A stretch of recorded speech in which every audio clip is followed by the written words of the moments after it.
Hello everyone, welcome back to another episode of Mukluk Streams. I'm your charming, self-proclaimed, and feeling very fat host, Mukluk, and I am back for some more Guild Wars 2 Janthir Wilds. How you all doing?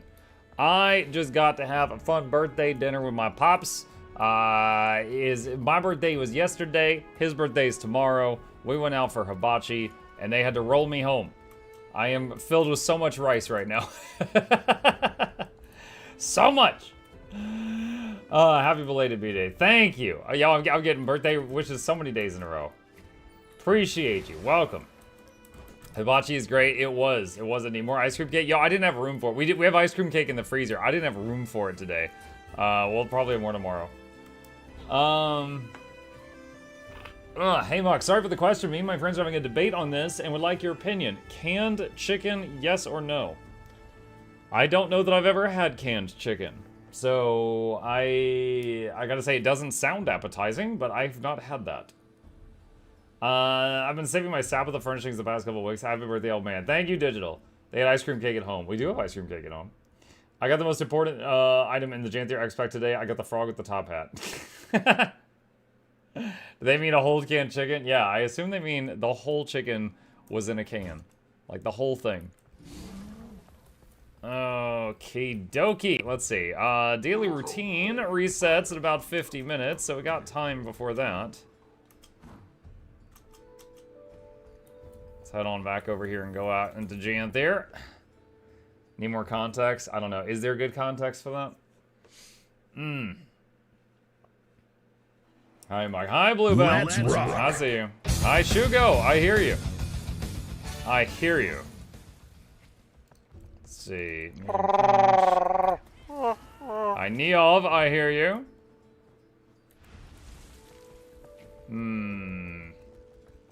Well, you know, I was gonna go fight the Valraven, but it's gonna despawn in 45 seconds, so there's no way. There's no way. Alright, let's see. What else do we got here? Let's do filter, add mastery point filter. Oh, wait, hold on, where is it? Add mastery point, Janthir Wilds. Okay, what do we got? What do we got? Let's see, Lowland Shore. There's a bunch of books. Bunch of freaking books. Something fishy. Complete Moon Camp Covert Salmon Run. Complete salmon run that starts near Village Shore. Okay, hold on. What are salmon runs? Is that the thing where Loranity turned into a fish? Don't let her pick apart Moon Camp. There it is. Okay, I see it. Let's see what this is. Hi, Muk. Hi, Starmaster. Yeah, when I found out where the raid deco recipes are sold, I was like, thanks to the info, ain't it? The standard edition come with a character slot. I believe it comes with a shared inventory slot, but not a character slot. I was corrected on that recently. Where? Okay, this person is below Moon Camp. Yeah, hang on a sec. I'm gonna use my referral link to open their store here, so you're gonna see my referral link appear in the chat. Let's see, Janthir Wilds, compare, yeah, additional character slot is deluxe and ultimate, not standard. Thank you for not supporting canned chicken. Well, I mean, I don't know canned chicken enough to vote for him. Alright, what's going on here? Let's see. You could practice the course while the race is being set up. Are you ready to set a new lap record? I'm going for speed. 4 minutes for silver? Wow. Okay. Hold on, what are the buttons? Flop your body more vigorously to propel yourself. 2, go up into the sky, and 3 is glub glub.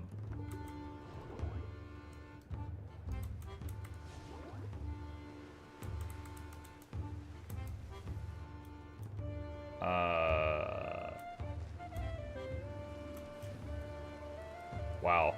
This is some gaming.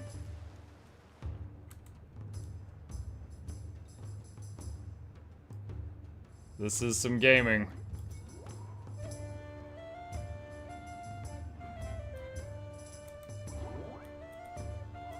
Oh, I missed the thingy.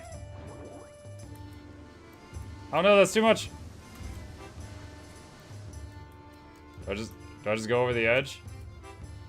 Oh god! Don't hit the edge, you'll die! Oh my gosh, that was so close.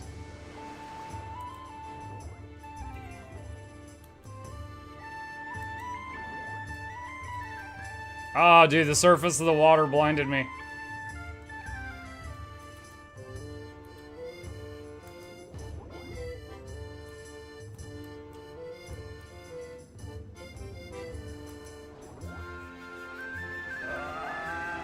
Down at the rocks.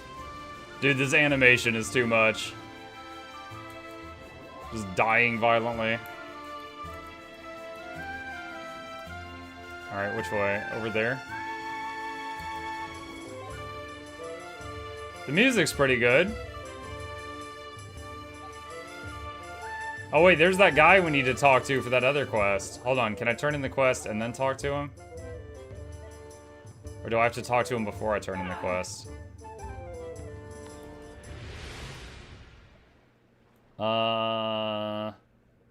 What did I get? Nice. Alright, so we got silver. Alright. No, it turned me back to normal.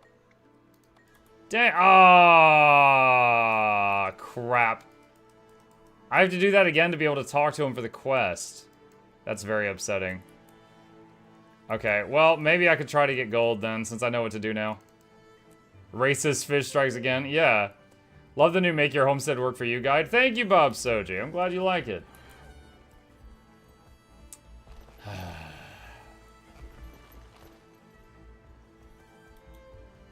You can tag up and remain fish on land. Why would I want to do that? I think it's easier to get gold when the race event is being held. I'm just gonna try one more time because I need the I need to talk to that one guy.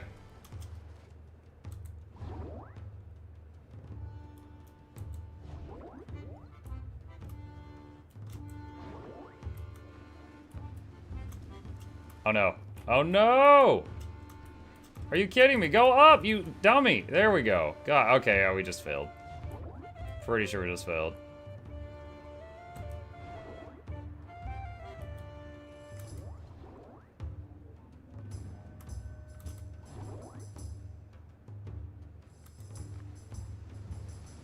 Ah, it's not working. There we go.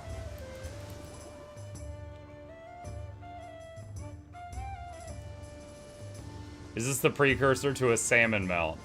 A salmon mount? Oh my gosh. As if the skiff couldn't get any more useless.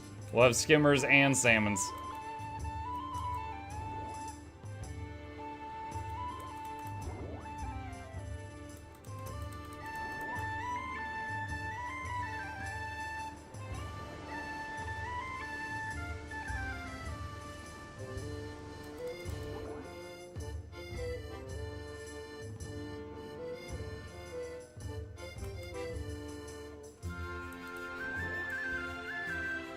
Hmm. 5 seconds on getting gold. No, I'm not gonna get it. Alright, I'll just talk to the guy.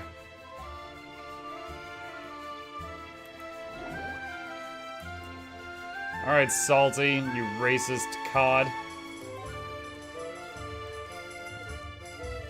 Nothing like it, eh? Flying through the water, smell of the sweet muck at the bottom of the river in your gills, tangy crunch of krill between your teeth. It's something, so I've got an offer for you. An offer, you say? You must know who I am. Once I was on the dinner menu of a certain pirate queen, but I outdueled her chef and stole her name. Now I'm on the run. Right, sure. Have you heard of Miss Jeeves, criminal mastermind? The name has crossed my fins. Thinks she might have eaten one of my cousins. Don't worry, it's fine. I have hundreds of cousins. She's getting a crew together for a big score, and she needs a swimmer. Ain't no faster than me. Upstream, downstream, you name it. I'm your guy so long as the score is good. You're in then. She's in the village. She'll explain. Alright, there we go. We found the swimmer.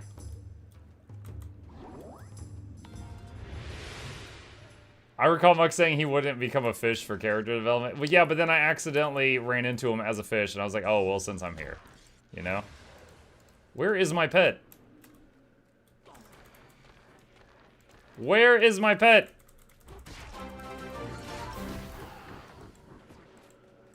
Sup, Muck, chat. What? What? I have no pets selected?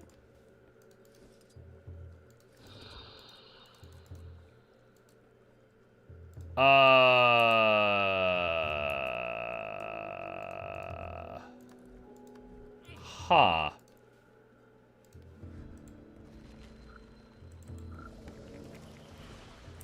Alright, someone in chat said go Soul Beast for a second. I did, and that fixed it. What the heck was that? That was weird. The fish broke my, this is, wait, why does he need another talk? I don't know what's going on. Alright, anyway. We have successfully been a fish. We've successfully done that. Wait. What? Did I have to get gold? I just did the Moon Camp Covert Salmon Run.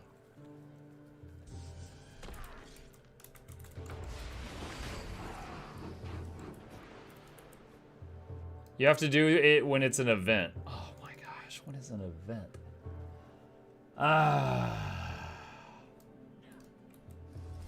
The feline companions of the lowlanders. What do they call them? Dang. Okay. I thought well, I mean, I got something done. I thought I was doing that. Wait, what is that?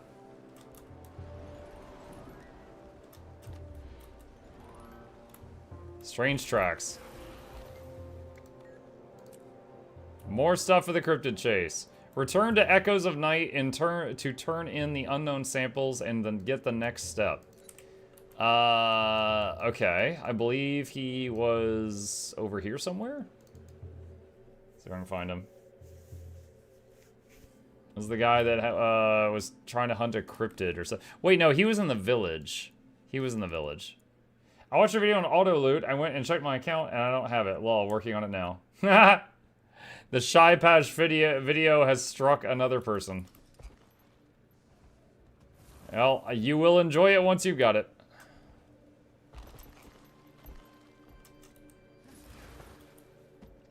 Ow.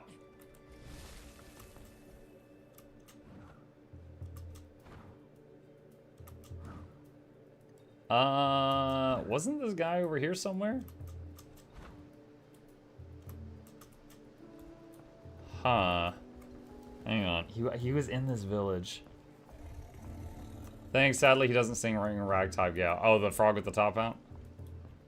He was below the arena. Oh, there he is.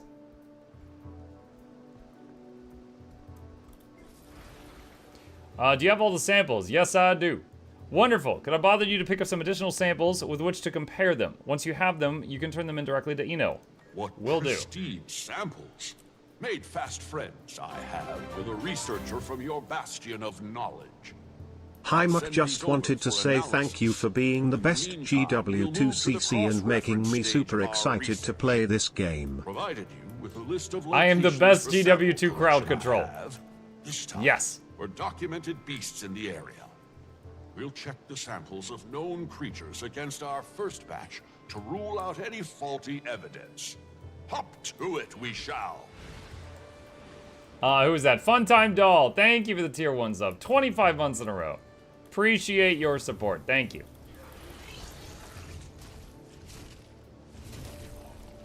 Alright, that one's done. You know what I mean? Not sure the talking potato is better. Speaking of, we do have a redeem. Hang on.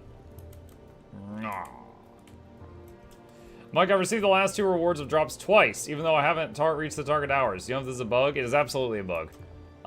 They're on the first day. Excuse me, hiccup. On the first day of the drops, people were not getting the ones they earned. And so they tried to fix it and then accidentally sent out a whole bunch of extra ones. So it's working in your favor. That's it.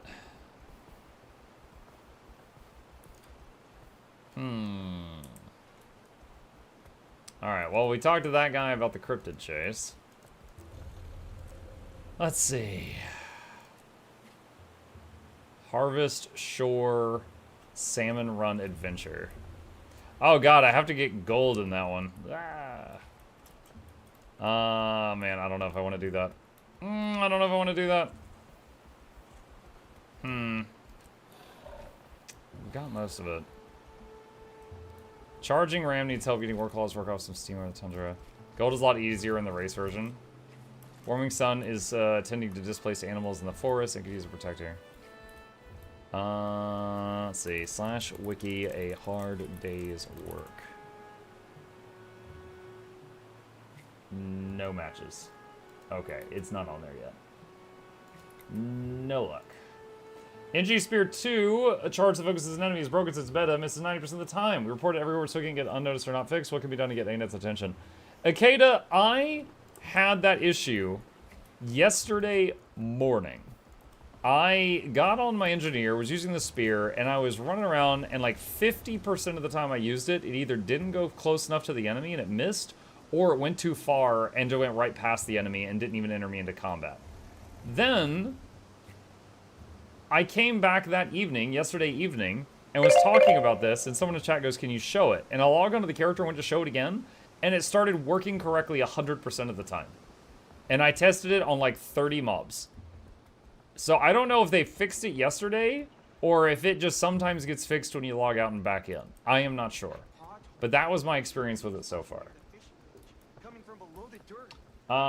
Who is that? Lee. Thanks man for Guild Wars 2 content. I love it. Thank you. Appreciate the dono. Welcome.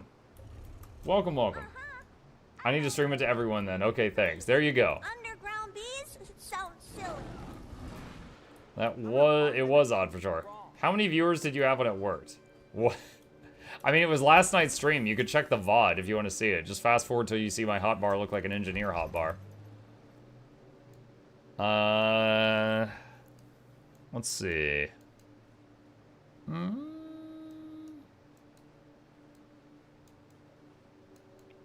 Let's see if there's any other events here I don't recognize. What is that one? Let me see what that one is.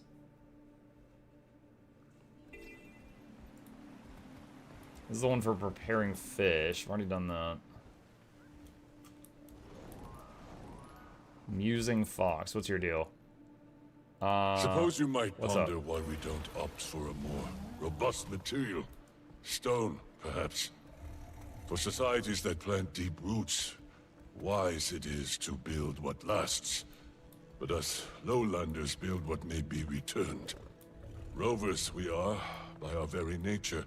When we inevitably move on, we leave things such that nature may reclaim them. So you are a potato? Indeed! A happy little tic-tac.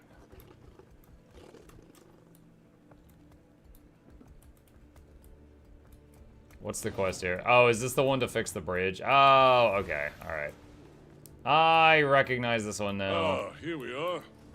Grab whatever supplies you can.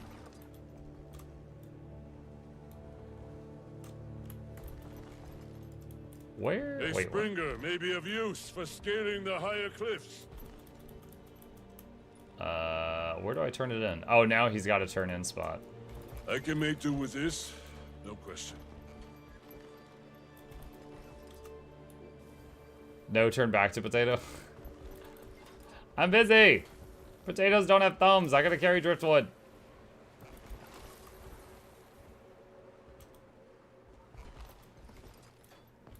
Alright. There we go. Okay. This quest is go get wood to raise the bridge. Not gonna touch the herb save further. Ah ha ha ha ha ha. Let's see. What's the consensus on Janthir Wilds so far? I very much enjoyed it. It's like if I'm putting it on a scale of 1 to 10, and 10 is like game perfection, you know, like an almost unachievable 10, I'd say this is like an 8.5 for me. I think it's pretty good. I can make do with this, no question. Alright, 15 seconds till it runs out. Mug, hope you enjoyed the session. Thanks to you, I've made it a certain ranger, and I'm having a blast with combat animations. You're very welcome. Review in? It's currently in Noxxi's inbox, or the Nox box for short. Much obliged. So she'll probably be editing my review next week. Our bridges shall hold that much longer thanks to your efforts. Like paw prints on sand, let the mark we leave on this earth be as gentle as it is ephemeral. Mug, can I hop into your home instance and fix more of your furniture? Fix my furniture? What do you mean? Wait, you said fix more of my furniture. Were you the person that resized all my stuff last time?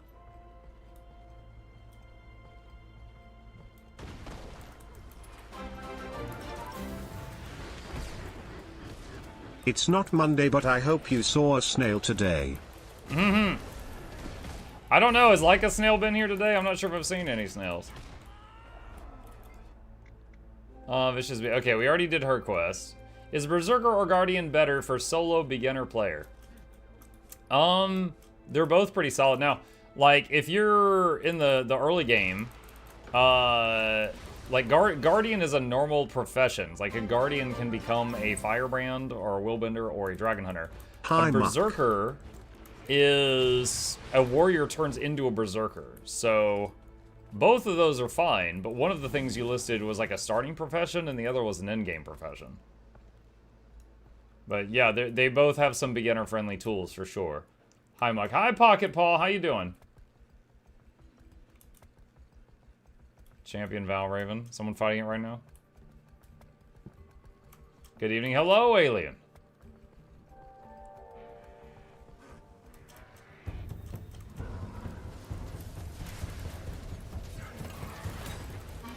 I hit it once. Literally one hit. You're welcome. Mastery bar. Oh, heck yeah. Feral Fury. Deal increased damage while mounted on the warclaw. Spear skills stun enemies and do increased defiance bar damage.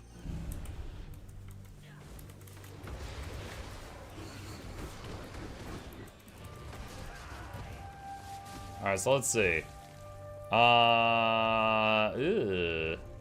It doesn't say how much damage the spears do.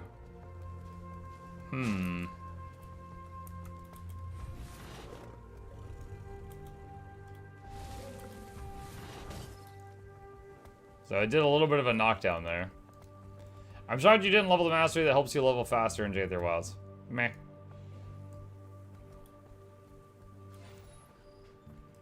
We'll get it last. That makes the most sense. No, I really wanted the spears first, so I got the spear first. Then I really wanted the auto-collect thing for the Homestead, so I did that second. And now I'm just dealing with what's left.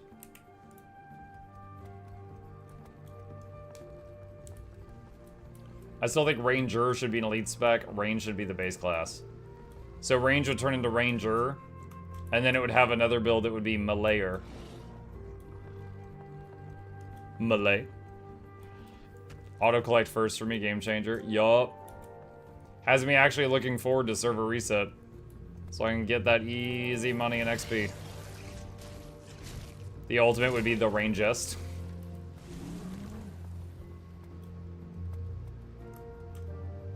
How different is the warclaw from the original? It feels a bit faster. You can see me using it right now. Also, it can do this.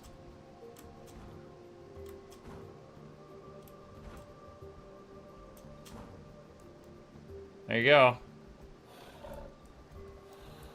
So, as long as you got a stamina bar, you could do like a double jump. And then when the paws are glowing, like that, you can get a lot of air when you do it again if you have stamina. Don't forget to use Sniff to find extra loot. Oh yeah, I forgot about that. Yeah, Sniff sometimes finds buried treasure. Sniff.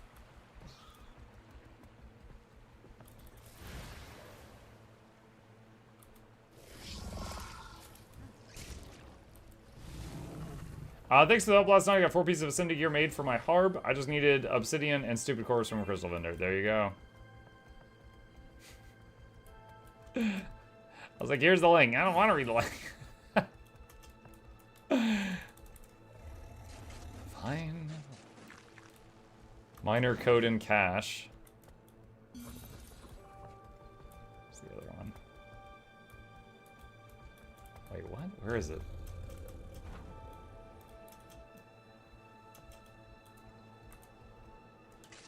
Alright, there's one.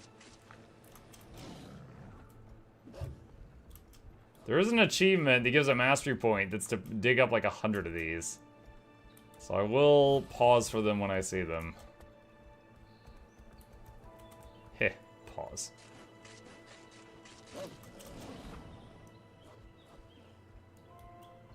Thought I clicked it, but I was like 90% asleep. Vast caldera, hunting master. You seek a bar. Whilst I love Guild Wars, it has only been able to make it to my secondary MMO. I just can't warrant making it my main MMO. Earn their trust as part You know what? You know what? Here's the hot take I have for you. It's a game. If you're having fun, that's good.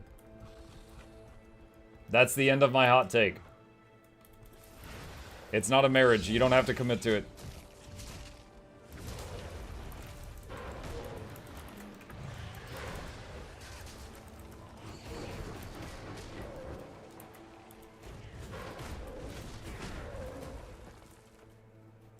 Nope, forced for life. Oh my gosh. Rebecca crawling back here with these opinions that are so big, they're not even gonna fit in this inventory.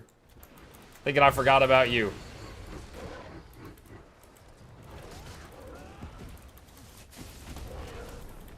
You watch yourself with that blasphemy, everyone knows you're only allowed one MMO. Oh my gosh, I don't know about that. I know so many Guild Wars 2 content creators that are like Guild Wars 2 slash FF14, or their Guild Wars 2 slash ESO, or their Guild Wars 2 slash World of Warcraft, and their name is Mighty Teapot. There's quite a few. Thank you for contacting the CEO to turn on the API. You're welcome. Click these links. Don't forget Laura. Well, Laura's in the FF14 crew. She was one of the first ones I mentioned. Okay. Let's see. Well, where's this? There we go. Defense Unitas. Just trying to see if they have the new stuff. Oh, wait, hold on. I should check for any updates in Bloodshed. Hang on. Let's see. Update. Mounts and more. Update. Pathing. Update. Regions of Tyria. Oh yeah, I think I turned Regions of Tyria off. Hang on. Enable module. Alright. Bloodshed wants to restart. Restart Bloodshed. Guild Wars 2 take all my time and PSO2 takes all my money. PSO2? At least you're not playing Store Citizen. That would be all the money. Oh, look at that. Look at that fancy... Wait, what? I don't know why it's doing it twice, but I'll take it. I'll take it. Okay. I don't think there was a update for Event Table yet. Let's take a look at the second zone. Any cool new modules in Bloodshed? I don't have any cool new modules, but there's you know, some that got some updates for Janthir, so they work. Like, in just a second, you should see Regions of Tyria come up with fancy text, like that. Boop. Boop. See? So, that's something that, you know, works now. The air is still and the storms have subsided. Alright. Oh, is Leica Snail here? Hang on. Leica... Boop. Wasn't it Leica Snail that wanted to, try to...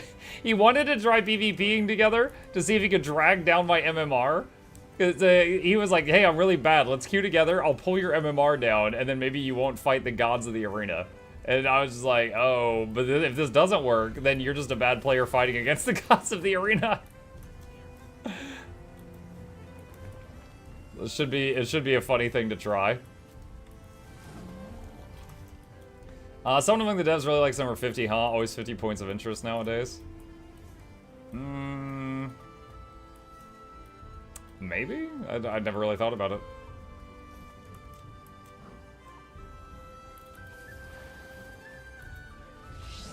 Any favorite map completion packs from chat? Don't have a favorite one of those. That's just a tool to me. It's like, yeah, I've got screwdrivers. I don't have a favorite screwdriver.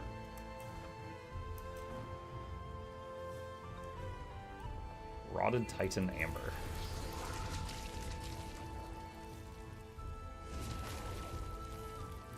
Love the music of the new expansion. Dude, one of my favorite songs to the new expansion is that music it plays that's really intense when you're fighting those, like, bounty mobs.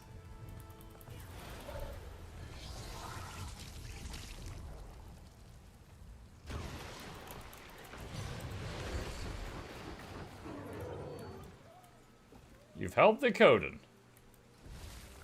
No favorite screwdriver for shame. Yeah. Why is it not starting the gather when I do that? I keep dismounting by clicking the gather button, and then it keeps not doing that. You need a key. I wonder if it's worth it to get, like, buy keys.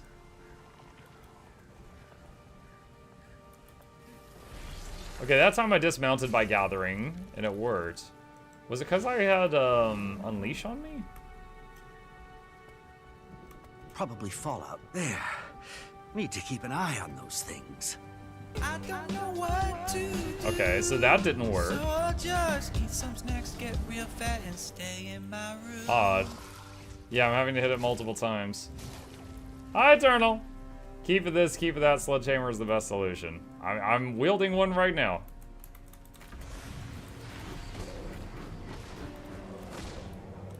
There we go. Clear out the elementals. I can do that.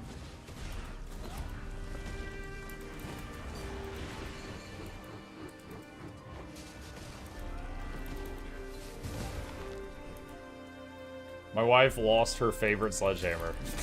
What? I'm surprised your wife had a favorite sledgehammer. Also surprised she could lose such a thing.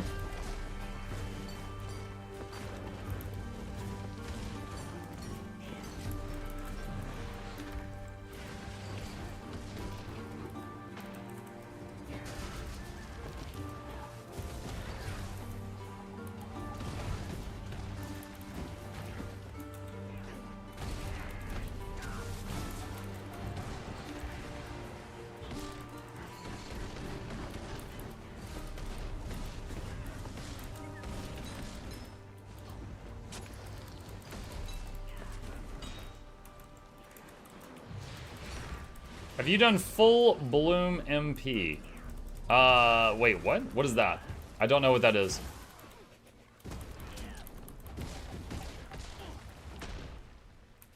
Gotta at least act like I'm doing homework now, exclamation alert. Yo, come crawling back.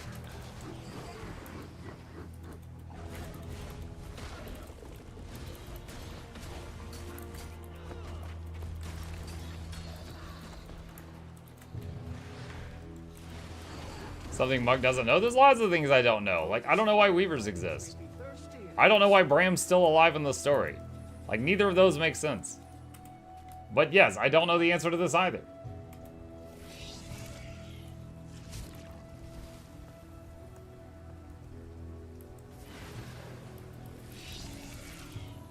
I've noticed the same gather issue. So the issue where, like, if I dismount by interacting with a plant, it doesn't always start the gather, that issue. Like, right there it didn't.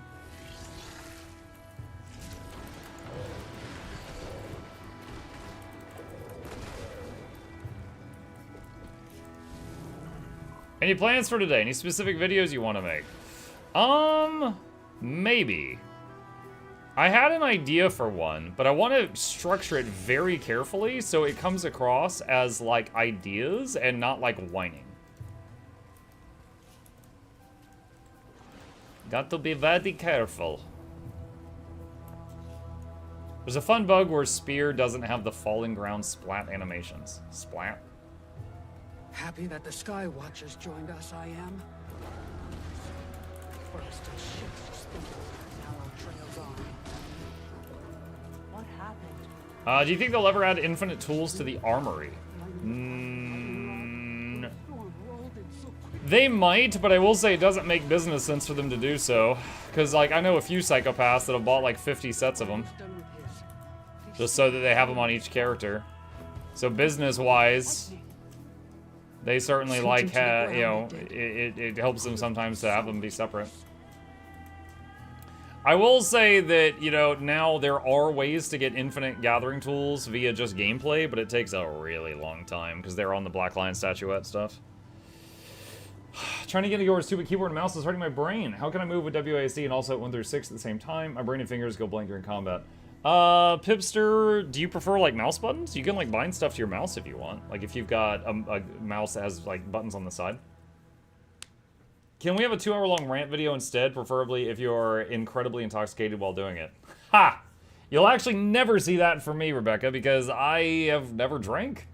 I actually have a video on that. I literally do not know the draw of alcohol. Sometimes, like, after a really tough day, like somewhere in my Irish heritage, my body is screaming for something and it doesn't know what. And I usually drink a Coke and I calm down a little bit. But don't think that's what it's yearning for. But I actually literally don't know what I'm missing.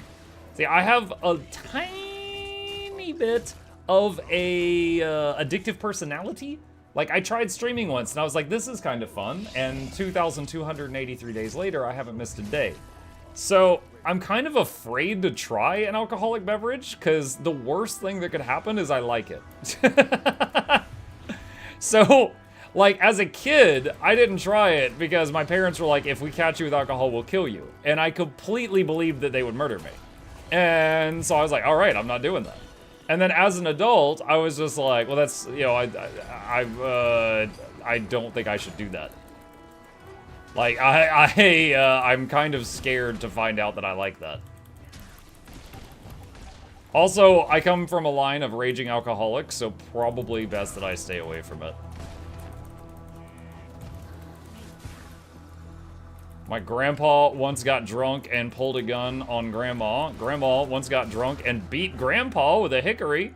Different grandparents. Same craziness.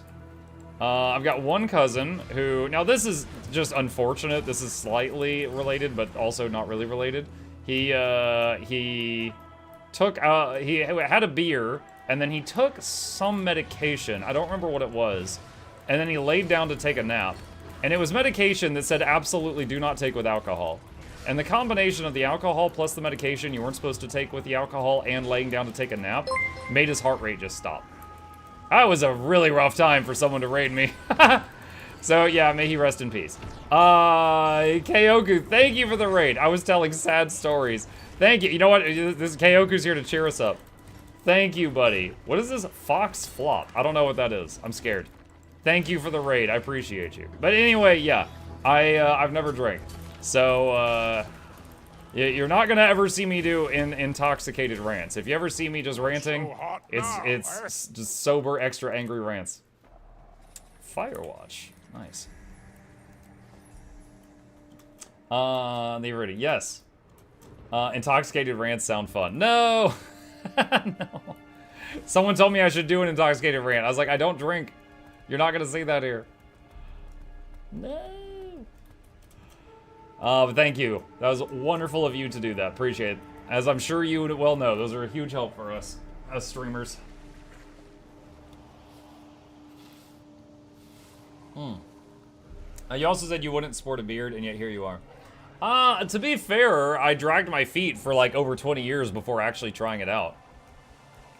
I literally did like a daily shave for 20 years before I was like, I'll try a beard. And you know what? It's grown on me.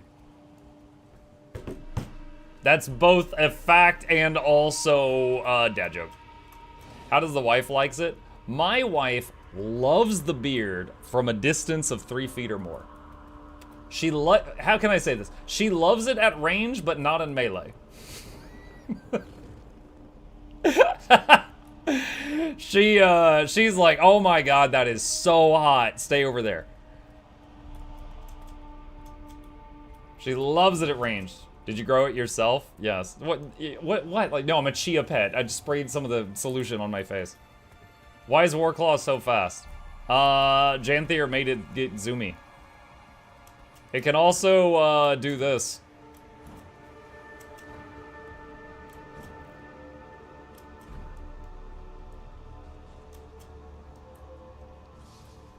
So it's got some new tricks.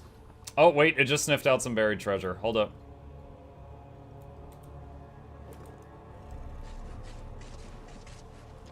Yeah, it got some new tricks.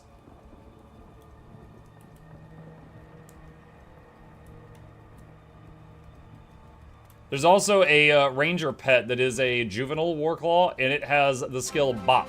You know, like when a cat's like, poof, it just slaps something, it can do that and stun somebody.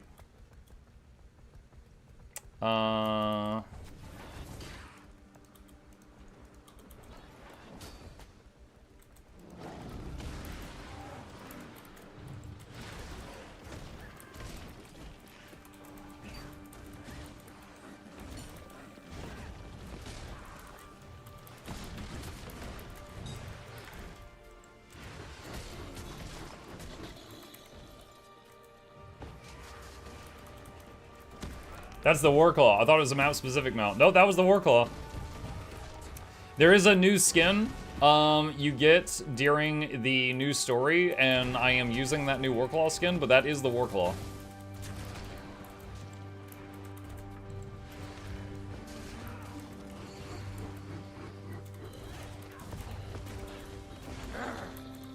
No.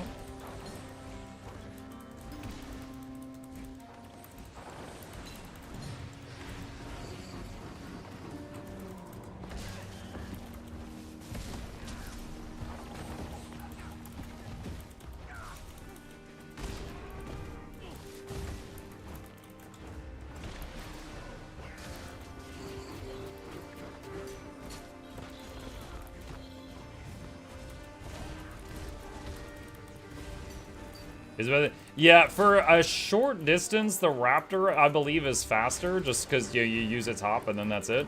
But if you're going, like, a longer distance, I think the Warclaw is better, unless it's a big open area and you can use the Roller Beetle. That's how I think it is right now.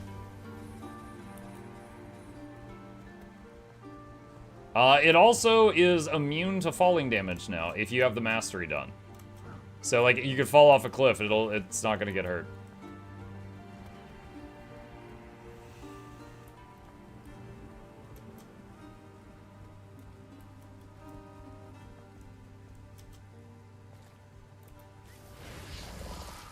That time the thing worked. What's something? That's a mastery I don't have yet.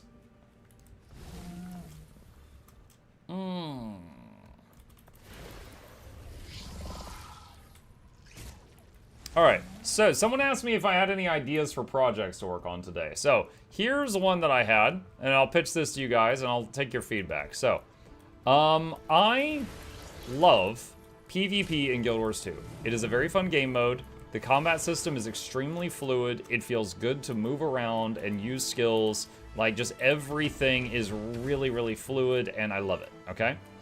But, by God, it is not a perfect game mode. It has problems. Rose recently did a video on this, and it basically talks about, like, you know, he was very quickly, you know, matchmaking against people that were, you know, top of the ladder, stuff like that, just getting absolutely destroyed. So, I was thinking about this, and thinking about, like, okay, if I were, you know, just magically in charge of Guild Wars 2, which I'm not. This is just, you know, theory crafting right now. How would I fix this issue? Quick question from Tutug says, Muck, is Warclaw Ranger Pet good for Heal Druid? In terms of damage output that it does less than the other cats because it doesn't have the bleeding attacks. It does have super speed on a 3-second duration for the whole party, which can sometimes be useful on its F2 skill, and it has a CC skill. I feel like the best place I can think of to use it is if you're using a DPS pet and you want a CC pet so that when you pet swap it, it just does the CC. It might be, you know, it's, like, okay, example. Let's say I had it right here, okay? And let's say I use Tiger 90% of the time. Breakbar shows up and I just pet swap and it does bop. And then while I'm waiting on pet swap to come back up, it's doing decent damage until I can swap back. It might be good in that instance. However, as like the primary pet you always keep out, just to have access to 3 seconds of super speed, I don't see how it would be worth it in that scenario. Unless you're doing some kind of NPC escort or something. Let's see. Hi, what expansion would you recommend after Hot and POF? Hello, Kitongu. It depends what you're wanting. If you want to just continue the story, then after Path of Fire, you would do Living World Season 4. That continues the story of Path of Fire. And then after that is End of Dragons. Now, if you don't care about doing them in chronological order, then it's really up to, I guess, whatever features you want most. End of Dragons added more elite specs. Secrets of the Obscure added more weapons for all of the classes. And, you know, Janthir Wilds is where we're at now, which added spears to all the classes and some other cool stuff. So it just depends on what you're going for. You forgot Iceberg Saga between Season 4 and EOD? You're right, I did. Yeah, Living World Season 5. Okay, so let me show you some bullet points that I did. All right, so if I made a video talking about this, how often do you repeat this kind of answer to this type of question? Tuhawk, I think of you, like, I've kind of formed a mindset that the people that watch my stream are the same as my 12-year-old son. And by that, I mean they will ask me the same question 1,000 times. I have just grown to accept that, and I'm just like, this is what I get paid to do. But it's also the reason why anytime that I can, I turn the answer to a question into a video, because then it just blasts it out to like 30,000 people, and I never have to answer that one for a while. Like recently, there was that whole thing where everyone's asking me about the tentacle tools, and we just made a video, and now there's a command, !tentacle, that pulls up the tentacle video on the tentacle tools, and I don't have to answer that anymore. I just passed, I got my driver's license today. Oh my god, Highlands Lady, congratulations. Don't run anyone over, please. Okay, so, PvP. Alright, so here's my current thoughts on it, and you guys can tell me if any of my ideas are stupid, and if so, why? Oh, alright, open forum. So, what's wrong with Guild Wars 2 PvP, and how would I fix it?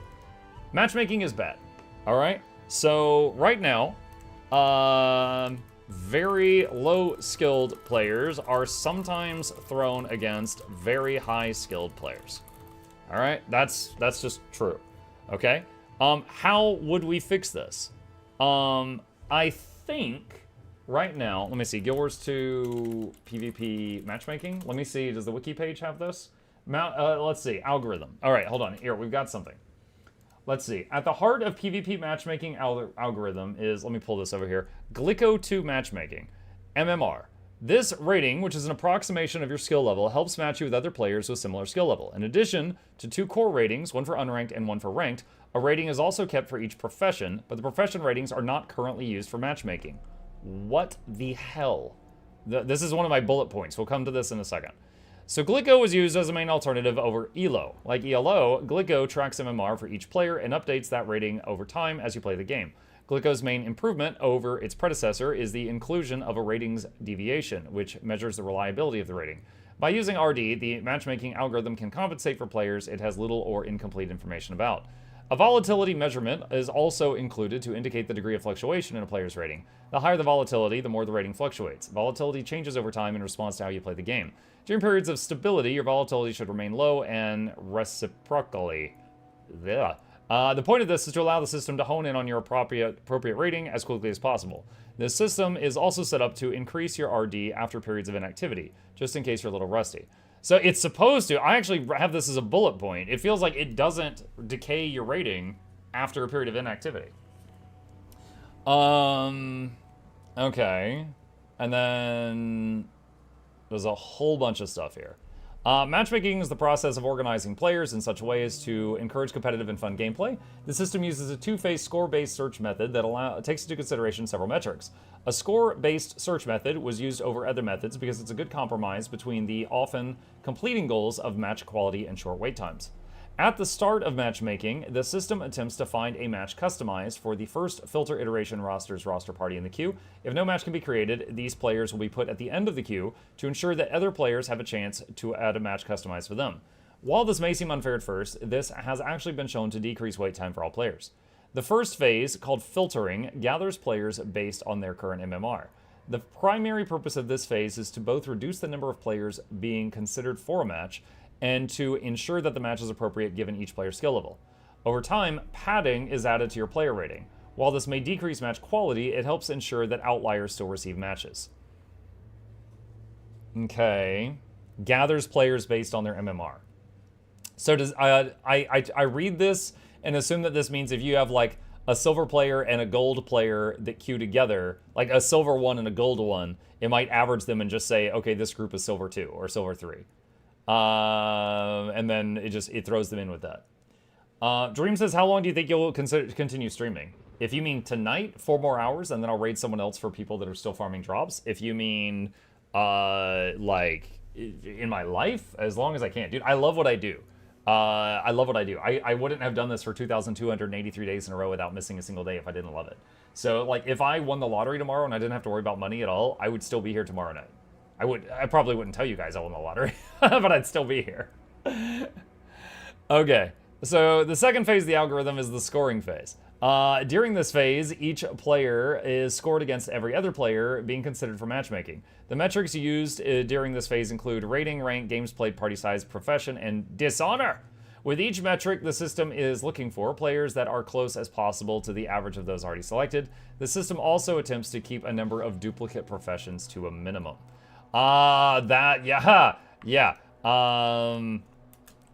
Duplicate professions workaround. It's very easy to get 5 mesmers in a match. They have never fixed that. All right. Pseudo code from 2017. A new matchmaker has been written to solve some of the failings of the previous while maintaining a similar flow. The new matcher will score rosters against both teams and the entire match instead of only considering alternating target teams. This is most notable when scorings ratings as a roster's fit is based on how it will balance team ratings instead of just how close it is to the target team's rating. One additional scoring parameter includes a bonus for balancing profession counts. And there's a bunch of math I'm not reading. Dishonor! Dishonor is one of the methods used to encourage good sportsmanship.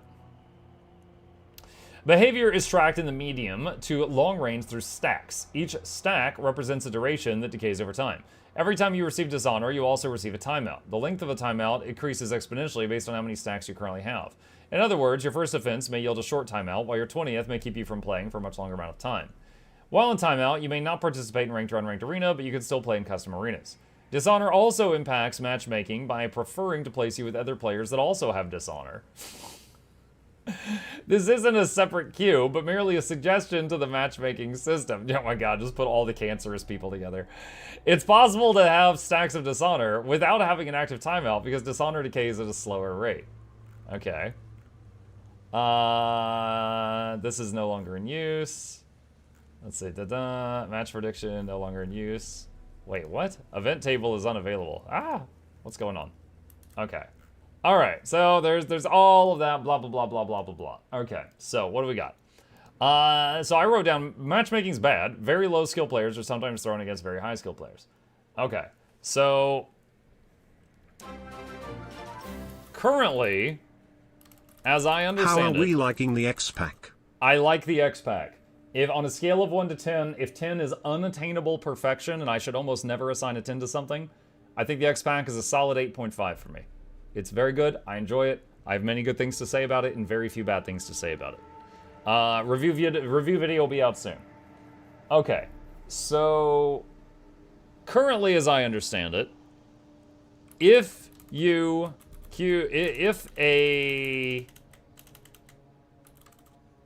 top-ranked player queues up and they cannot find an opponent of their skill level in a decent amount of time, it will just throw them against someone of a lower skill level. That person gets blendered, and they move on. Proposed solution. Don't freaking do that. If there is no one for them to play against of their skill level, leave them in the queue. All right, so this may sound harsh, but I honestly feel like if you've got a Plat 5 person and there's no one else that are even Plat 3 or higher that are ready to play, don't throw them in a match. And not find a match for 3 minutes? Yes. Dude, there are so many games I've played where if you are at the top of the leaderboard, the only people you fight against are other people at the top of the leaderboard. So you have to, like, be online whenever the main crowd is also online. You know? The solution, like, it's not a good solution having them farm lower skilled people, right? Like, they're not getting practice, and the lower skilled people are going to quit the game. That's not, I don't think that's a solution. Like, maybe there's a middle ground, right? And that's why I'm doing this right here, so you guys can tell me, Muck, what about blah, blah, blah, blah, right? Maybe there's a middle ground. But I do not think, like, I think it is better for them to just be like, oh man, no one my level's queuing tonight, and not get a game, rather than to have them farming the community, right? That's how I feel about that. Play the game, get good, don't get to play. No, okay, so you're saying that there's like not enough people at the top for them to play against each other, and that's simply not true. There's so many people at the top. And it's just like, you're gonna have times where it's like, oh yeah, on the North American servers after 7 p.m. EST is when all of the, that's like when a lot of the games happen at the top. Like, there will be time slots that are better, just like, tournaments, stuff like that. Didn't that happen in Lost Ark where people bought all the power items, but then they couldn't play because there were not enough people in pay to win? Okay, that happened with, okay, one, that's hilarious. Two, I believe that happened to a guy in Diablo Immortal. He spent like $300,000, but then he got so powerful that he couldn't actually get any matches. And honestly, I think that's funny, because that's just like, he got punished for being pay to win. But yeah, no, I mean, that's like saying, okay, let's take this to the extreme, right? Let's say Jonesy Boy is like so high rated, he goes into a match and he has to wait for at least someone, like a team of people that are from the top 100 to play against him. Is he gonna have times of the day that he can't get a game? Yes. Is it better to have him go into a game versus people that he is going to absolutely decimate? I don't think it is. I don't think that that is better. I think it's better to have the one person wait than to have him farm other people 5 at a time, and to the point where they're just like, wow, the matchmaking in this game sucks, I quit. So that is the first thing, and that's my thoughts on that. I have played plenty of games over the last like 20 plus years where, it was just like, oh yeah, the PvP gets like really, really active around 6 p.m. because that's when everybody gets home from work. And like you would have to wait until that time in order to do PvP. Like I'm not a stranger to that. If Weaver gets nerfed because 3 people play at optimum level, plat players should have to sit until there's equal opponents. The similar issue exists in League. People just create smurfs.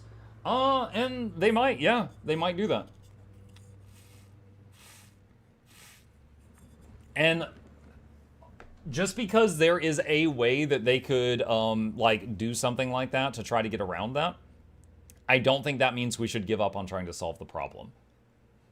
Like, I don't think that you should just get, like, oh, well, they're just going to get around this anyway. They'll make smurfs. Well, you know what? They're not going to get the rating on their main account if they do that, so they will probably care a little bit.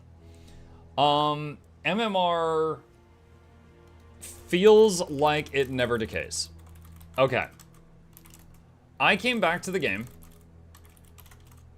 after 4 months of not playing PvP.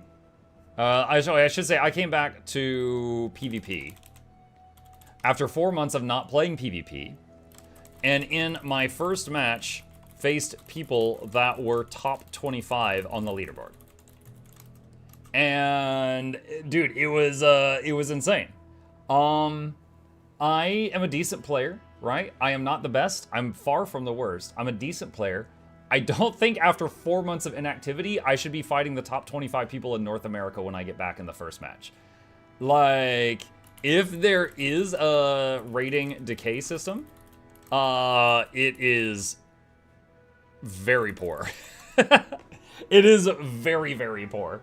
Hello, Muck, tuning in from Lowlands. What's up, Alexander? I use the tentacle tools for my glyphs. Nice. Even if your MMR's in the tank, you're still going to get decent players in your games. There simply isn't enough people playing in order to diversify the skill groups. I played like 15 matches the other night, and I didn't fight the same people in any of those matches. Yes, it is true that the PvP population is small compared to the population of the entire game in Guild Wars 2. However, I also believe that by leaving these issues in place, that makes the problem worse. Because these issues have been in place for years, and guess what? The problem is getting worse. If we don't do anything about it, it's just going to keep getting worse. So I'm trying to propose some solutions on how I would try to handle this issue, because ignoring it is not making it go away. You decay in ranked if you don't play during a season, but it doesn't feel like your MMR decays. Right, I'm talking MMR. To clarify, your ranked rating will decay. I could decay from Plat 1 down to Bronze, or let's say Silver 1, and queue up, I will still face top rated people because of MMR. Alright? Alright, MMR is account bound. Well, hold on, let me catch up on the chat and see if anyone else has anything to say on that last bullet point that I just mentioned. I've literally never touched Guild Wars 2 PvP, but is there an unranked queue and a ranked queue? Yes. And there's MMR for both. There's an unranked MMR and a ranked MMR. Yes. I think PvP isn't popular for that exact reason. We go in and we get ran over by high-ranked players. Yes. The issues are currently shrinking the PvP player pool because players have turned... Yeah. Like, what's kind of inspiring me to write this right now is, like, I just watched Rose's recent video where he's like, yeah, I tried... he said, I tried Guild Wars 2 PvP for, like, a week, and I love the systems, but the skill rating is just a freaking cliff. It's just like, you know, it's not like an incline. It's just like this and then like a wall, and you just get absolutely wrecked. And there's no time to like learn or adapt or anything like that. You're just getting blundered by people. I think PvP isn't popular for that exact reason. Yeah. It's not as if people haven't been complaining for like 10 years now. 8 has a clear time investment issue, and they do not see PvP as worth the investment. So I will say for at least like the five-ish years between Path of Fire and End of Dragons, they were basically radio silent. Like they didn't even know if their studio was going to continue, right? But right now, they're actively doing stuff. Like a lot of stuff. Like, and when I say now, I mean like in this period of the last couple years. Like they're focused on this game. Now, it could be that you'll figure out all the words I want to say, and I'll make a video and I'll say my piece, and then absolutely nothing will change. And you know what? That would be a normal day that ends in Y. However, I'm feeling really inspired right now to do this, so I want to ride this feeling until, you know, completion and see what happens. So, let's see. You know what? Let's go up here to the top. Let's go up here to the top. All right.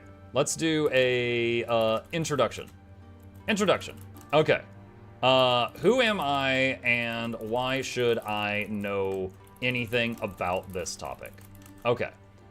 Currently, at the time of writing this, chat, I have 5,698 games of PvP played. Some at launch, when the Capricorn map had underwater nodes, and many games in the last 5 years. Okay? You can see from my pie chart, I have dabbled in all the classes, but I've mostly played 3 with Ranger as my main. Okay? I really enjoy this game mode and have a ton of time in it. I'm not the best player in the game. I've reached Platinum 2 a few times at my, let's say, on my best days, but often sit around Gold 3 to Plat 1 in the seasons I am active. Okay, so that's my introduction on why should I, you know, have any knowledge of this topic. All right, please bring back Underwater Capricorn. Hell yeah! I think all the problems with PvP also compound with the jerks who lose one team fight and then go sit in base. And yeah, it's only 10 minutes, but you can't resign at all. I know about Red Resign. Yeah, there's no surrender button. And that, yeah, that is worth a conversation. I don't know that I want one or not. However, yeah, there is, okay. Let's make a bullet point for that, and we'll come back to that. Because adding a surrender button can also lead to the behavior where the team loses one team fight, and then they're all saying, all right, surrender ASAP. And, you know, and then they just give up. You know, I'm sure anyone here who's played League of Legends have seen that, like FF20. Like, at 20 minutes, just hit the surrender key, you know? So if adding that button can cause problems, it's 15 now, great. Adding that button can cause problems. Like, it solves an issue, but then it immediately creates a new problem, and is it worth the trade?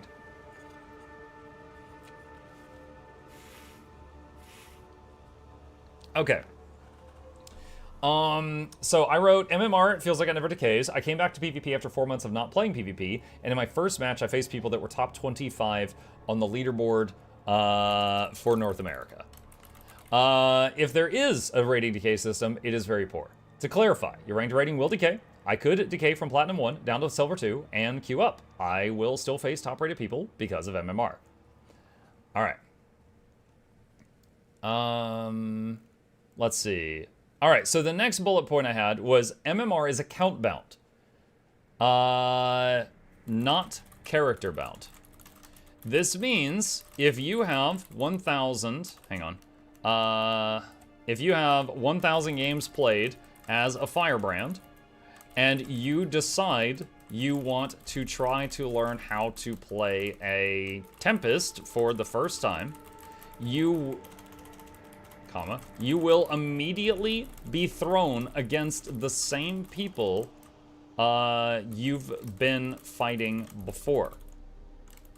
You will have 0 time to learn the new class because of this, unless you make a new account to do so. All right? Let's see, question now, would you be willing to wait 10 minutes to get proper matchmaking if there is not enough players? Yes, abso-freaking-lutely, yes. Yes, yes, yes, yes, yes, big yes. Like, yeah. Okay, so the thing is here, I think it kind of explains itself. I myself have, let's see, 4,000 games as Ranger. If I have played Elementalist in 37 games. If I want to try learning Elementalist better, to become a better Elementalist in PvP, I will go against Platinum level players and get absolutely shredded while I'm trying to figure it out. I cannot get around that unless I make a whole brand new account. And the reason is it uses the matchmaking rating of your account and not the matchmaking rating of the class you're on. Now, just because you're on a class, like, let's say I'm a really good druid, but let's say I'm a really bad soul beast. You know, we're just going to use our imaginations for this one. If that is the case, you know, this doesn't fix that issue, but it helps, right? It should at least have like an MMR between those classes. So, for that, proposed solution, have a separate MMR for each profession. Similar to Warcraft 3. If you queued as Orc or as Human, you had a separate MMR for each one because the skills were different. So you had time to learn. And this gave you time to learn. All right? So there's that. Immediate issue with this solution. Currently, in PvP, you can join a match, then after it has done the matchmaking, you can exit to character screen and change the character you are on. This is how you can be in a match versus 5 Mesmers. Or 5 of any other single class. This behavior would need to be stopped in order for this solution to work. Okay, so that would be another issue. The character's changing. On that note, the system in-game will have a maximum of 2 of the same class on each team during matchmaking. The system clearly cares enough that it does not want to have 5 Mesmers on the same team, and yet the same system allows you to character swap in the lobby, in the prep room, and get 5 Mesmers on the same team. This behavior should be stopped, as it is clearly not intended. All right. Now, if the... Okay, hold on a sec. counter argument.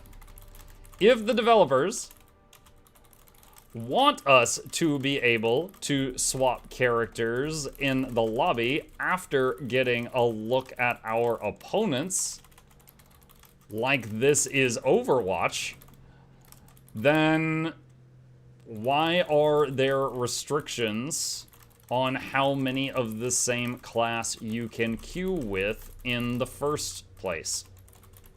Okay. So that's my thought on that. If they want us to be able to see the enemy and go, oh, they've got X, I should swap to Y, then why is the restriction there in the first place for you know, not allowing you to queue with 3 of the same class or whatever? Because at that point it was the Mesmer hate is real. No, honestly, I keep saying Mesmer because that's a scary thing in PvP. When you're fighting 5 Mesmers and they all start making clones, you're suddenly looking at 25 All hail dudes. Mukluk. And it's just like, what? And then there's purple flashes and you're dead. It's extremely disorienting. It's incredibly overwhelming. Under counter argument, you said lobby when it should be waiting room. In the prep room. There we go. All right. Let's see. All right. So that is that, and that's also the duplicate profession workaround. All right. So the last bullet point I wrote down. Can you swap in automated tournaments? Yeah. Yeah, you can. What if they put roles in PvP? I mean, it could be interesting. The surrender button. Okay. So, this one I got to gather my thoughts on. All right.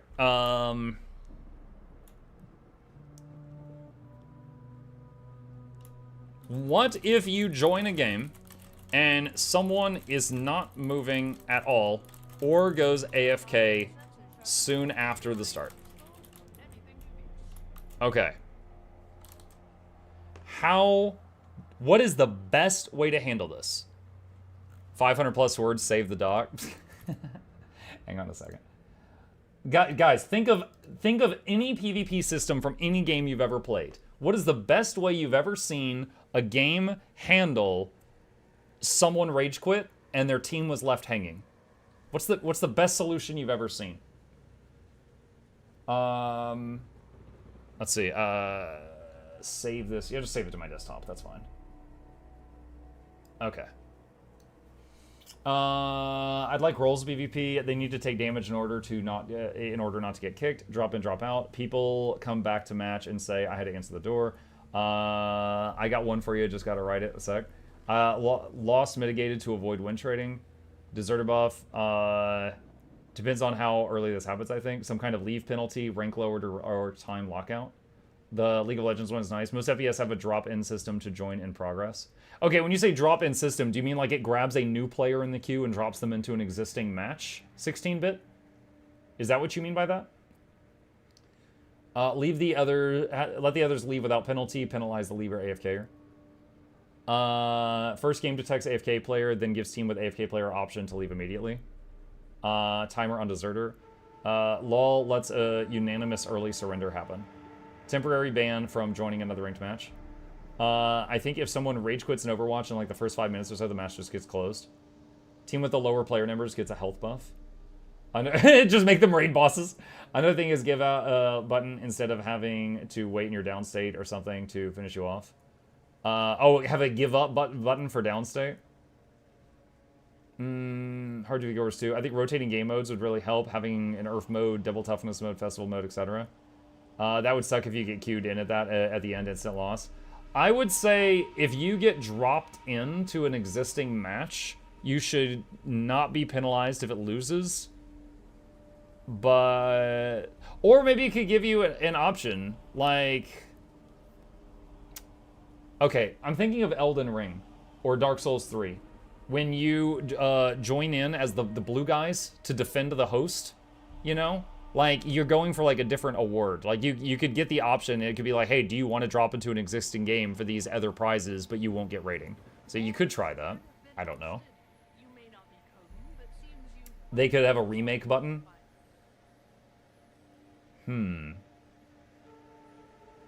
That definitely be a fill button. Because AFK at the start. Proposed solutions. Okay. drop in. Have a player in the queue drop into the game already in progress. They would not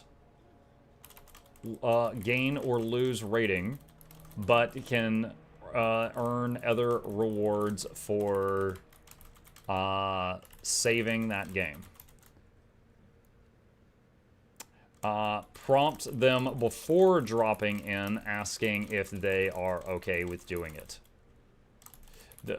This game is currently active.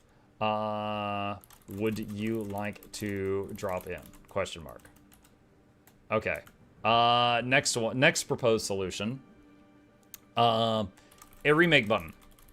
If one player hasn't moved at all in the first 3 minutes, prompt the team with the less players if they would like to remake. If it is unanimous, then a remake happens. If you rage quit, an AI should call your parents. How about fill in, let's see, in Dota 2, if one teammate goes AFK or abandons the other teammates, gets a boost into their passive income to balance out the now disadvantage. In Guild Wars 2, you would need something to help the now disadvantaged team, maybe like a speed boost or something. How about fill in from queue, but the player has the option of accepting or passing and staying in the queue, maybe a small bonus if you accept, and also have a generic NPC fill the spot in the match until real player joins. The problem is if a bad NPC joins, it can feed the enemy team, because a kill is worth 5 points. So a bad NPC can be worse than no NPC. We already have -0 if the game detects AFK. Just add double the timer speed and it's fine. Should ban the player who is AFK all game, ban for season, so next time he will don't make like that. I don't think ban for season is the answer because there is the case that happens, right? Like maybe their internet went out, right? Let's say their internet goes out for a few hours, it comes back on, and they find out they're banned for the season. 3 months? I think that would be too much in that situation, right? I do hate people that quit, but that might be too much. Might want to revise the movement that doesn't contribute, such as running in place into the wall. If one movement hasn't contributed at all in the first 3 minutes, damage, healing, capping, points, etc. in the first 3 minutes, there we go. All right, that's been refined. Can we have a built-in filter which removes Grimjack from all your matches and prevents him from typing? You can block Grimjack. Yeah, it's funny you say that. Okay, so for anyone who doesn't know him, Grimjack is a very salty player. He's also one of the best elementalists, all right? The 2 times that I got into Platinum 2, here's what happens, all right? All right, look, like here's me coming up into, like, Platinum 2, and then here's Grimjack. Poof! That's literally what happened. That exact guy that you just mentioned is the guy that just knocked me out of Plat 2 just instantly. I just, like, I was like climbing up into the attic, peeking in, and then he just drop kicked me. Faster capping points to compensate, maybe. People who run into walls for more than 30 seconds should be banned regardless. I like walls. Kick AFKers if they don't do any damage and stand on point in X minutes. I mean, there are people that run around and decap nodes that don't do damage, so you need to make sure that, like, contributing to stuff on nodes, make sure that that's not going to get them in trouble. Because sometimes cappers and decappers might not be in a fight, but they can save the game. Grimjack said no Plat 2 for you. It's true. What about a requirement of a repeatable collection that must be completed before you can queue again? You have to, like, go collect 16 different types of salt from the salt mine, and then there's, like, an actual map called the salt mine. Alright, anything else? Let's see. What did I write down? You guys are distracting me. What if you join a game and someone's not moving at all, it goes AFK soon at the start? Proposed solutions. Let's see. I do not think a surrender button is the answer, because that would encourage League of Legends-esque behavior. Lost first fight, surrender at 15-minute marker is a common thing there, and we don't want that. Alright, so I'm gonna write that down. Now the suggestion is hilarious, it should totally do it. Remove dishonor by mining salt.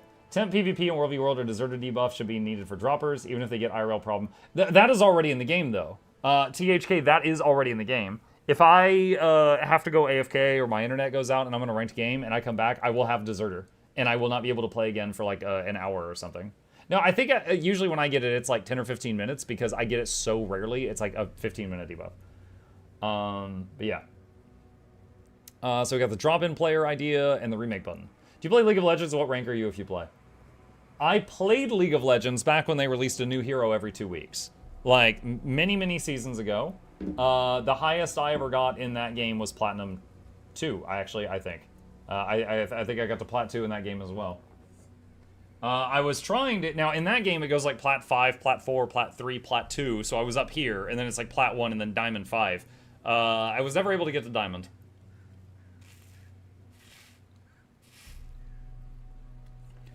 Can we get Dishonor stacks and after a couple matches of griefing you need to rank up 5 levels in unranked to come back to ranked? I don't know. I'm not sure about that. There's no more diamond, it's legendary now. Then I was 2 tiers below legendary. I will tell you guys, for those of you asking about my League of Legends history, after I passed like Plat 4, like because it's like Plat 5, Plat 4, Plat 3, Plat 2. When I passed like Plat 4, I felt like I couldn't keep up with the players around me anymore. So what I strived to do was be the best support I could possibly be and enable my allies to make plays. I warded the hell out of that map. Chat, my team had map hack. I would make like Philosopher's Stone and Heart of Gold to generate money, and I would just get so much gold and pour it all into wards and just cover the map with vision. And then I would play like, you know, like Tarek or Leona or just someone else with CC, and I would like stun the enemy, and I'm like, your meal, my lords, and just like, you know, open the door for my teammates to get those kills. Because I didn't trust myself. Dude, I couldn't keep up with what they were doing. Those people were just like crazy. Zed just teleporting all over the place. Heroes of the Storm requires leavers and AFKers who don't make it back by the end of the match to win another unranked games 2 to 4 times before being allowed back.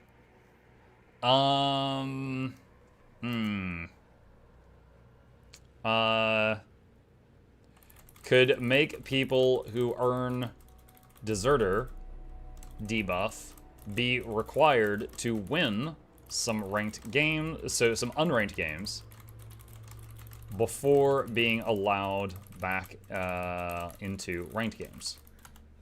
Okay. Deserter resets if you rage in unranked too. Yeah. Idea from Heroes of the Storm. All right. I have added that to the list. I don't think that's a bad one. I don't think that one is too bad. There's a new league in between Plat and Diamond now in League. Hello there, Tyrians. Hello, Snargle Goldclaw? Oh my gosh. What's up, Snargle? I love your books. Cheerios of the Storm. If you rage quit, you have to listen to Bram talk about his mom. Alright, so that's my outline, I guess. Off topic, do you have any idea if we're getting legendaries other than Spear and Backpack? That's all they've mentioned for Janthir. On your second point, wouldn't it be wise to keep it high until you play again and then reevaluate after the first few games, dropping as necessary in consecutive games? Otherwise, if you come back and are still good, they throw you against silver, you're rolling them. Similar situation to your first point, unless I'm misunderstanding something.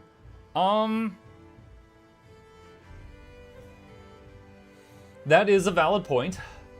However, maybe if you like roll over the silver team, like it just gives you a lot of MMR back really, really quickly.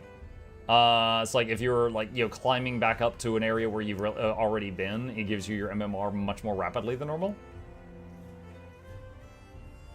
Does this cover people who just give up and stand around in the first couple of minutes rather than AFK from the start?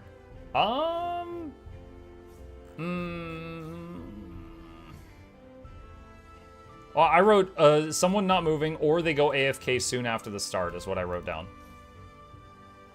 Problem in any mode of game because they make daily and ranked, example in PvP mode, and people who go to make PvP daily quest PvP don't care for win or lose and make mess. I swear I got a helmet precursor form doing the Janthir Century Mastery. Meta's about to start. Do you want to proofread my new book about some Brody and tier action? Sure. So send it to me in a whisper. I'll proofread it for you.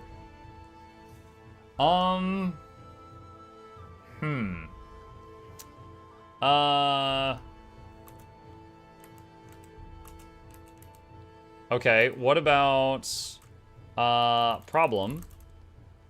People going into PvP for their guild dailies do not care about winning. They are just there for participation. This can make the gameplay worse for others in their game. No. Hold on. Dude, what are you doing? Proposed solution. Have another tier below unranked called practice runs, or practice match, that works for guild missions. Or for people too scared to do unranked to get the guild missions out of those matches? Question mark? I don't know. I'm not sold on this idea. It's okay.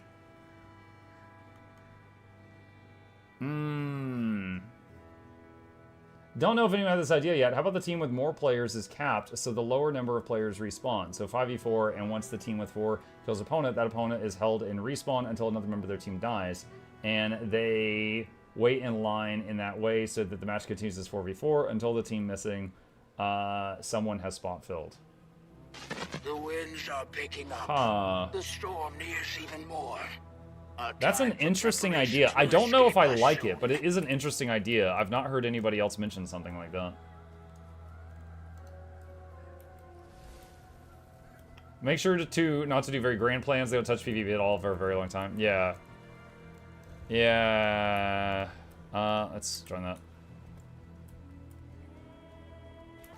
Do you think home instance nodes should have a greater yield for their owner since they take so long for them to pay themselves off? No, they're fine how they are. They're already profitable over time. Hold on. So one thing, when people are like, "Oh, this node takes forever to pay itself off," they're often only thinking, "Okay, mithril ore node is 100 gold, and it gives 3 mithril per day. Those are 1 silver each. It's going to take years to pay for itself." True, if you bought it for 100 gold. What if you just got it out of a blackline chest, right? What if the nodes you have in your home are just the crops you got for free from leveling chef? What if the crops you have in your home are the ones from Living World Season 4 that were on the vendors, right? People are always using the example of, you know, the ones that were, as if they bought every single one of them on the trading post, when that's just not how it is. So, yeah, there are some like that. You don't have to buy those. They need to add another mode like ARAM. ARAM? Oh my god. So I go in there and I start playing a Weaver? Oh my gosh, just kill me now. What do you think about the Homestead? I've heard some people say they don't like it. The Homestead appeals to 2 groups of people. Ones that like to collect lots of money each day, and others that like to decorate. I like the first one. Laura likes the second one. It just depends what you're up for. What are those cool letters which show up on screen saying which part of the map you're on? That is a module called Regions of Tyria that is included with installation of Blish HUD, and you can turn it off or on if you want it. Exclamation Blish if you would like to get a guide on how to set that up if you want it. Blish HUD has like 50 add-ons you can turn off or on in it, and it is basically just for fun. What are the odds of such a lucky drop, though? I always thought most nodes are just an incentive to spend real money. Are you playing Quickness Untamed? Yes. Quickness Power Untamed. Mace Hammer. It's my favorite open world build right now. The Season 4 nodes take around 8 months to pay themselves off, and there's no way to get them cheaper. I mean, the quality of life, though, is so good. Dude, like, I remember when I was trying to get my Sky Scale done from Living World Season 4, there's a step of it where you need 250 of every zone currency from every Living World Season 4 zone. And you know what? I had all of it in the bank and finished it instantly because of the home instance farm each day. And I was like, oh, that's cool. Same thing when I was working on Aurora and Vision. So, it's like, I got to those steps, and I saved myself days of farming because I just had them already. You know, so they're just massive amounts of time. _the_silent gifted a tier 1 sub to IKEA. This is their first gift sub in the channel. To be fair, in League, if you FF early, it's crappy because you could scale later and people have a defeatist attitude there because we're doing such mid-late game level scaling. True. But there are comebacks. For example, the map with the snow has, it's the only map where you can 6-cap your opponent. Because if you get Tranquility, you capture the whole map, and the Stillness objective gives you double income. So you go from like 0 nodes to 3 nodes to 6 nodes, and you can like completely reverse sweep the enemy. I've seen some insane comebacks on that map. But if people just are defeatists and they give up and they don't keep trying, then that part, it doesn't really work out. Which game has more multiplayer stuff, this or RuneScape? I haven't played RuneScape. I can't answer that. The map of the snow. Yes, I couldn't remember the name. Sorry, I've only played 5,000 games. Dota has a similar thing, but you have to get wins in the low priority queue. Basically, detention. Don't lump them in with the poor unranked people. Let me see. Unranked games. They have to win some games in a low priority queue before being allowed into ranked games. Idea from Heroes of the Storm and Dota 2. Okay. Maybe this is a bad time. Hey, Muck, I'm an old Guild Wars 2 player looking to come back, but I feel a bit lost. I left a bit after some seasons after Path of Fire and went around when Teapot were creating Hardstuck. Wait, what? I don't know when he made Hardstuck. What resources do you recommend to get back into it? I primarily play PvP, but I do PvE, do keep in loop. What resources do I recommend? Depends what you're looking for. Like, if you're looking for resources for, like, build guides, there is guildgen.com for just builds related to all walks of the game mode. Snowcrows.com has got, like, endgame raid builds, stuff like that. Hardstuck is still doing its thing, although I'm not in their community, so I don't really know what they're up to beyond just knowing that they're still there. Raise them to the air. Go, fight, win. Just copy Battle Royale MMR system, so every player with negative MMR, they gain points based on participation. High ranks things get higher MMR to turn. Like Cub to Maw, they'll suck it dry if we don't halt their advance. Hardstuck reforming, I was around as far as I know. It was some different people back then, but thanks. Sure.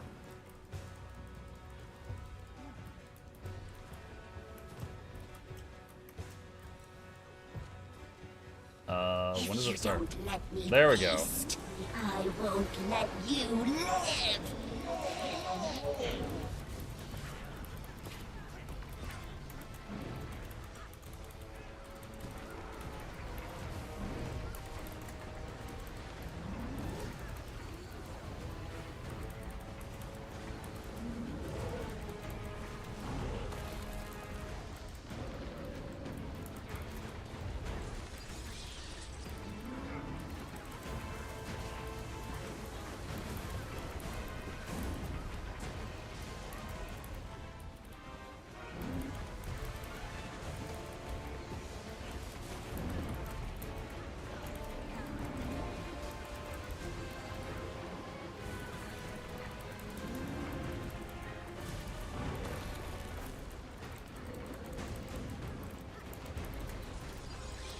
This thing has got some serious hit points.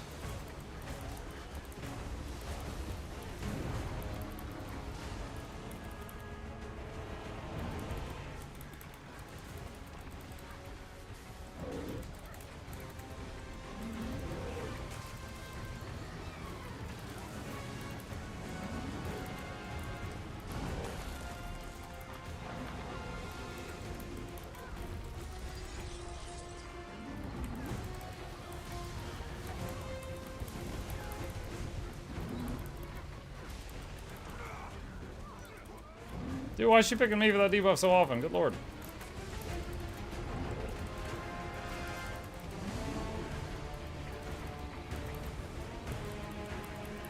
Oh, it's me again.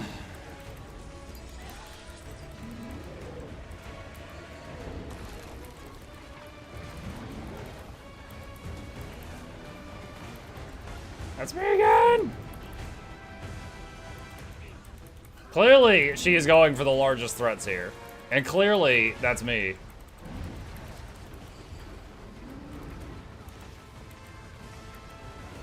Looks like they've got a res scourge over there. I'm seeing downstate bodies getting pulled over.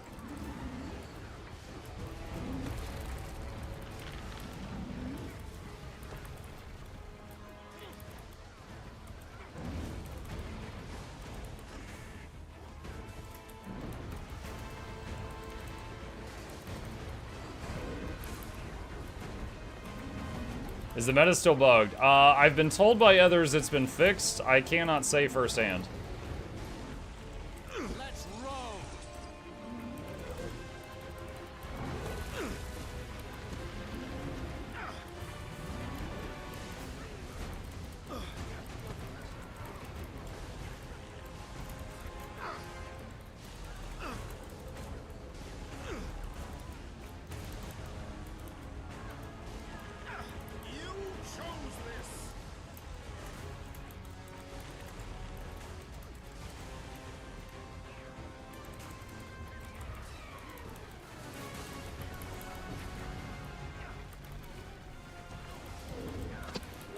They are.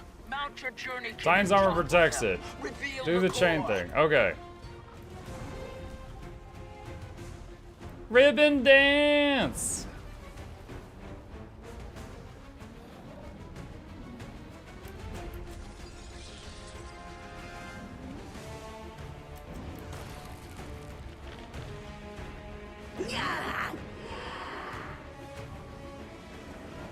She's all tangled up.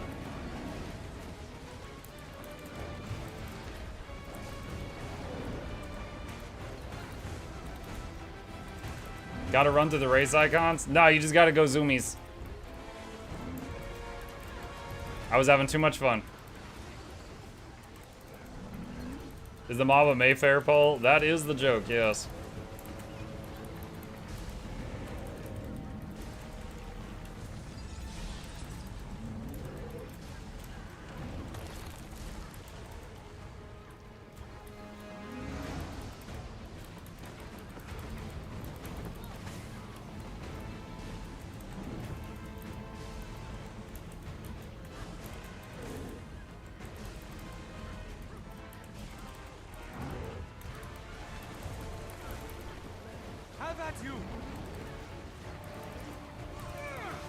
I asked Laura's chat and got some help when I was needing to buy every X-Pack. I'm missing out if I don't buy the previous ones, Muck, or someone in the chat can help me here.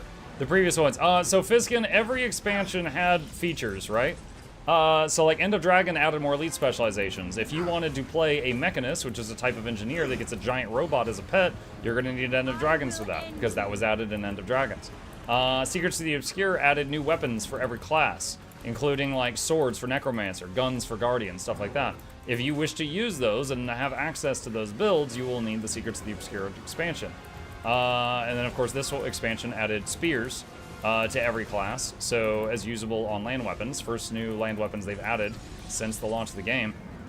So it is, you know, basically every single expansion is going to give you access to builds for all game modes that you can unlock.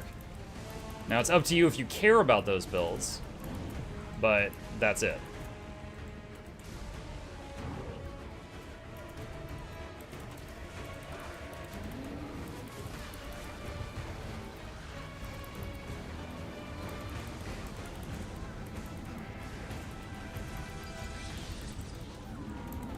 Sorry, this fight looks like it's going to be a long one. I want to answer all your questions. This fight's just taking forever.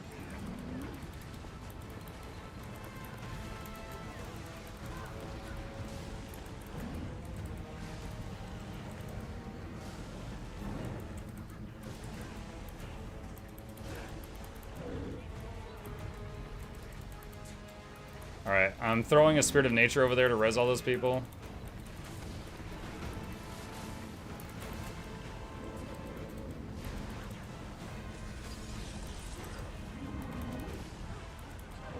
Thanks for the help. I just don't know what to give. I greatly appreciate it. No, I welcome the questions. That's why I always have it in my stream title.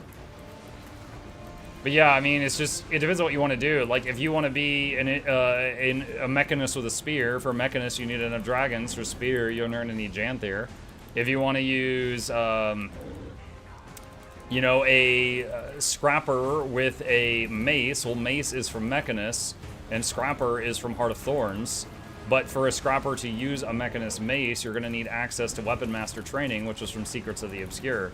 So, I mean, it's not a joke that, like, every single expansion just added, like, new... Now, of course, and that's just that. There's also the story, there's also strike missions and raids and stuff like that. Like, each expansion added different content to do as well. Like, so far, I've just been talking about builds.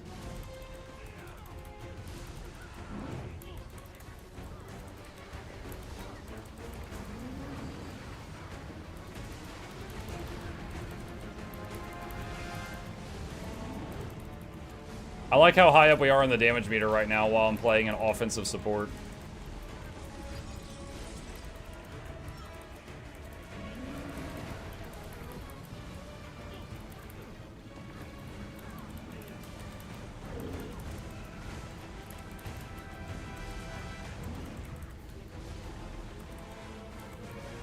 Oh no! That's not good. Jadebot. Calling beep boop. That damage though.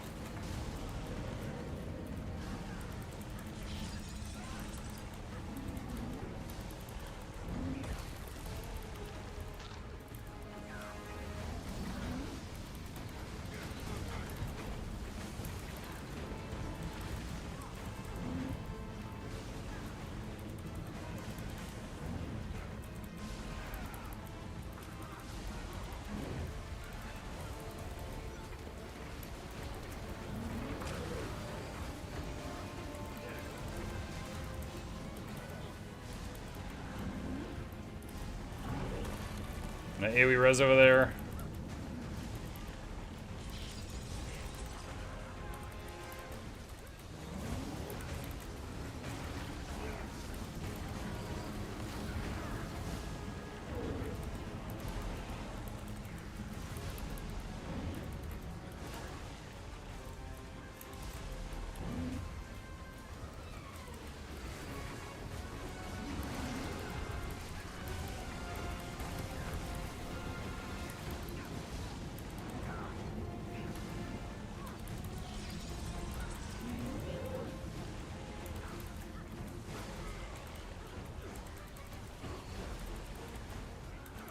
I just fight twice and still don't get what the green arrows all that mean. Well, typically in the game, green is good. You stand in green. An example of that mechanic is like a meteor is coming down on a green circle. It's on a player. The meteor is going to do 100,000 damage, but it's divided among how many targets it hits. So if there's 10 people in it, they each take 10,000 damage and everybody lives. But if there's one guy in it, he takes 100,000 and he dies. So green is good. Usually you want to stand in the greens, and you don't want to stand in the red stuff. There's rare exceptions where that's not true.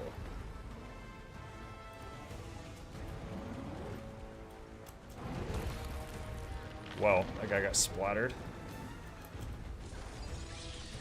Chain him up!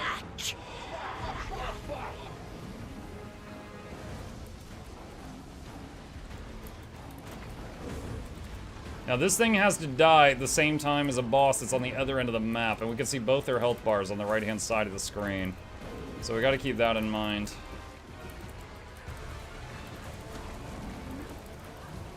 Hey Mug, have you tried Renegade Condi's Spear? I have not, but I have heard very good things about the Revenant Spear in general. Apparently it's doing some very impressive DPS.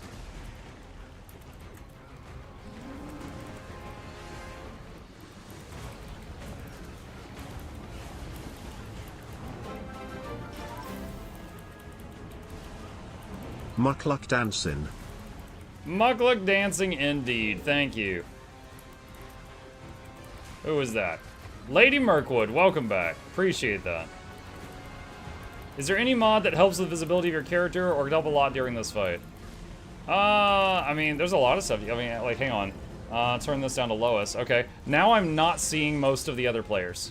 I can still see their names in the air, unless I turn that off too, but it's not rendering their models. So my FPS just went way higher. That setting is the #1 setting for reducing lag on your system if you're in an area with too many people and you can't handle it.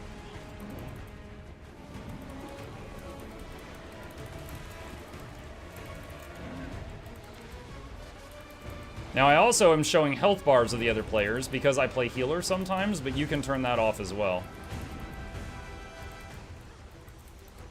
You go, hey, Valen, what's up, dude? Good to see you.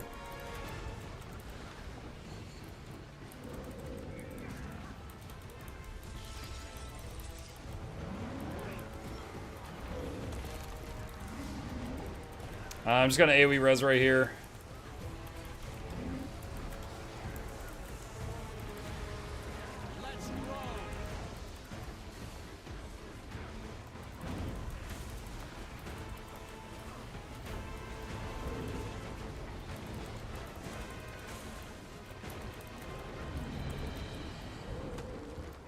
GG. Nice. Cool. First time I've seen it done since the patch. Celebrate we shall, but those celebrations must remain modest. The strangers will return with the next storm. What a victory this was, and it was grand. I like how the other guy leaves. The other guy makes a portal above him and jumps up into it. Style points. Okay. Let's see. What's your favorite part of the entire story so far? Like, mine was everything with Joko. I actually have a video, and it's very, it's kind of embarrassing for me now, because it's kind of like looking at really old art that I did. But there's a video called, that I made on my channel called 3 Times Guild Wars 2 Gave Me Chills. And the 3 times, and I'm going to be vague for people who haven't seen it, was when we were trying to get into Joko's palace and what transpired there, the finale of the Joko thing, and the creation of Dragon's Fall. That was insane. That was those moments actually like raised the hairs on the back of my neck. The writing was so absolutely crazy. By the way, I bought Total War Warhammer 3 today, you mucking influencer. Do you have your eye on a specific race in that game, Effley? Make sure you loot Greer's boxes too. Oh, that's right. I can go to the other end of the map and loot the other guy.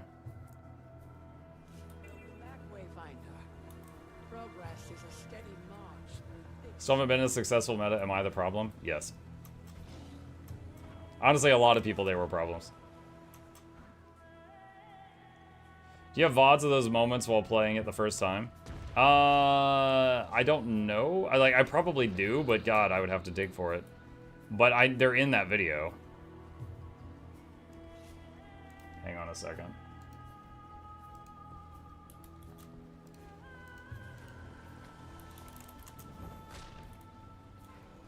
No, here it is. 3 moments Guild Wars 2 gave me chills. I'm not watching this one live on stream. I'm embarrassed by it. That is old. That is like much younger streamer Mukluk. But that's it. Hi, chat. Hi, Brangor.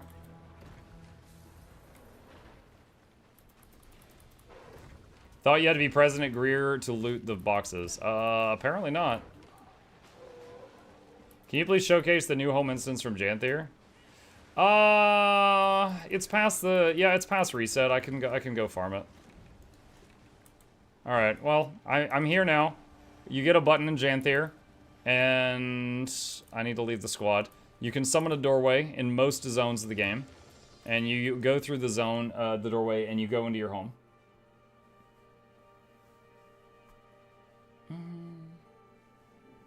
What is the name of the mod for area titles? Regions of Tyria. It is a module in Bloodshed. So for my home, you've got a bunch of miscellaneous stuff here that I am going to farm first. I'm going to swap to this build because it has I can just do that for some quickness. Get these things. What are the easiest nodes you can get as a new player? Do exclamation home. I have a video on that. The easiest one is a Aurelium node, and you can use that to enable getting a few others after that. Because there's some nodes that are just like achievement rewards, or they're from merchants and things like that.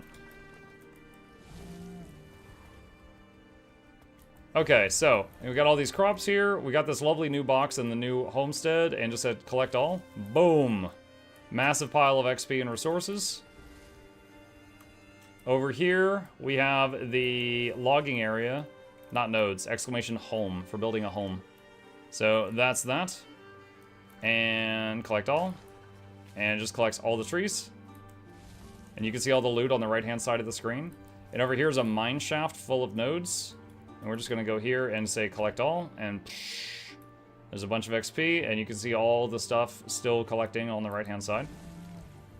And that... I think you missed the Winter's Day tree. I didn't. Wait, did I? Oh, hang on. Oh, you may be right. I'm glad you said that. I thought it collected. It just still had the marker there. Okay, there we go. We got it. Oh, it does leave the marker there, though. It does leave the marker there. Today, 3 of my mine nodes didn't collect.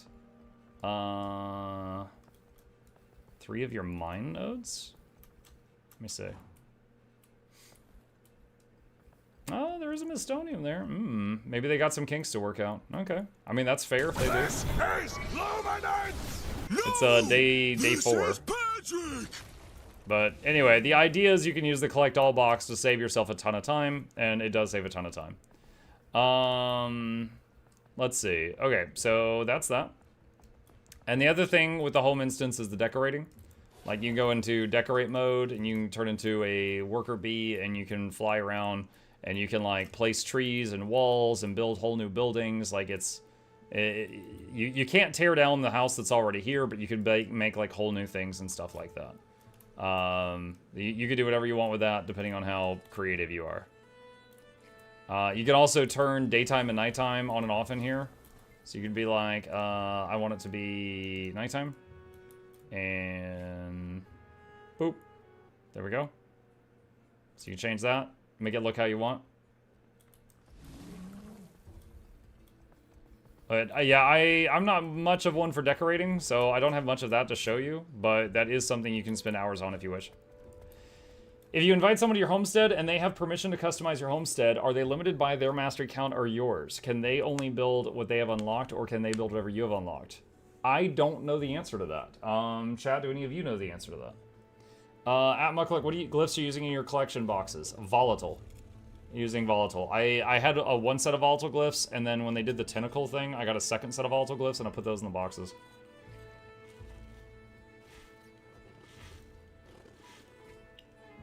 Ring of Crustacean doesn't say unique, so can I use 2 of them? If it doesn't say unique and it's a ring, then yes. Do you get less volatile magic if you use the collection bosses? I assume you mean boxes. Than if you collect every node manually. I have read on a Reddit post that someone said that they believe that we're getting the wrong amount of volatile magic from the gathering, like the farm. Not from the logging or the mining, but the farm. And they think the box isn't giving as much as it should, and they posted a bunch of math. If that's true, I hope they fixed it. I don't know if that's true, but I have seen the post. Also, party potato. Let's do it. There we go. Alright. You should let Noxxi decorate your homestead. She would just spray paint everything green. Okay. Oh, also, if after you've done the story on one character, your extra characters can come over here. And, like, they can port to Homestead and go through here to get to Janthir without having to do the story. So that's how you get your alts to Janthir. Okay. Let's do the guild halls real quick. There's 3 world fishing nodes in the ocean where you can get goldfish or gold each. Got me in an hour. Other than Queen Bee Jumping Puzzle, have you heard of any good alt parking spots in Janthir Wilds? I haven't seen any yet, no. There may be some, but I haven't seen them.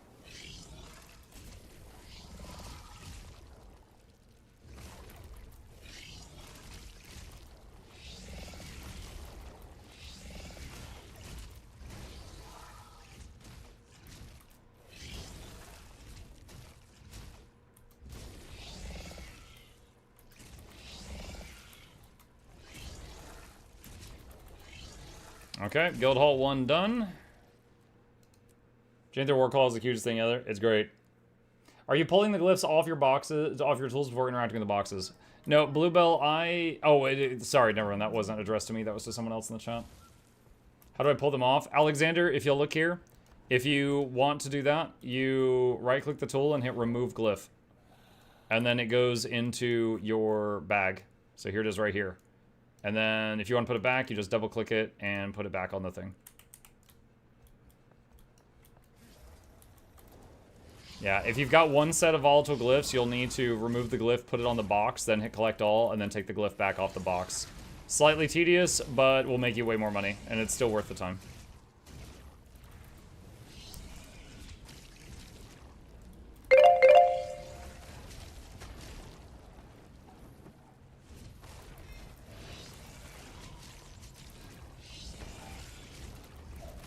Okay. Less tedious than harvesting every node, so yeah. I consider parking an all to the arena. It's not a quick farm, but doing one fight gives 10 of the new currency. I mean, you can do that. Who dat? Laura, hello! Welcome. Thank you, sister. Appreciate you. Muckler Douglas, my thought of me, Reginald Esquire the Fourth, this is Johnson Vessels the Third. I don't even care. Welcome to you, Laura, and your dear viewers to the left. Hope you enjoy your stay. Entertainment is on the way. Crank at the speakers, don't touch the bakers, giveaways every week. Please take a seat, but you'll only need the edge. Welcome. Hello to all of you. Hello, hello, hello, hello, hello. We just finished doing the meta in Janthir. Someone asked me if I could show them the Homestead because they were trying to understand it, and I just took that as an opportunity to do my daily farm. So I just farmed my Homestead. Now I'm just getting the guild halls real quick. Laura sent me. Wow, I'm glad she did. I'm glad she did.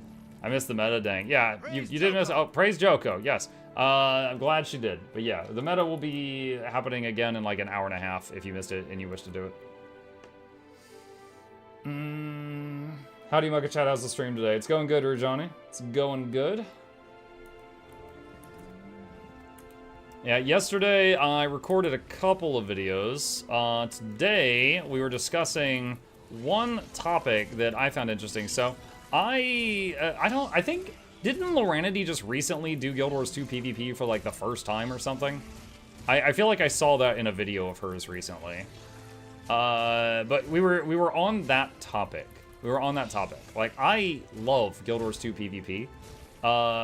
You can see right here, I've got 5,600 games played. I played it yesterday for the first time since like 4 months ago. And I was doing it because I wanted to try out some of the spears in PvP. And it immediately put me against some of the top 25 people in the Northern American continent. I hadn't played in 4 months, so if this game has MMR decay, it is crap. It is absolutely crap. So I was talking with folks and kind of just like, you know, spitballing ideas on how to improve that system. And granted, the system has been how it is for a very long time, but they have changed it a few times. I think in 2016 and 17, they changed how the MMR stuff worked. And I was proposing some stuff. And for example, I was like, hey, chat, you know, if in any PvP game you've played with teams, you know, League of Legends or Dota or whatever, what was the best system you ever saw for, like, if one player leaves and then it's a 4v5, what is the best system you've ever seen for handling that? And chat gave me a lot of really cool answers. And I started writing them down. And we came up with a bunch of ideas of like, here's a problem with the current system, and here's our proposed solutions. So it wasn't just whining, it was like, hey, we would love it if you'd make these changes. So, kind of almost got a script here at this point. The matchmaking is rigged. It's not rigged, it's bad. It's a different word. It's a completely different word. 5,600 games doesn't mean you love it. Could be an addictive or masochistic personality. I do have an addictive personality, but I do enjoy it. However, I will say I've kind of learned that if I'm right now in the current state of things, it feels like I have to play 3 to 4 games to enjoy one good game. And that's really bad odds. I'd rather like take that time to either do another game mode or play a different game if that's how it's going to be long term. Mike, did you get the prismatic spear skin from the polychromatic armor? No, I mean, I used it in the spears video. Hey, Laura's chat. Did you guys see that I put a Loranity Easter egg in that video? I am going to freaking die. No! I did not mean to mount this mount. Anyway, anyway. Yeah. I used that. If you had to rate the halberd-looking expansion spear. out of 10 right now, what's the score? If 10 is an unattainable perfection that is on a pedestal, 8.5. Anyway, the stained glass looking spear that looks like a halberd, I used it in that spears video. I used multiple skins in that video that they had not actually released yet, and I was not sure if they were going to make me re-record it. Because I was on their, you know, testing server, and I had access to everything. And I was like, oh, hey, this is cool. And then I had, like, the falling star spear on the warrior. Didn't realize it was an unreleased item. But then they, fortunately, later on, they announced it publicly before they had me release the video, so it turned out okay. What plugin add-on are you using for the region names? Ah, you've got a sharp eye. You're the first person to notice that. That is called Regions of Tyria. That is a add-on in the Blish HUD overlay. Exclamation Blish if you would like that program. I've got a video with instructions on it. But it comes with like 50 different add-ons in it, and then you just turn on the ones you want. It's pretty cool. Mug Spear Skin questline out yet? No, I just recorded it yesterday, and Noxxi doesn't work on weekends, so she'll be editing that on Monday. Nope, that video will be out soon, TM. Is that like something similar to FF14? Is what like something similar to FF14? What specifically? I mean, we both have cat girls.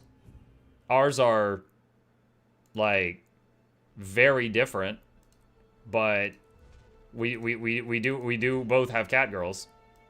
So maybe is that the similarity that we're talking about? Maybe that's it. 'Cause I can see that. What's the alt cap in the Homestead? I think 30. 10 light armor, 10 medium armor, 10 heavy armor. What's your favorite in-game race? Asura. I think they're funny little dudes. I like how for a dodge roll, they do like a full character backflip without even bending their knees because their calves are just so strong. They're just funny little guys. We have real cat girls, yeah. Have you bought your army to the Homestead yet? Yeah, just for a picture, and then I put them all back to work. Hang on. I'll show it to you. Here we go. Alright. On our way to make guides and steal yo girl.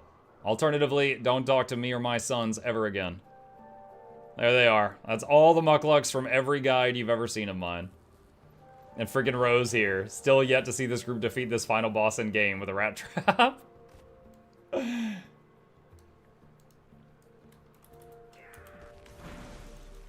Was there a reason you were using the home instance instead of the new homestead to gather resources? Rolling Rock, I did just use my homestead to gather resources. What are you talking about?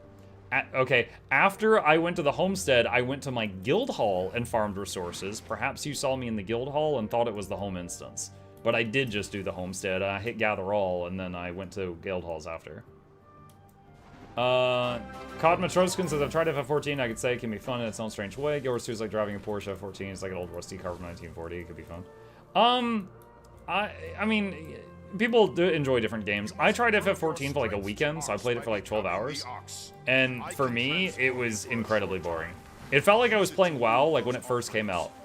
I would walk up to a mob, I'd have to hold still, cast spells without moving, keep an eye on my mana bar, and I also had like the worst pet class I've ever seen. They've given it an overhaul since then. It no longer exists in the state that I played it. But it felt absolutely archaic.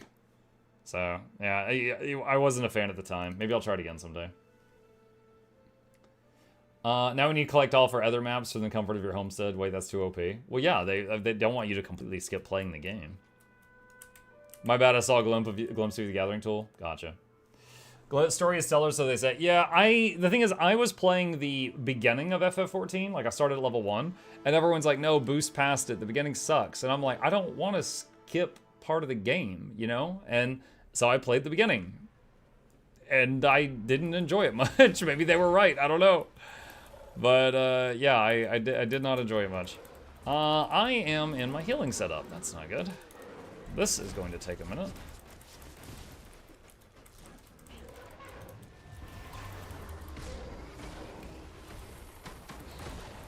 I need to change builds once I drop it. Oh my god, how many? Okay, you know what? No.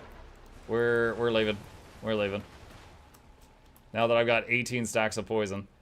There was so many dudes. One of them was screaming, send dudes. And they were like, you mean nudes? And they're like, no, I'm gonna fight. I need more men. Change build. There we go.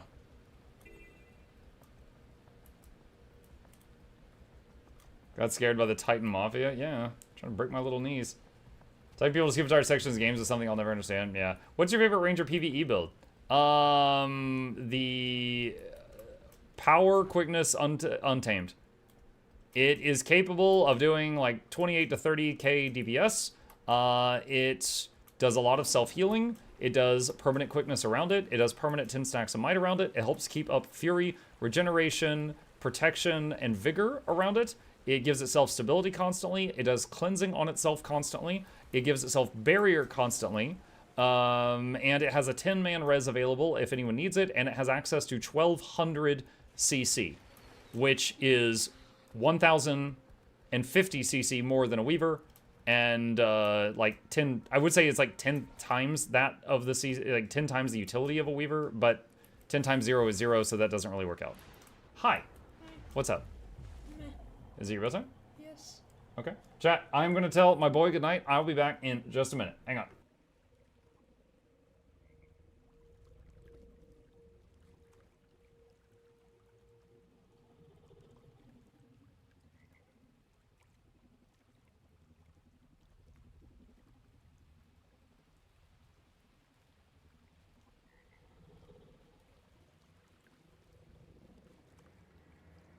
All right. He's off. Okay. I always ask when he's too busy to answer. Yes, I am too busy to answer. Wait, what? What do you think about the Relic of Rivers on Quick Untamed, self-alive for open world? So, Relic of Rivers is an awesome, very powerful relic, but it kicks in when you dodge. Untamed don't have to dodge in their rotation unless something bad is happening. So, doing dodges... imagine, when you do a dodge, you're not attacking. So basically, you're giving up like a second of fighting to trigger that alacrity, and then the whole goal of alacrity is to give you back time. So you're sacrificing time to gain time, and then it seems like a waste, and now you don't have your dodge. So I think that the River Relic is amazing for like Mesmer and Daredevil and Vindicator. I don't think it's for Untamed. I think Untamed there's better options. Daredevil's attack while dodging? Yeah, that's one of the ones I just mentioned, yeah. Let's see. It's entirely possible to put utility in a Weaver if you want to build for it. Yeah, but the average Weaver is like damage, damage, damage, damage, damage, damage, damage, damage, damage, damage, damage, damage, damage, damage. Like they go all in on damage every single thing, and then they keep up with everybody else. And also, they're made of glass, so if they make a mistake, they shatter and die. So it's just like, you know, very much love being a contributing member of society and staying alive more than that. Now, it is viable if you have a Weaver in your group and they can pull their weight, but it's not something I want to play. My wife brought me Hamburger Helper, 10 out of 10. Nice. Tell her that. Show your appreciation. Positive reinforcement.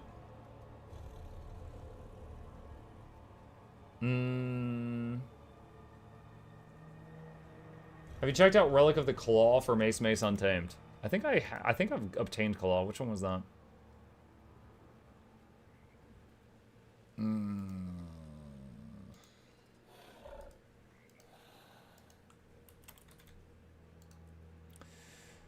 Deal increased strike damage for a duration after you disable a foe.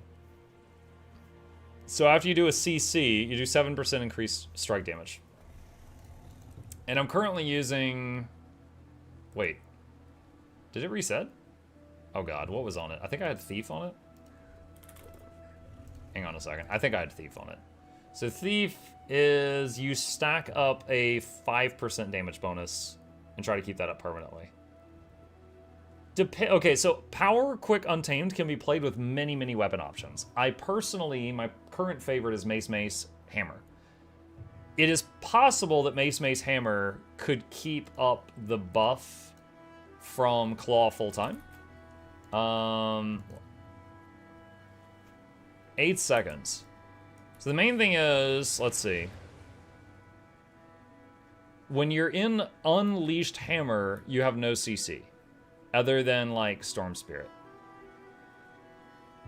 In Mace, your 3's a CC, your 5's a CC, it resets, then 5's a CC, and then 3's a CC. So Mace, it's going to stay up with no effort at all. Hammer, you would need to use like Storm Spirit or something while you had the hammer in hand. Because Hammer CC is only when you're not unleashed, and you don't really want to be doing that while you're DPSing, because that does less damage. I don't know. It's doable. But if you were using a different weapon set, then it would be, you would have different things to think about. For now, I'm going to put it back on Thief, because I don't want to think about that. Look at all those legendaries. Yeah, that's what happens when you play the game for a long time. Mike, what do you think about the new PvP game mode? I think it might be a Battle Royale game mode, like a bunch of people running around a map killing each other. Maybe. World of Warcraft certainly had a lot of recent success with Plunderstorm, which I took part in their tournament. Because of money. On Disable on a Spellbreaker or Mesmer? Yeah, possibly. What's up, Tamanza? There's a new PvP game mode. They announced that they're working on a new PvP game mode. However, don't know that it's out yet. Where you killed Preach? Yeah.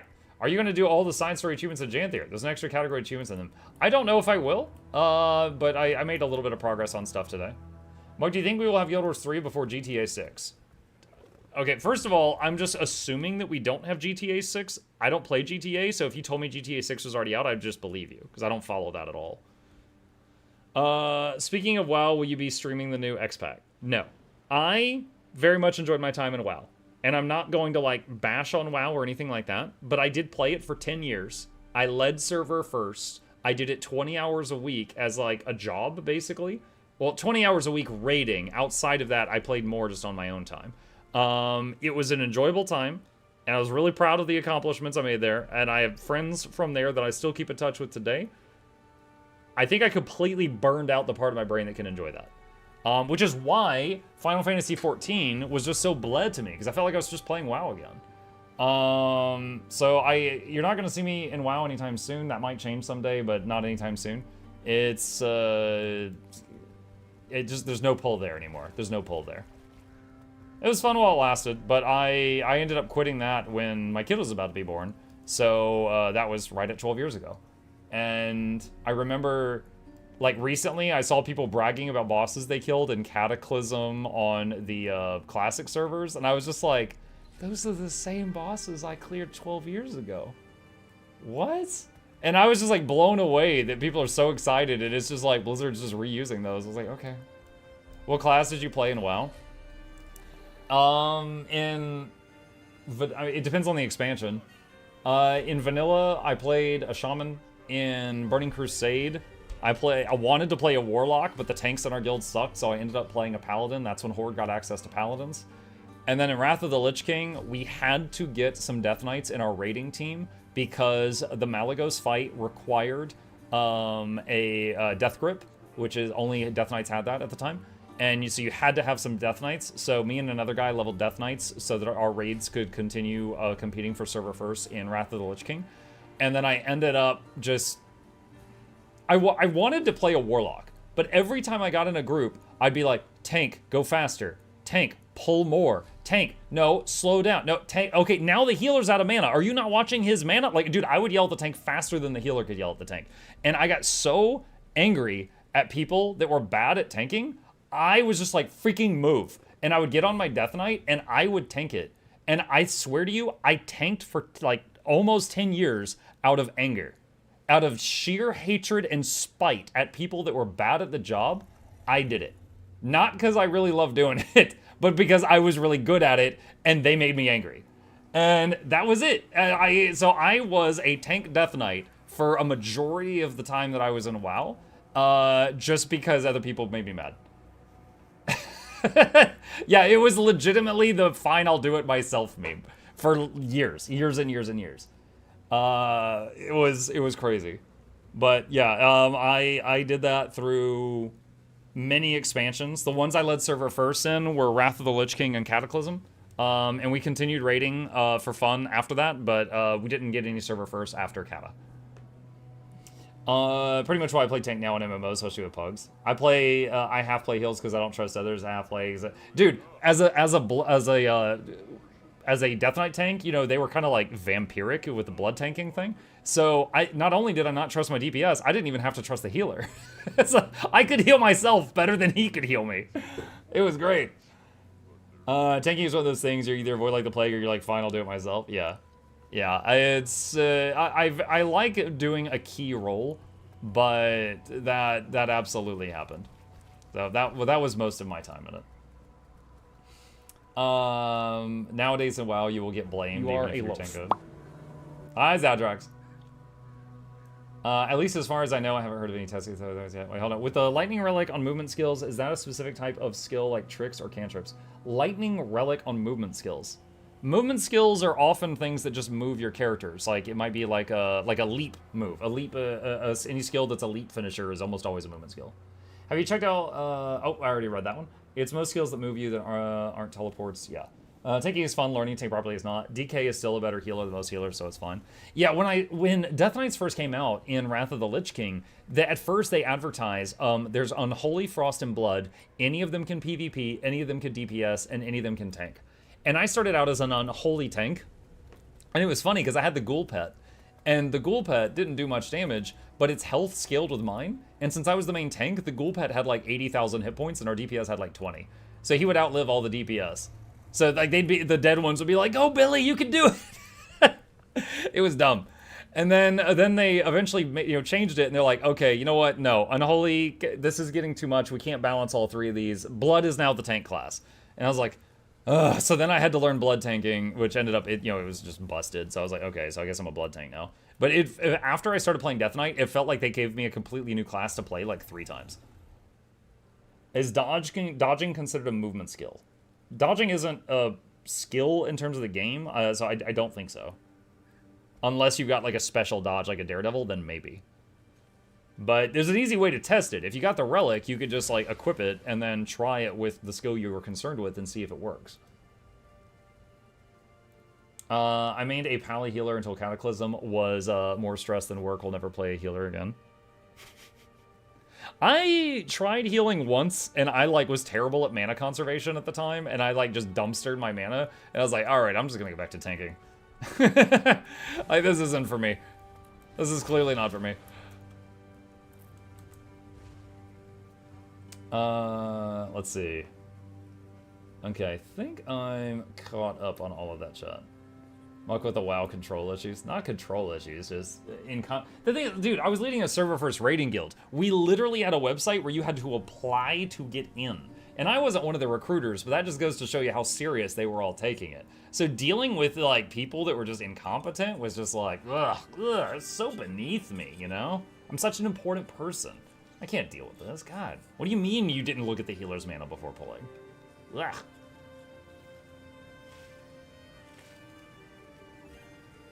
Oh, Pet Chip.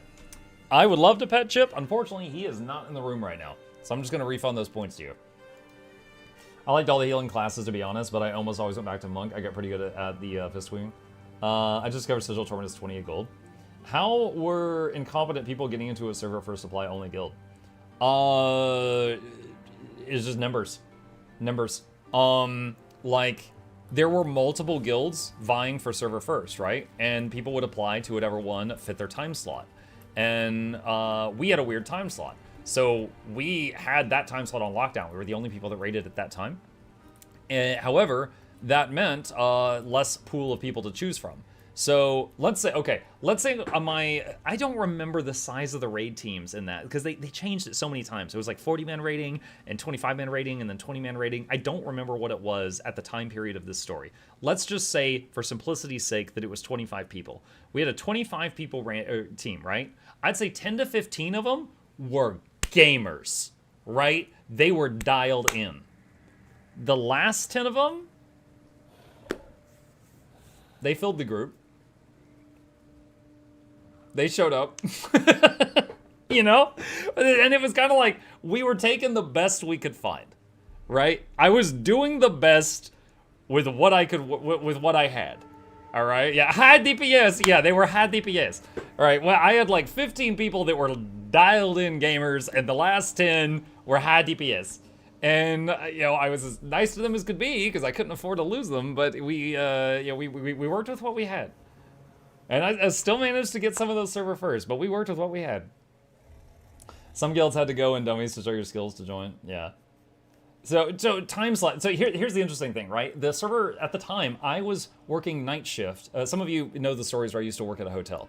I was working night shift. So I would come home, raid in the morning from 9 a.m. my time until 1 p.m.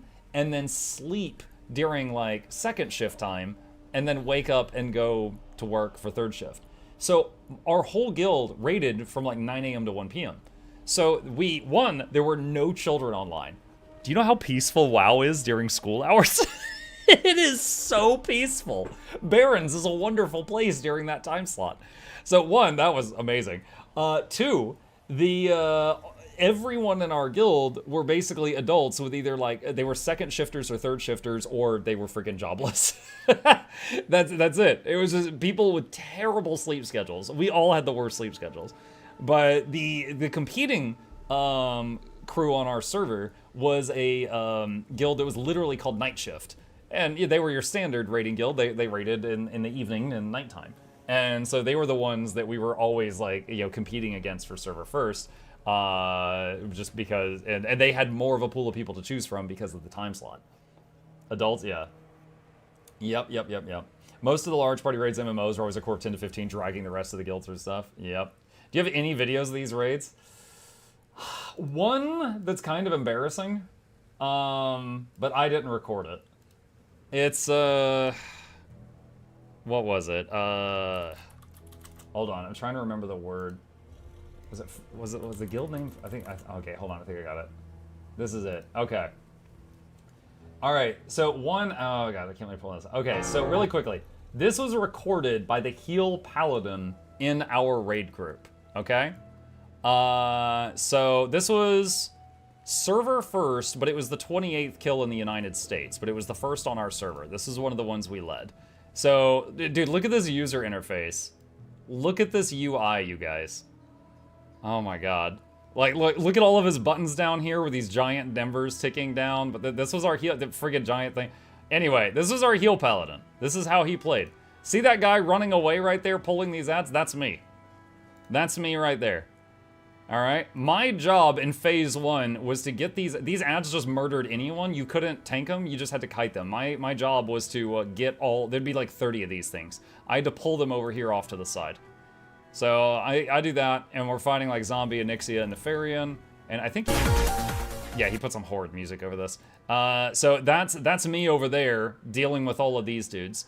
And I'm working with a frost mage to keep them frozen solid because they have a timed lifespan. And I have to, the two of us are trying to keep them locked down until they time out and die. All right, so that's our job. And then over here is the best guy I ever co-tanked with. He was a bear, and he is holding the, I guess, what is it, Zombie Anixia. And then, what is it, the room fills with lava, there's a lava phase, we have to do like a jumping puzzle kind of thing, you fight ads on those things. What was your name at that time? I think my character's name was like Mux or Mucky or something. Because Mukluk was taken from one of my older characters, so this character is just like Muck or something like that. So then Nefarian lands in this fight. There's like both of them, and then we're going. And then I think at the end you can hear me screaming at them. N64 had better graphics. No, it's just that he recorded this thing on a toaster. Hang on. One sec.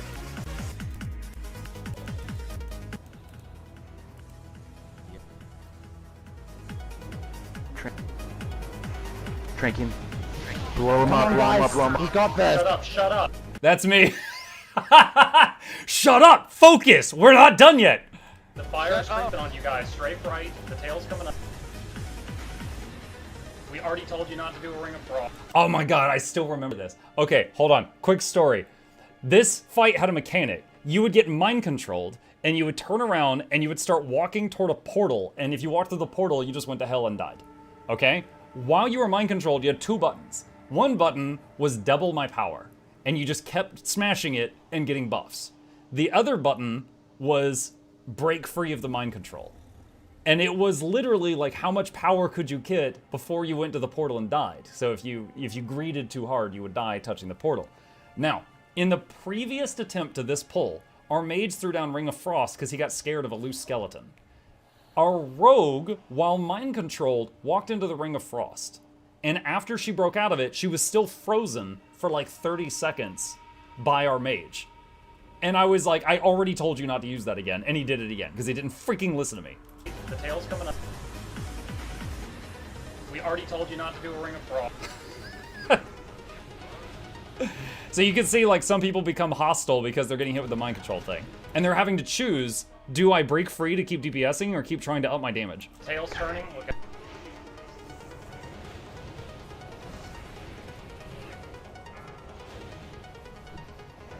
All right, you see this, how she's red? We just hit the enrage timer. This thing will now one-shot anyone it hits. So, Nom, bear's dead.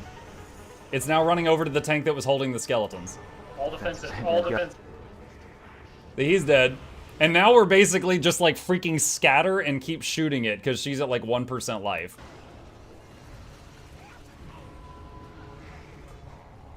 And then the cameraman dies. And there's server first. Yes, yes, yes! And that's it. That's the only one I still have recorded. There you go. Cameraman never dies. He did die. Memories from Vietnam. No, someone asked if I had any of those recorded. That was one of them. But dude, it was crazy. It was a nerd moment because it freaking broadcasts your name to the whole server. Like, Mukluk has earned server first, and then you end up getting like 900 whispers from random people you don't know about it. Yeah, dude, it was wild. It was me I asked. Yep. Memories from Nom. I love the old WoW fights grouping up to the side because of the bite and tail mechanics. Oh, the flank? Yeah. Dude, one funny thing I would do. In WoW, you could manipulate how the boss was standing. Like, as an example, hold on. I'm gonna need some very, very advanced stuff for this. I'm gonna open MS Paint here. Okay, so in WoW, if you had an enemy, here's the enemy, right? And then you had their, like, the area where they could attack. Like, or like, let's say this is their hitbox, okay? If you, like, walked up to them and stood, like, right here, they would take a step back. And you could literally just keep pressuring them like the Terminator and make freaking dragons and stuff backpedal. And so I could get them to move anywhere I wanted them to move. Another thing was, you know, the dragon usually had the, like, tail attack right here and the breath attack right here. And then, like, there was the claws. Claws could hit anything within this giant cone. Okay? So you did not want to be in like these areas. So, like, you would be flanking here or here.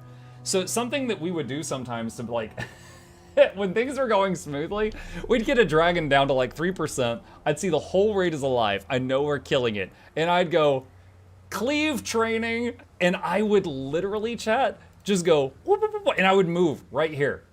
And the dragon would start spinning rapidly.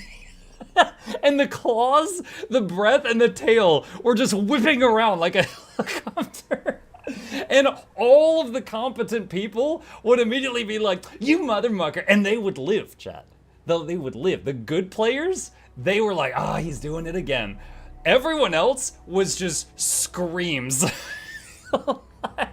I specifically remember there was this one shaman named Zwain, and she would immediately just get clocked. She would reincarnate and get clocked again.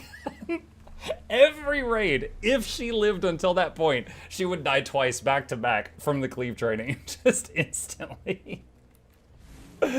Mug making the boss of it, yes. Yes. The 2-for-1 combo, yep. And you had to buy those onks too. You had to pay for those. I miss my Shadow Priest lasers. Muck was introducing CMs to WoW. Oh man.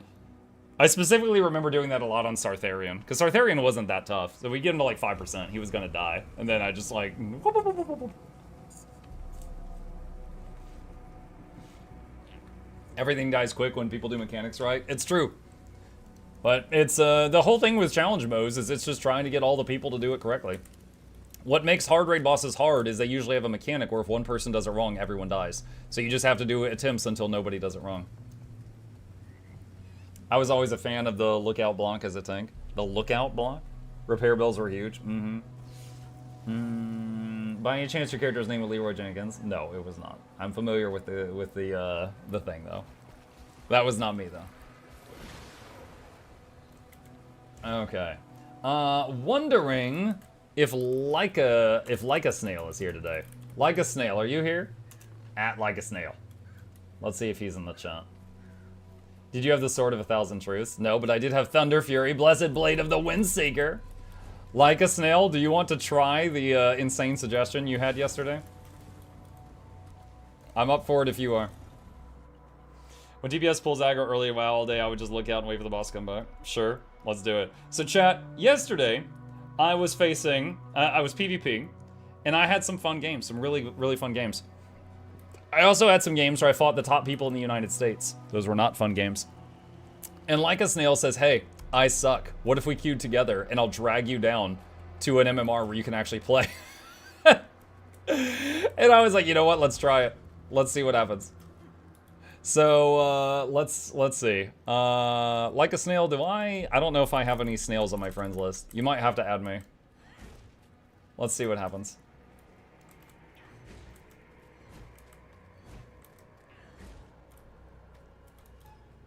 See if he shows up. Kajzavargjarta.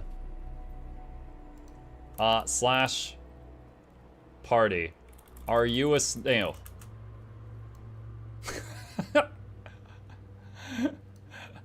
I don't know if this is a snail, chat. Also, chat, this is Tony Shark, if anyone hasn't met him. He was named by Twitch chat.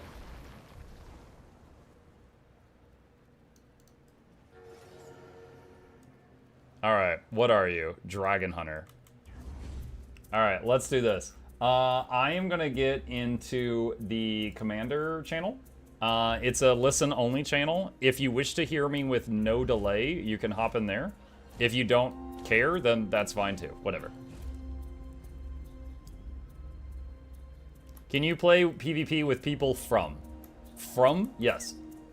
America if you are EU. No, they're separate. I don't like using Twitch, but I will for Guild Wars, you know. Well, I'm happy to have you here, Warm Glass. Wait, I'm sorry. What's your name? Warm Glass of Battery Acid. You scare me. Welcome. Alright. Tony Shark was able to build this in a cave with a box of scraps. Yes. Etherpet is Spudluck, because he kind of looks like a potato. He shoots lasers and removes wounds.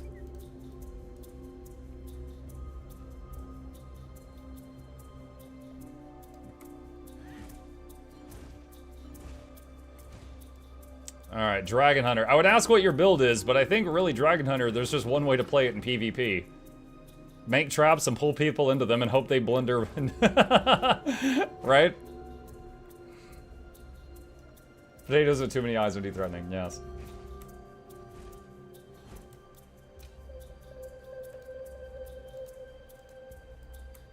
Dargan butter. What's the worst pet name Chad has gifted you? I have a turtle named Laura the Late, which a lot of her community is here right now, so I'm not sure if they're gonna love that or not.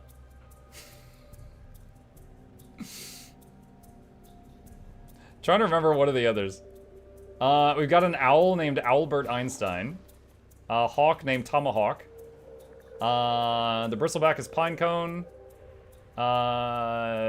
The jaguar is named Jaguar! As if he's like a Warhammer orc. What else do we have? The bear is Wojtek. Let's see. Click these links is the links. Gabriel, my son named that one. Jungle Stalker is Fast and Curious. The Fern Hound is Fernando. What else we got? The Jacaranda is cluster muck.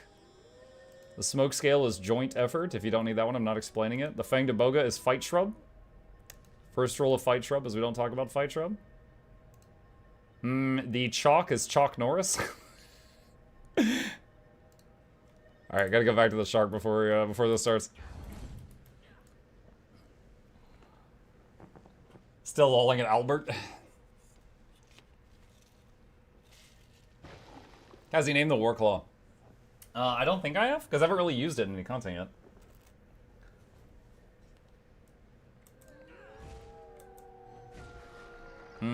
Let's see. Who's DMing me?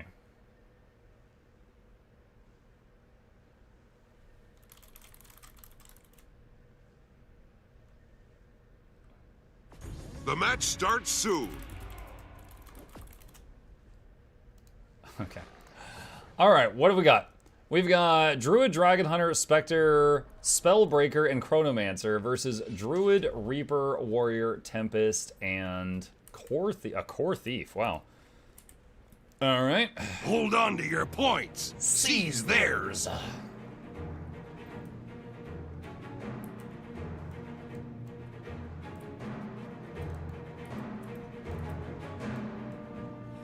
lot of people up there.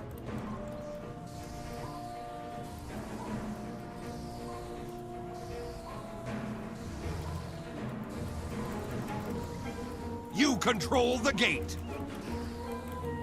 Blocking. You've got the temple. Knock him away. Nope.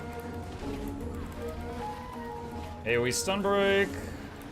AoE daze. AoE blind. AoE immobilize. Swap to Spudluck.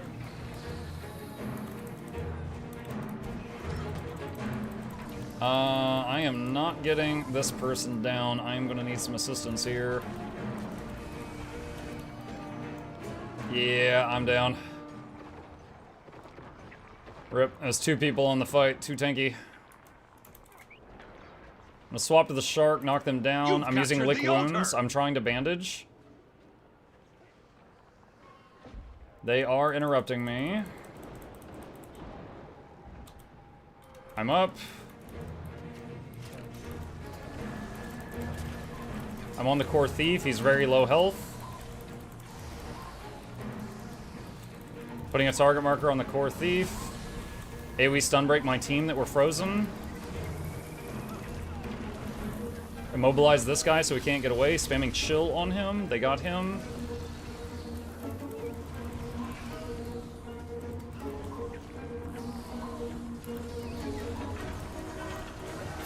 Immobilize. Got her. Nice. Your enemy seized the altar. Hilt bash. Stun. Daze. Oh, he juked. Nice.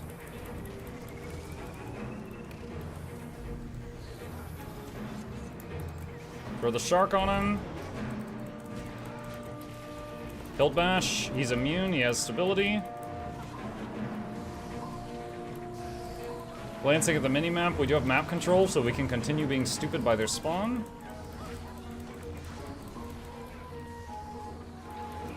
Trying to daze this Necromancer. Got her. Trying to immobilize her. Alright, chill. She's blind. Your enemy she's has down. the gate. Healing Spring because there's conditions on my team. Just getting them all off. You've captured the altar.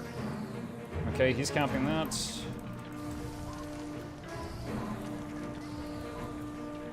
Okay, got that. Hello. Throwing the shark on that guy, just to do a little bit of chip damage. Shark is not going to let beat a warrior in a 1v1, but just throwing... Oh, I see a teammate who's downstate. Where are they? They did get revived already. Hilt bash, stopped him. Okay, Your they caught him. enemy has the temple now.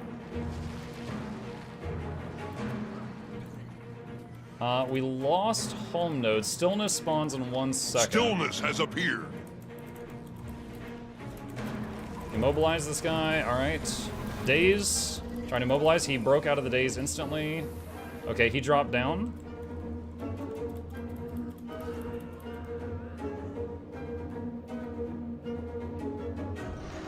Okay, we got stillness, which is giving us double income.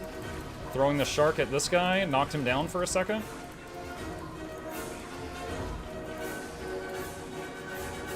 Tried to root him, but it missed. AoE Daze did not connect, but I am healing the teammate, so that's fine.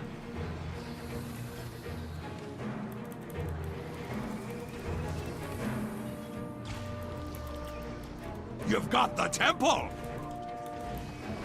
Healing my teammate here. Moving Spudluck onto this guy. Okay, he is down. Swapping to her. Got her. Uh-oh. Okay, he just used, what is it called, Vengeance? So basically, he gets a second life for a few seconds, but he will die in like 10 seconds if he doesn't get a kill, sometimes even if he does. All you have to do is just kite them and run away for a bit, and he'll kill himself in a moment out of depression. And there he is.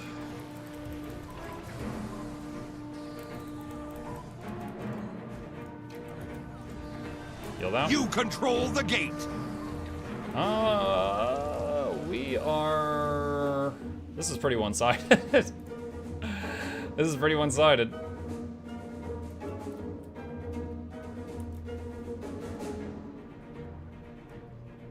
Snails brought a ringer? Yeah, I guess so. Happy belated birthday. Thank you! Who is that? Trickster with a $20 dono. Thank you, Trickster. Oh. Search and rescue, pulling them over here, getting them up.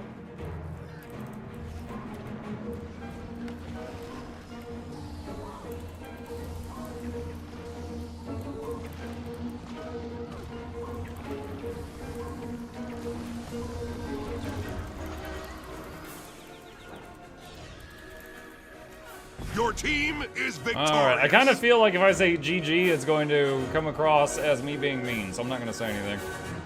Top healing, kind of as expected. No deaths. Did get saved once. I got popped in the early game, and I got saved by other players. But other than that, I was fine. Yeah, they didn't get a single kill. This is an example of poor matchmaking. They didn't get a single kill. That's not great. I kind of feel bad about that. I just wanted even games, not that. We got right, yeah, man.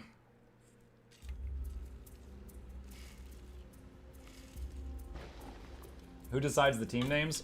I think they have a ton of them in the game files, and it just picks one at random.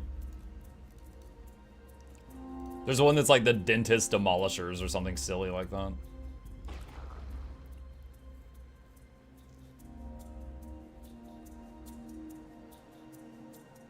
If I tried PvP, I'd be on that blue team every single time.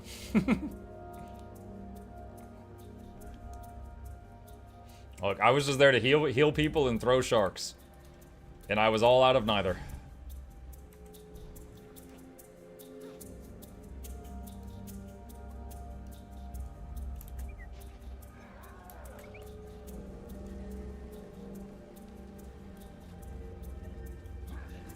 Projectile shark once again. Well, no, I've just grown to really like... Hold on, I'll show you. The enemy can be, like, literally on a different elevation. But as long as there's a path to the enemy, the shark can do this. Go underground and pop up underneath them and knock them down and then do some damage. So, yeah, this, like, it's basically, it's a teleport from his current position to wherever they are.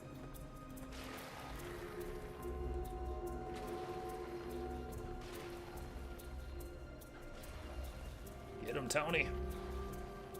Get him, Tony.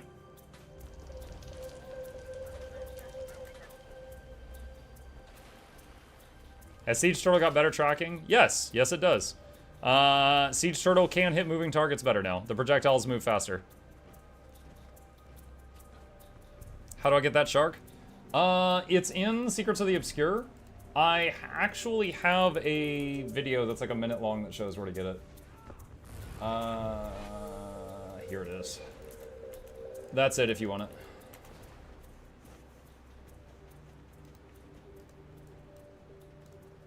Is it worth dumping time into PvP in Warby World besides legendary crafting?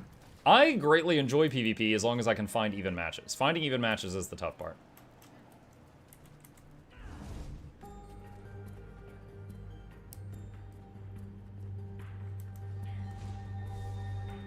To the depths with you.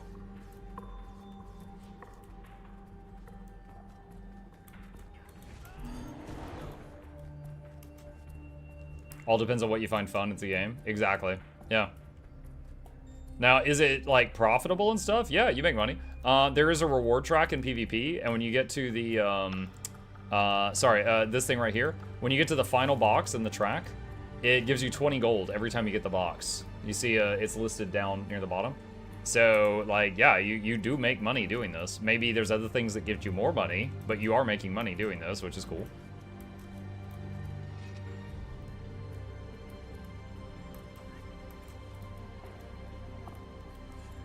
You know where Ranger could buy the mace skill in World v World? I don't have Soto. Ranger got maces from Soto. I don't know if you can get it without that. So Ranger got access to Weapon Master's training, which allowed you to use the staff, the Druid Staff, the Soul Beast Dagger, and the Untamed Hammer on each other. Like, the Druid can now use the Soul Beast Dagger, etc. And then it also got access to main hand and offhand maces from Soto. But Despairing Hare says you're looking for the Heroics Notary, but you do need Soto to get it. What is better for PvP, Soul Beast or Druid? The one you can play better. Soul Beast, if built correctly, can be incredibly bursty. Like the appear behind you, Omaiwa Shindaru, they hit 14 buttons in perfectly quick succession and you just die. But, you know, it's a extremely high burst damage. Like, you know, you got a lot of cooldowns and you use them at the right moment and you hit like a Mack truck for 1 second and you can kill someone in that 1 second, but the rest of the time you need to kind of dance around and bide time and not get caught. I'm not a good Soul Beast. I am a pretty good Druid, which is what you saw me doing in the last match. But yeah, it's a high risk, high reward type of gameplay, I would say. In World v World, it's less risky, because in World v World, you can use a longbow and be like a mile away from the action shooting people. You know, it's kind of like you've got a sniper rifle. But inside here, you know, you're closer together. I want to build to make all the contents. Is that possible? So here's the thing. If you are in open world, you could do literally anything. In a raid, if you're a DPS, your job is just do damage. So you would just do as much damage as you can. Now, sometimes a raid build and an open world build can be the same build. Example, my Power Quick Untamed, a Reaper. Their raid builds have enough sturdiness that they can operate just fine in open world by themselves, and they're very effective. But I would not take those same builds into PvP. Because in PvP, you need a little bit of tankiness to be able to survive getting caught by people. You need a stun break to get out of stun. And you need the ability to get conditions off you. Because if someone puts, like, burning on you, you don't want to just die from that in 10 seconds. You want to be able to remove that periodically. So, typically, I try to make sure every one of my PvP builds has a Condi Cleanse and a stun break somewhere in the build. Okay, well, I'll try to narrate what I'm doing. Alright, so we've got Druid, Catalyst, Spellbreaker, Dragon Hunter Virtuoso versus Chronomancer, Dragon Hunter, Untamed, Core Elementalist, and Reaper. Our team has a Mesmer that is going for our home node. The rest of us are currently running toward mid. There is an enemy over there. We are just running up here. He's running straight toward us just to harass. And we're all meeting here. This is the middle node on the map. Now, I could join them. Your enemy took the mine. Or try to cap this. There's pros and cons to both of those things. Can I? Yes, my shark can reach down there. I'm gonna send Tony. Nope, he's coming back. This is almost capped. The keep is yours. Oh boy. All right, so search and rescue. All right. Glyph of the Star. Nope, it got interrupted. They took the henge. I'm getting. Okay, that is 4 CCs in a row. Okay. I got the revive on my teammate. Swap pets, because the Tony was almost dead. Svanir's return. Throwing heals on my teammate. Okay, his health is stabilized. Okay. That was rough, but saved him. Now, what are they going to do with their newfound life? I see the Reaper up there. Threw Tony at him. Alright, looks like they decapped mid when I went back to save them. And they just killed one of the beast bosses, so they just got 25 points. So, I did save my teammates, but that was rough.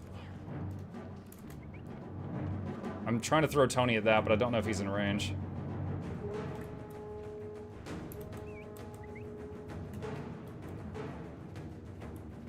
The keep is yours. Okay, we got that.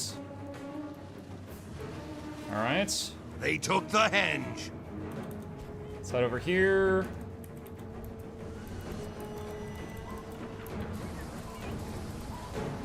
Your enemy took the mine. Oh, that's not good. I am fighting 2 people over here.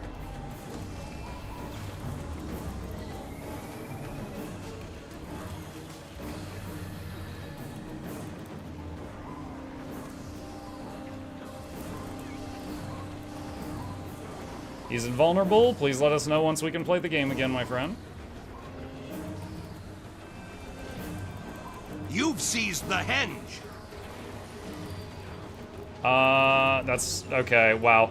All right, so I don't know why, but when I swapped to my greatsword, my block was on cooldown for 9 seconds, and I had not used it recently. I truly 100% do not know why it was on cooldown. But I swapped to greatsword, couldn't block, and then I was caught in a CC chain. Muck, what's wrong with NG Spear 2? I'm not sure. Yesterday morning when I used it, it was unreliable 50% of the time, sometimes not taking me to my target, and sometimes sending me past the target. And then yesterday evening, it was working perfectly when I tested it 30 times.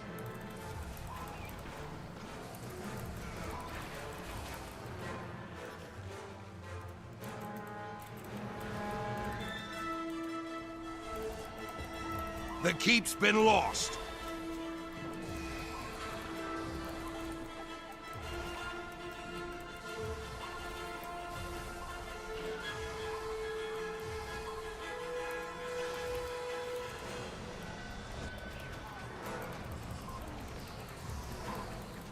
Oh my god.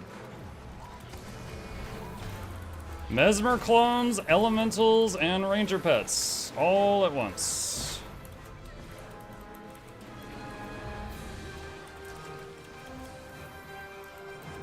You've I taken might go the down mine. here. Yep. Kill the downstate so that we rally. Kill the downstate.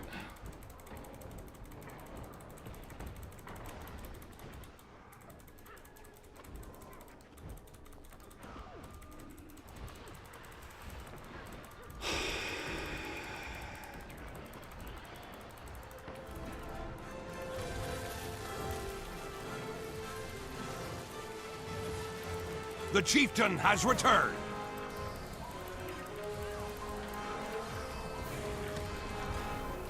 AoE.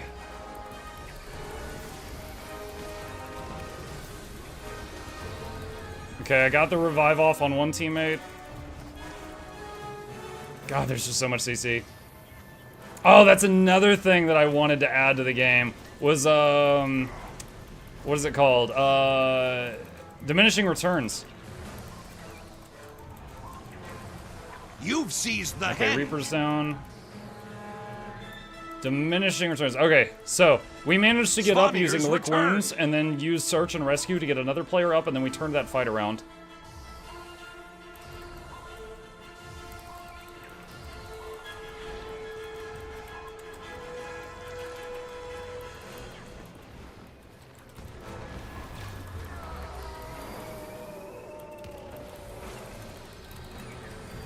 Your enemy took the mine.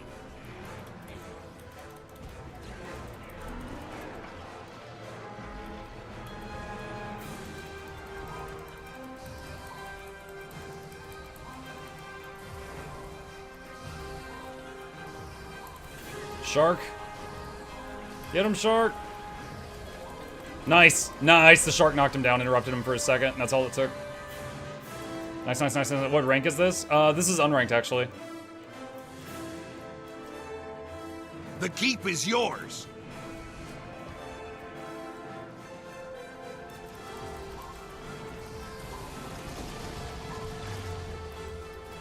Search and rescue. Manually rezzing behind the pillar. Got him.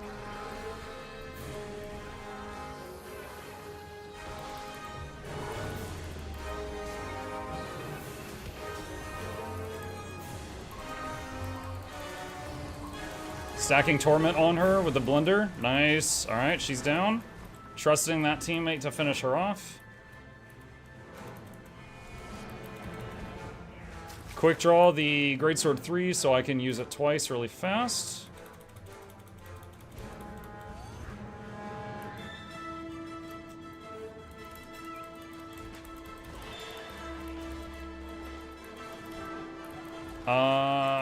It's not good.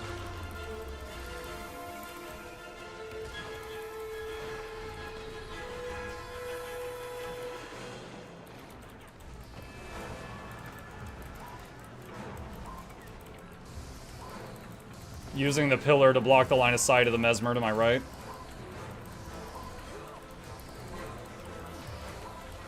Dodge roll because he's trying to do baby gates on us. Search and rescue through the wall. Get my teammate up. Throw a healing wisp on this guy. AoE Sunbreak.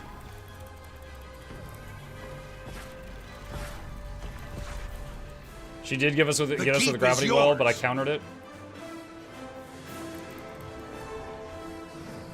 Okay, cool. Where am I needed?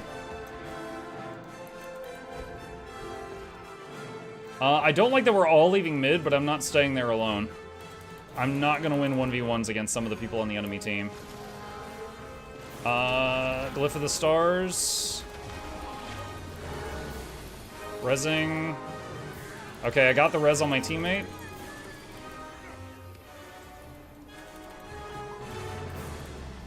Just stacking chill on, ironically, an ice elemental to slow it down. Shark. Got him. The chieftain has returned. We should kill this boss while we're here. There's like 3 of us here. It should be quick.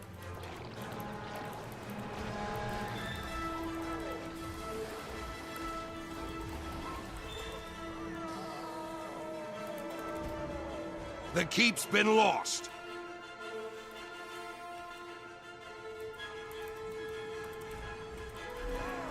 Svanir's returned.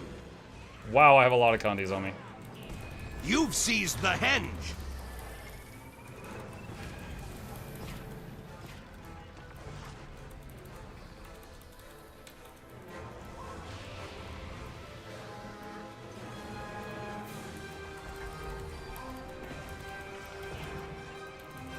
The keep is yours.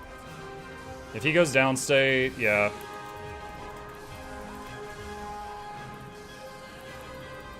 Search and rescue. Got him.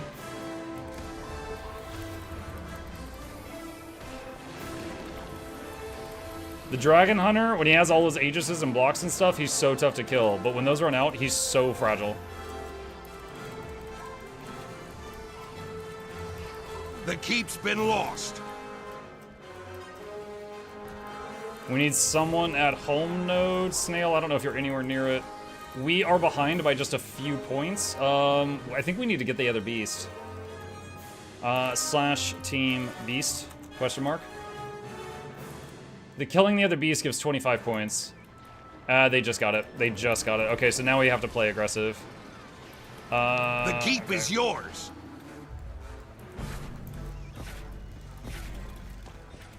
Oh my god, my teammate does not realize I'm getting killed in the back.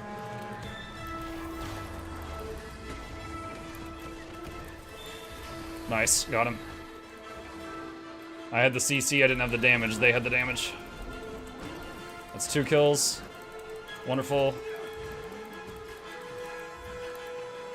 Reaper feared me, he's back. Throw the shark at him. Immobilize him. Daze. Blind. They took the henge. Chill. Immobilize. You've taken the mine. Nice.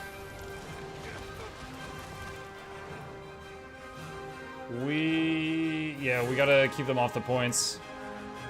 They're taking mid right now. This is so close.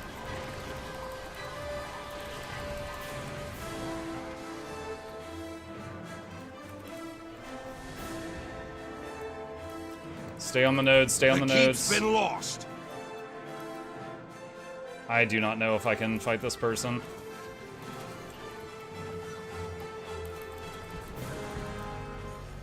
Dang, good game. Slash map GG. That was a good game. The comeback? No, not that. Red won. Red won. That was a really good match, though. That was a fun match. Yeah, we almost came back from it, but they got the beast 4 times. That was 25 points each time. We gave them too many of those for free. Let's see. I had 1 death, 6 revives that it counted. If I do a revive with glyph or search and rescue, but I don't actually interact with it by pressing the F key, it doesn't count it. But I had at least 6 revives in combat. That felt really good. I was almost 50% of the team's healing. 19 kills. Wait, what? I just got a whisper from Gideon on our team that said, wait, like the YouTube guy? I should be like, no, like the shoe.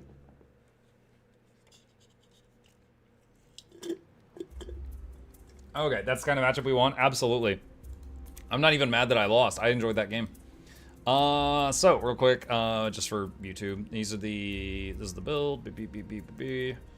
And really liking the shark, surprisingly, in there. All right.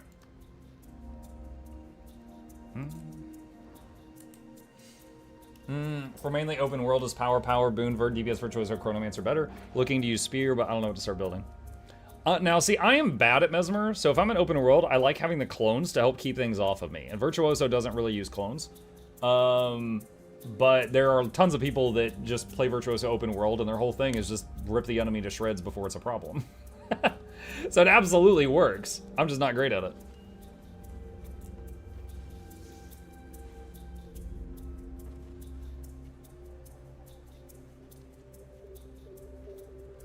Are there certain professions that are worth doing, or is all dropped gear going to end up being better? When you say professions, do you mean crafting stuff? Is the new expansion out yet? Yes, it came out on Tuesday.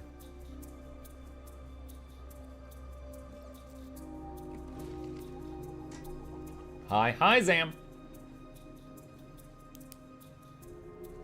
Hey, Monk, how are you? Enjoying the new expansion so far? I'm a returning player. I've always loved versatile classes, but not pet classes. What do you recommend for World v World? What's fun? Versatile, but not pet. My favorite thing that meets those requirements is Scrapper, supporting blobs. You might also enjoy Firebrand. Firebrand's really good. It's extremely versatile.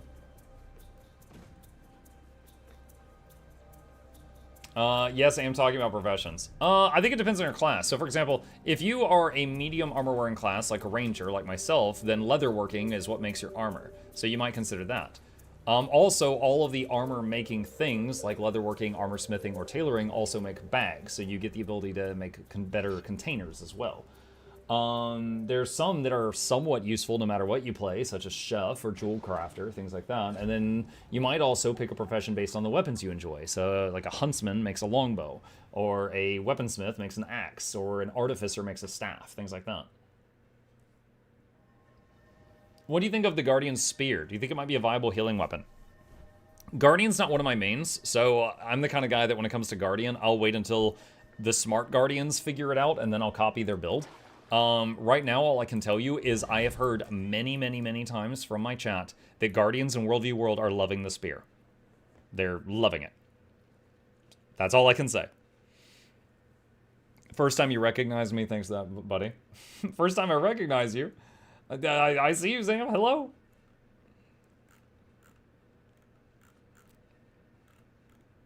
Is the Spear for the Mesmer any good?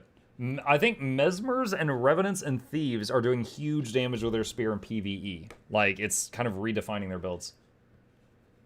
Do I need the new expansion to equip Spears? To use them on land, yes. That's one of the selling points of the new expansion. Yeah, you have to buy it.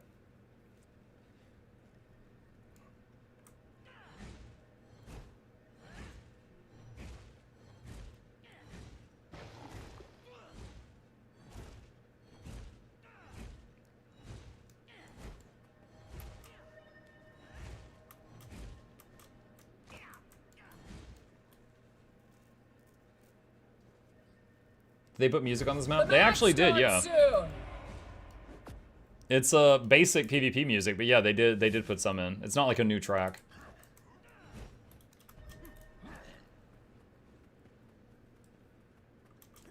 All right, Beta Jin. Oh, enemy team.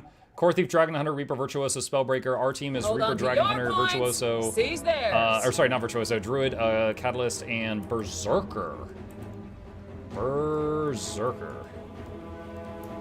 Yep, there's the Dragon Hunter from last time. I'm gonna tap it to use up his Aegis, throw a shark at him. He dodged the shark. He jumped at the shark! Oh my god, nobody's ever done that. You've secured the pier. The plaza is lost. He got knocked out of that. Okay, hold on a second. Oh, no. You've taken the market. Search and rescue. Got him. That might not have been necessary, but I chose to do it. All right, AoE daze on the point, AoE blind on the point, AoE immobilize on the point, AoE chill on the point. There's all the interference I can do so my team can mess with them. Nice. That's not good. That's not good. If this guy dies, it's gonna rally all the enemy teams that are down. We cannot let them bleed out, or it'll rally them. You've yielded the pier. All right, Glyph of the Stars coming. Nope, they interrupted me. All right, should have the res easy now. Woo! That would have been a problem. Now, they have the whole map, so that's not good. But if that person had bled out, then the whole enemy team would have, that we had downstate would have rallied, and that would have been bad.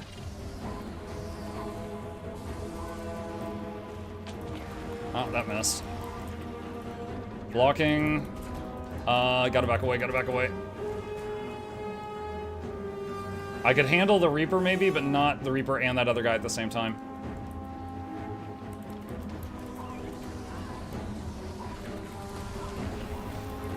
Daze, my arena awaits. Prove your worth and gain my favor. You've secured the pier. Immobilize. Shark. Get him, Tony! Oh, look at Tony. He's like, does it bland? I love it. Enemy thief over here. I like how the laser pointer of my staff immediately showed me which way he went.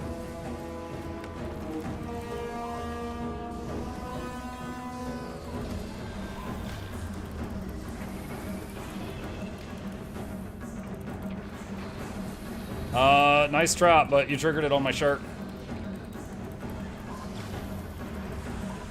Alright. Oh, he blocked that.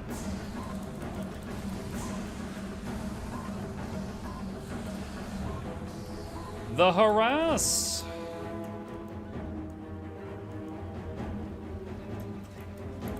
Shark on the vert. Oh, got her. Dude, I love that shark bite. When the shark just comes out of the ground. Hello. The plaza is lost. Actually loving that move.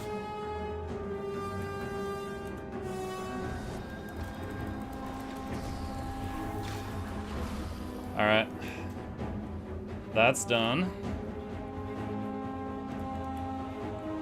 I am ready in my arena. Xylan is downstate. Where's Xylan? There they are. For my favor. Dang it. Search and rescue did not work. Also, my pet's stuck up there now. I tried to zip in and do search and rescue while flying in, and it resulted in the pet getting stuck up there, and it didn't actually work. Unfortunate.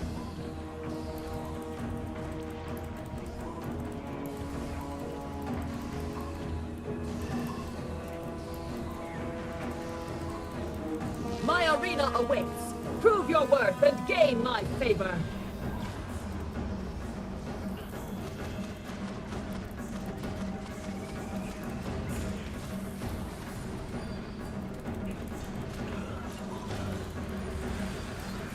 Oh god, I'm in a blender. It hurts. They're seeing if I blend.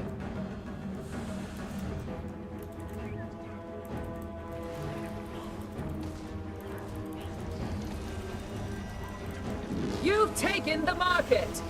Whew. Uh-oh. Search and rescue through the floor. Yeah! They are in real life stunned for 3 seconds, wondering where he went. Did he go in the lamp? Where did he go? Where did he go?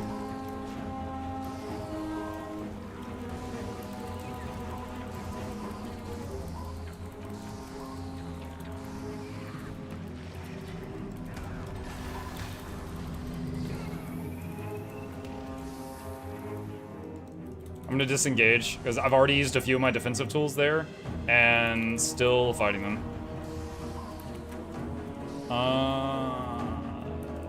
Ping ping over here. I am readying my arena. Come, mortals, and contend for my favor. Oh my god. Yeah, there's, I might be dead. I might be dead here.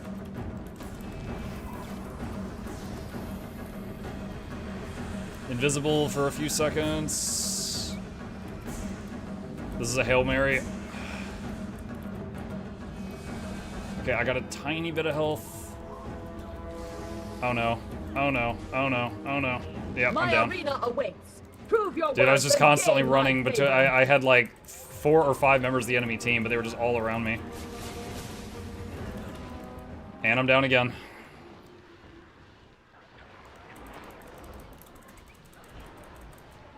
Yeah. It's just too much.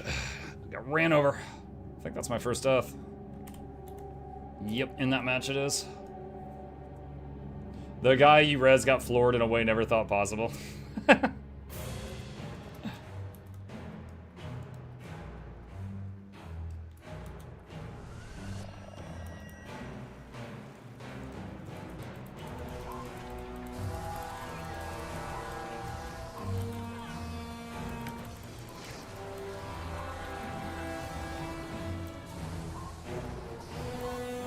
Sickle beam!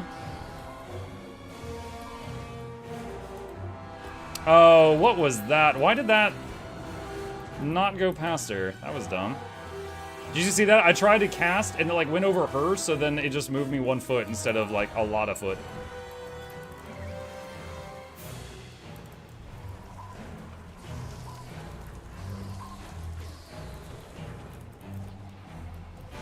The plaza is yours.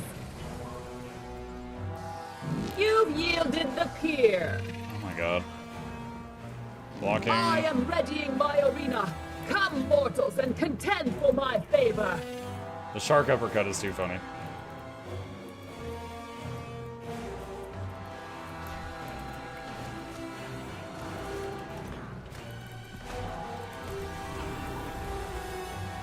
Dude, this is, I can't even play the game right now. Whoever in my chat the other day said Warrior Spear was bad, they just clearly are not using it correctly. Because this lady's just punching me right in the System 32 files. She's just taking away my ability to, like, use Windows.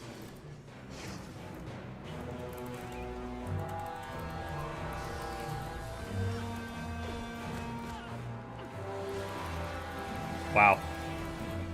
Yeah, okay. All right. Yeah. That was a, now, yeah, so Spellbreaker Spear might be the way to go. That was awful. I was just getting crowd controlled on a constant basis in that fight. You've lost the market.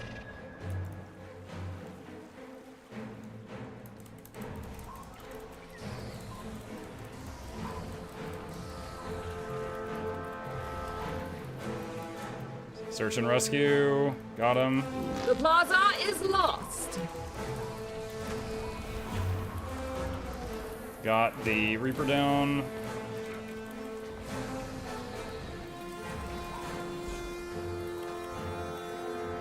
Do not want to be caught out by her again.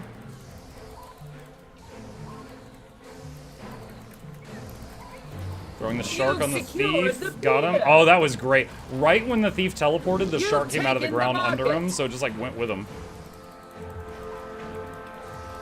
I am readying making sure he dies. Come, mortals, and contend for my favor.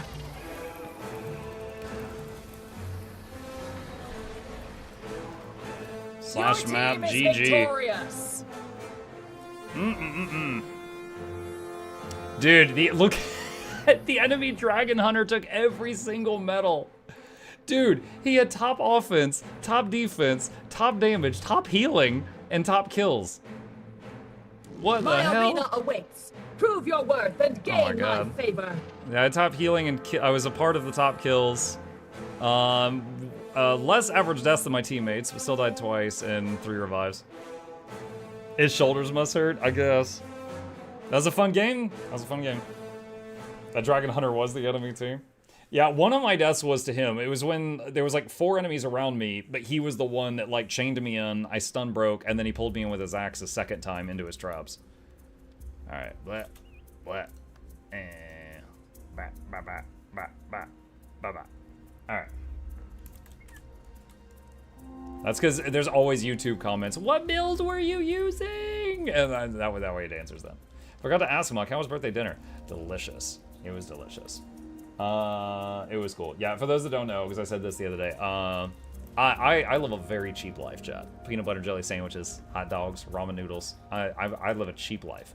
And, however, my favorite thing to eat, like if the sky is the limit and I can go to any restaurant in the world, chat, my favorite thing is hibachi.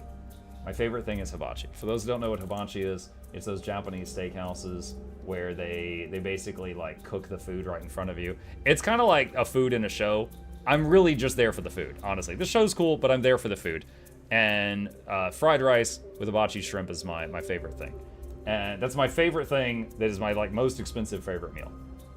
And my wife was like, do you want to go out to like, you know, some fancy meal or something for your birthday? I'm like, no, let's just save the money. And then Tuesday happened. And Chad, I'm just going to say that Tuesday was a good day for me. You know, with the 18,000 viewers. Like, okay, just assume that my daily income is usually related to the fact that I have an average of 300 viewers. Tuesday, I peaked at 18,000. All right? So imagine that you showed up for work one day and your boss says, hey, just on this one day, I'm paying you 60x. And you're just like, okay. That was Tuesday. A very, very rare day. And so I told my wife the next day, on Wednesday, I was like, you know, maybe I do want that fancy dinner. So today, we went out, we had hibachi for dinner. And I got very full, and I have leftovers, and I get to enjoy it some more tomorrow. That's it. Boop. My favorite part of Elemental Spear is the etching skill. It's a beautiful skill. Yeah, it is a very pretty skill for sure. Now on hibachi, thanks, Muck. You're welcome. When I was growing up, hibachi was my birthday dinner choice almost every year. Like, I've been to a fancy steakhouse before, which, you know, when I think like really expensive food, the first thing that enters my mind is expensive steakhouses. I've been to a Ruth's Chris on like 2 occasions, and it was good. But like, it's like, okay, let's say I take the best steak I've ever had from like a place where it's like $20 or $30, right? Like an Outback Steakhouse or a Longhorn. And then I compare that to the Ruth's Chris one. The Ruth's Chris one was maybe 15 to 20% tastier, but it was 500 times the price tag. I'm not okay with those numbers. So other than one time on my wife's, on mine and my wife's wedding anniversary, I took her there because she wanted to go. Other than that, I've never gone there again on my own dollar. It's just so expensive, and it is good, but it's not worth the money. Diminishing returns is real? Yeah. Oh, that was the other thing I wanted to write down about the PvP idea. Hang on a sec. Diminishing returns on CC. Let's see. Well, actually, let's change this. Hang on a sec. So, problem can get stunned 14 times in a row, and not a lot you can do about it. Do about it sometimes. Especially if multiple opponents. Proposed solution. Diminishing returns on CC. In World of Warcraft, if you are hit with a 10-second stun, it lasts 10 seconds.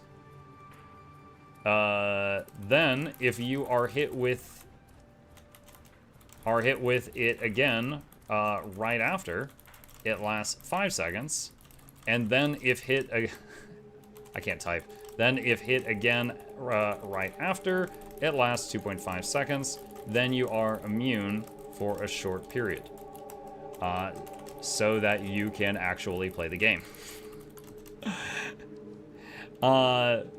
Now, an obvious difference between Guild Wars 2 and WoW is we have stability and stun breaks, which, and well, I should say, and more stun breaks. However, it is still not enough sometimes, sometimes, if you are fighting a Spellbreaker or multiple enemies with lots of CC. Okay, that's it. Boom. That's my thoughts in word form.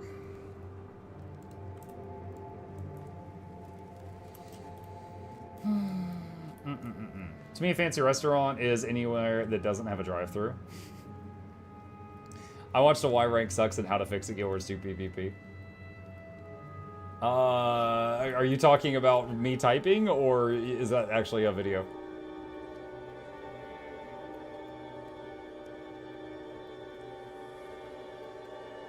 What about something like reverse Defiance Bar?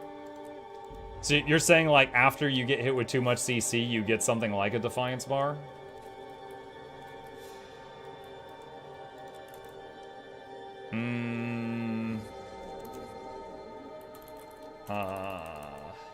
Proposed solution 2.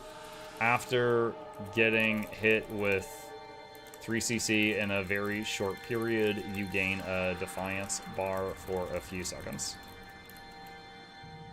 There we go. That's kind of a Guild Wars 2 solutions. Boop. Maybe a long shot, but if anyone has any contacts at ArenaNet, can you already are assuming too much power here.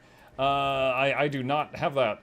Can you please tell them to fix the Legacy mission in Living World Season 4? It won't let anyone progress. There's a forum post about it. If you have a post on the forum, that is honestly the best thing that you can do. That is the best thing that you can do. Wait, dude, there's literally... Hold on a sec. There's literally... the link you gave me has a dev post that says, "We hear you, we're working on it." So... they know. I mean, you did a good job putting it on the forum. That is the exact place to take it, but it seems like they know. So you don't need me to tell them.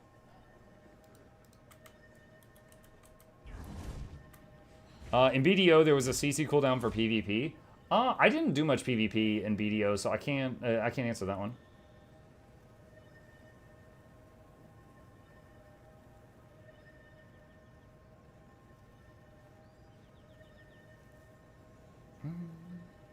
Shouldn't multiple people be able to chain stuns, though? There's not diminishing returns on damage. So, Flake, I think... The match starts soon! I think one person or even multiple people should be able to chain stun, but I think there should be a limit, right? Because if you have someone that does a build that has 0 damage but 42 stuns, and they can just stun lock you for... Like, a warrior with a proper build can stun you for like 10 to 20 seconds straight, if they know how to play it. And you just cannot Hold on to your points! Seize theirs! Okay, we have a Thief that connected late, Catalyst, Herald, Dragon Hunter, Druid versus Reaper, Daredevil, Tempest, Scrapper, Spellbreaker.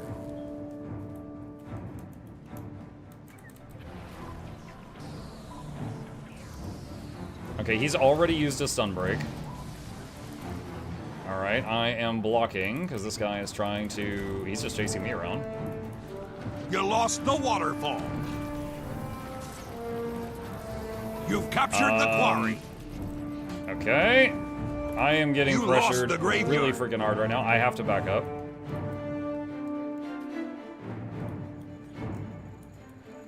Trying to leave combat. Okay, left combat.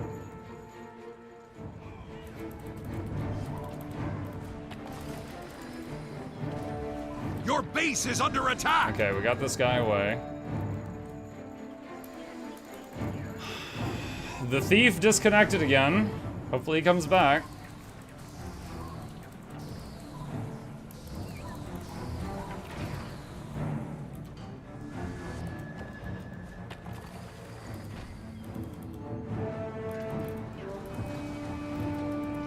Bro, what the heck?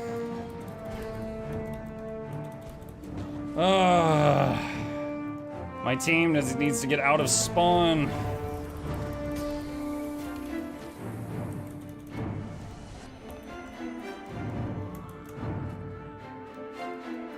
Okay, our guardian went around to home node. That's good.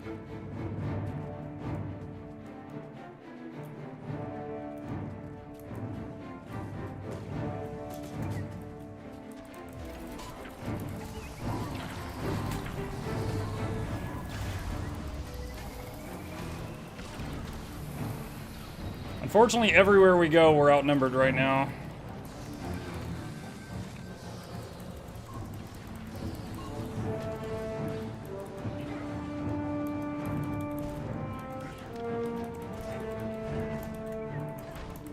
I think I'm dead. Yeah. At all times, I have 2 people on me. Okay. Our thief is back. And our Ellie has rage quit.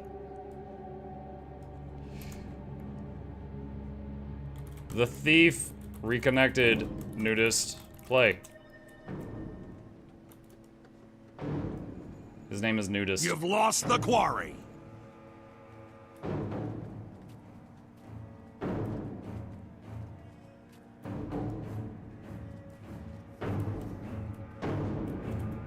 Search and rescue. Pulled him up through the floor. You lost the waterfall.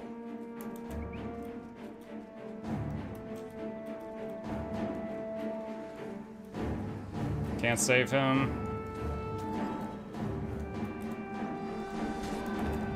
Bro, what? You caught me?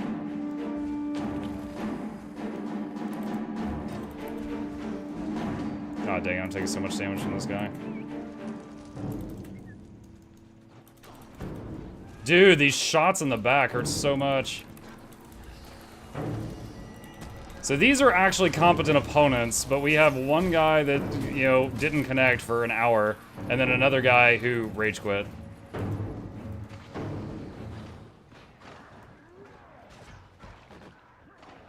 Oh, is there 2 people in the spawn? Okay, the Herald's in the spawn too. Awesome. Dude, if they're gonna have willpower this week, they should play warriors. Because then it would kind of make sense when they just drop dead after 10 seconds. Ugh. You've lost the quarry.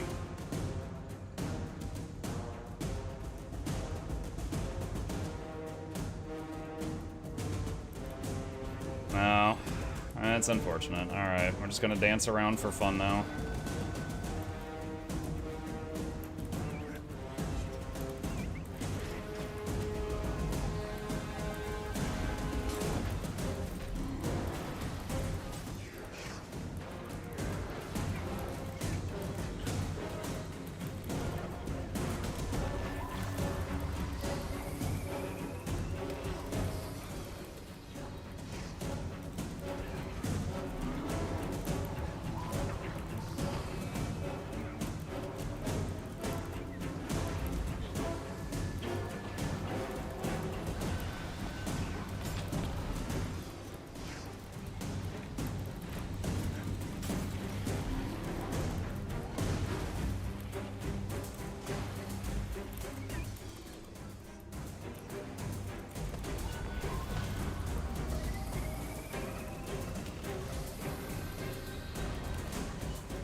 Dude, full counter.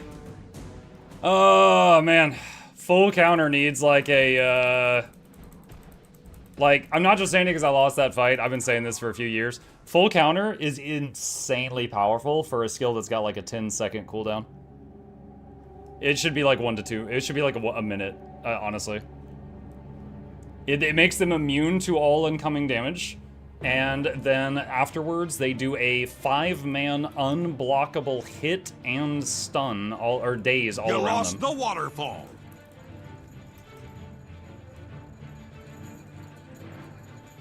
I'm glad those other people let me actually do like a 1v1 though, and they just watched.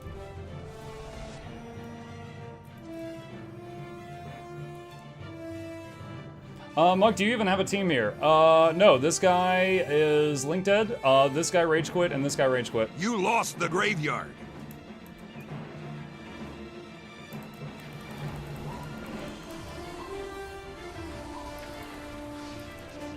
So no, I don't have a team.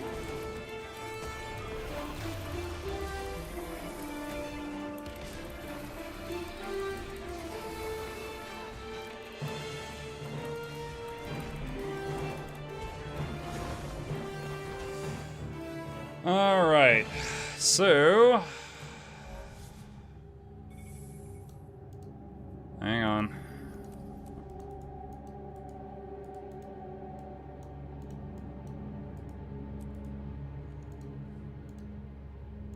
These guys just stood there the whole time.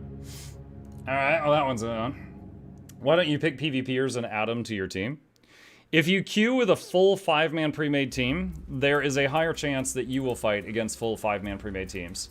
And if I do that with just like 4 people I just picked up off the street, there's a very high chance I will fight against 5 people who are God's gift to gaming. So I really don't want to queue with 5, because there's a very, very high chance I will fight full pre-made teams that are like on comms and they're just extremely well organized and stuff like that.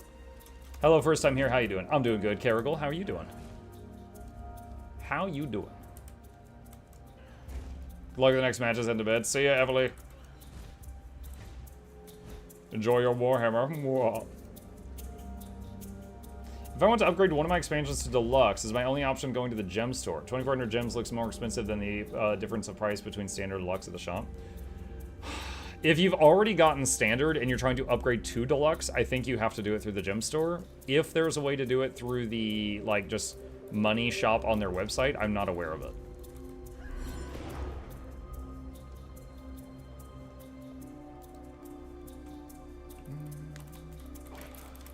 Will you be playing Black Myth Wukong? Yes, starting on Wednesday. That is my goal. Yeah. Yo, real talk though, full counter, 12-second cooldown, stability, evasion, reduces incoming damage by 100%. You then do an unblockable daze on everyone around you, up to 5 targets, dazing them for 1.5 seconds. So it's like you, and it's a 12-second cooldown. That is absolutely busted. Like, for how powerful that is, an unblockable crowd control on all enemies and you're immortal for a moment, like, that should be like 30 seconds to a minute cooldown, I feel like. Not 12 seconds.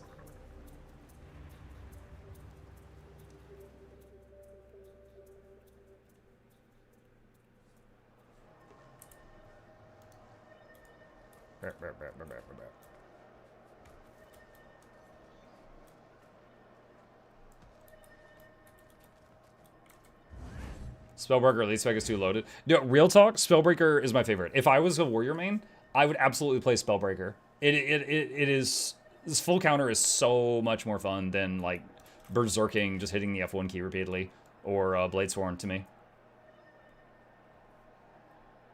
Of course you would. Yeah, dude, I mean, like, when I did the DPS variant, when I played DPS Spellbreaker in PvE, one of the most fun things was every time the Bone Skinner would, like, leap across the room, I would full counter it. And it felt really good to use. But in PvP, having it on a 12-second cooldown is busted. It's crazy. Hey, I just got here. What's happening? Doing PvP duo queuing with, Like a Snail from chat.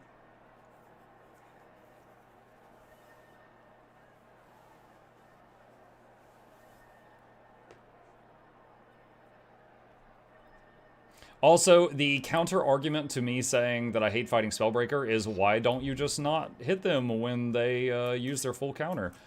The thing is if you already had a swing happening, or your pet already had a swing happening, or both of you already had a swing happening when he raises the counter, it's too late. It's like it already has happened. Eternity is better, by the way. Oh, dude, I love my transforming sword. I actually have Twilight as well. So I already had Twilight, then I made this because I wanted it. Okay, enemy team. Ranger, Firebrand, Scrapper, Chronos, Soul Beast versus Hold on to your points. Chrono, Seize Necro, theirs. Druid, Dragon Hunter, Tempest. Stow Council helps with the... yeah, but you can't hotkey Stow. You can't hotkey Stow. It's been years and they still don't have that.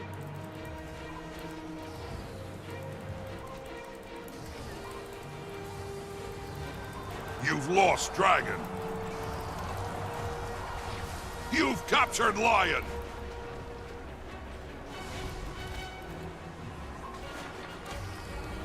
Why did you run back into the blender? Oh my god.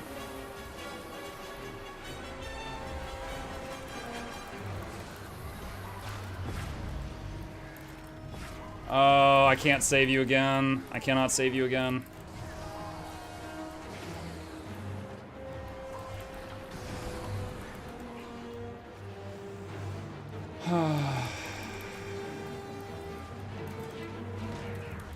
You've captured the field. Is this the real one? This is the real one.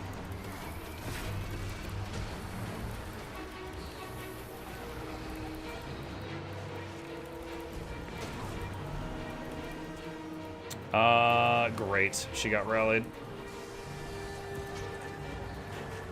Oh, wow. The net turret got me. What?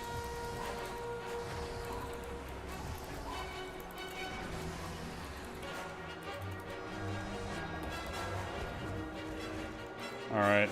Disengaging. They do so much damage. I'm gonna try to leave combat for a moment. You've lost the Alright, field. I've reset. You've captured Dragon.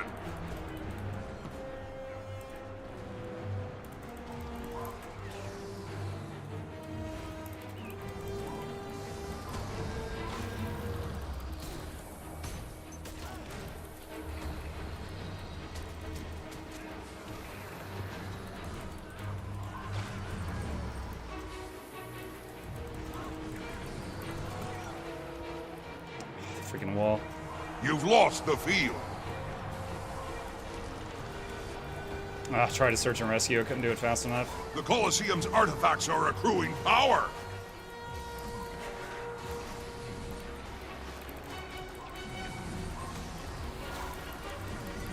Of course, he's invulnerable.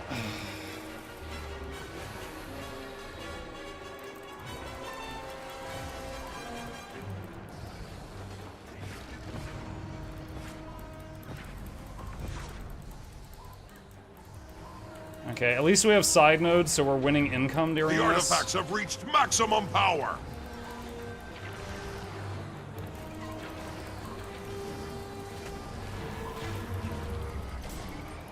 You've lost Lion.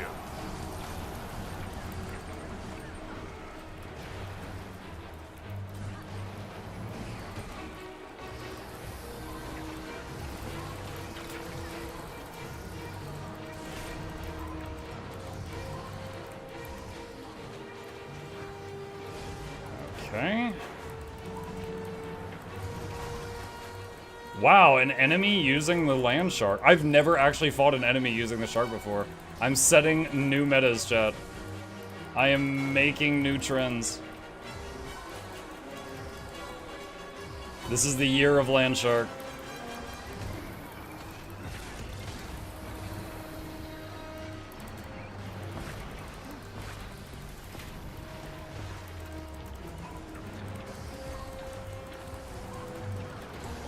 That kill was brought to you by Land Shark. I use Shark for 3 seasons now. Don't try to make things up.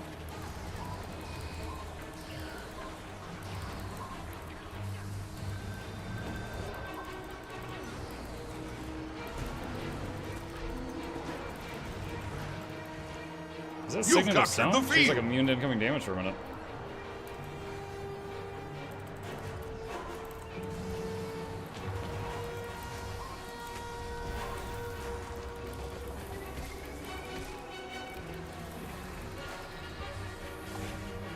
I need more people back at mid. Lost dragon. Blue team has obtained an artifact.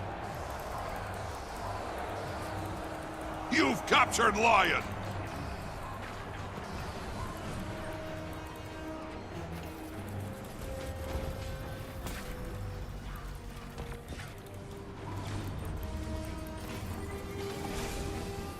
God, I'm getting just ping-ponged everywhere right now. I can't actually play.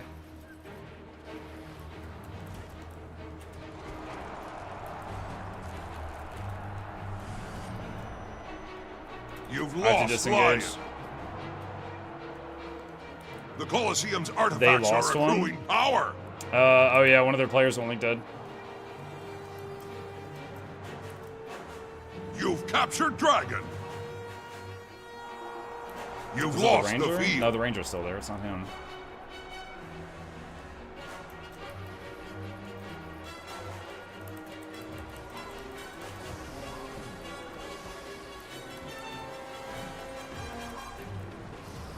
The artifacts have reached maximum power.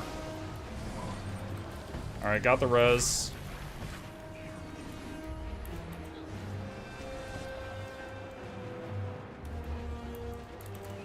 Oh my god. Why do we have two people home chasing this one Ranger around? Like, we've completely given up the advantage by us outnumbering them by having two people fight the Ranger.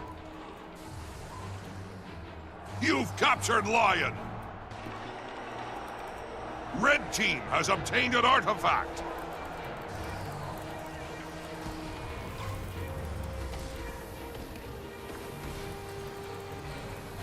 Warm glass, if you think I'm reading chat while in the middle of the fights, you are sorely mistaken.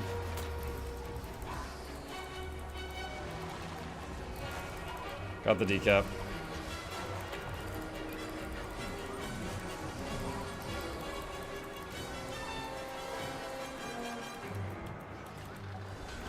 You've lost lion.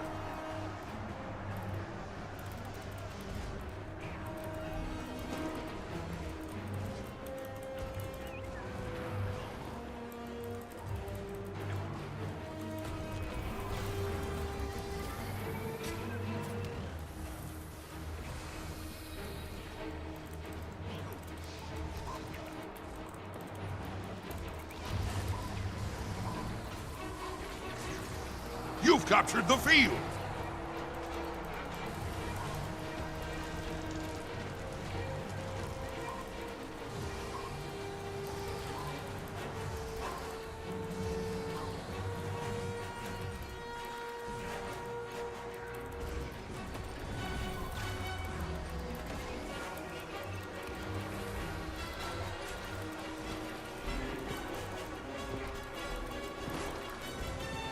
Ah, so close. Got him. Alright. Got the shark on that guy.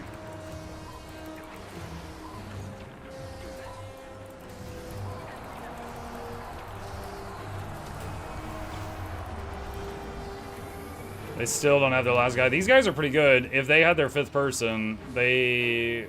Like, I wish they hadn't lost The their fifth Colosseum's person. artifacts are accruing power. Because that's absolutely going to be a reason that they've lost.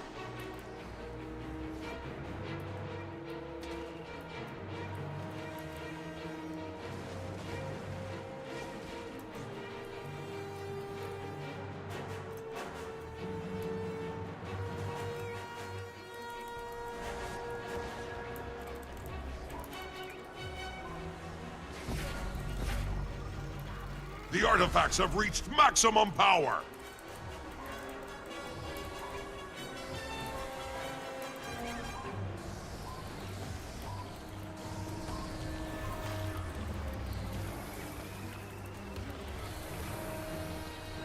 Got thumped.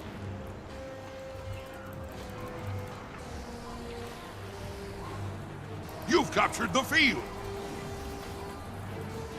Nice, Red got team him. has obtained an artifact.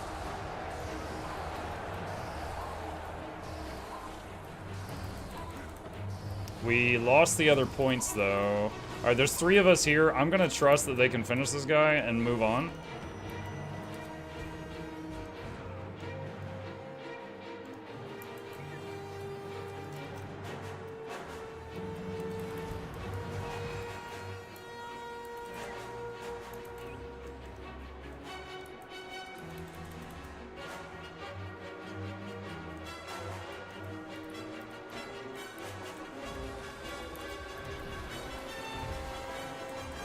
You've captured the field.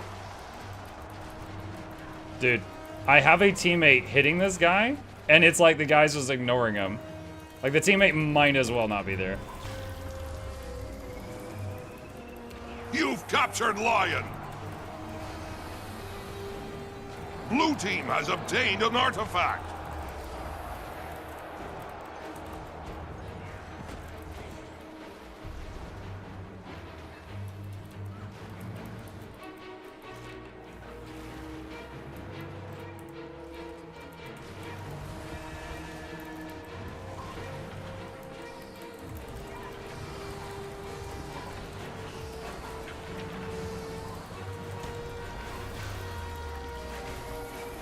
There we go. Yeah, he was a really good duelist. Unfortunately, he was just basically running circles around our Mesmer.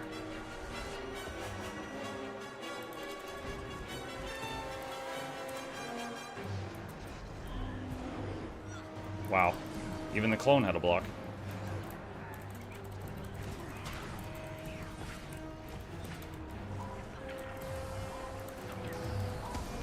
You've captured the field. The Colosseum's artifacts are accruing power. You've lost Dragon.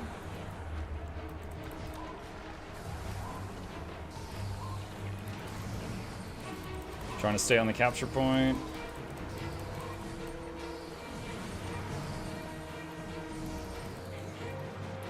What? Oh my god, toolkit. The artifacts have reached I'm maximum gonna do glyph power. just for stability. Your Last team map, is GG. Sorry victorious. about your missing person. Good, good fights. Okay, so that was a 5v4, but they were hanging on the whole time. They were good players. Like they were playing well. We might have lost if they had their 5th guy, honestly. Let's see. Yeah, healing, kills. Didn't die at all. I didn't have any deaths. 2 revives. Defense. Is he in Selly gear? No, Celestial stats are not allowed in 5 versus 5 Conquest.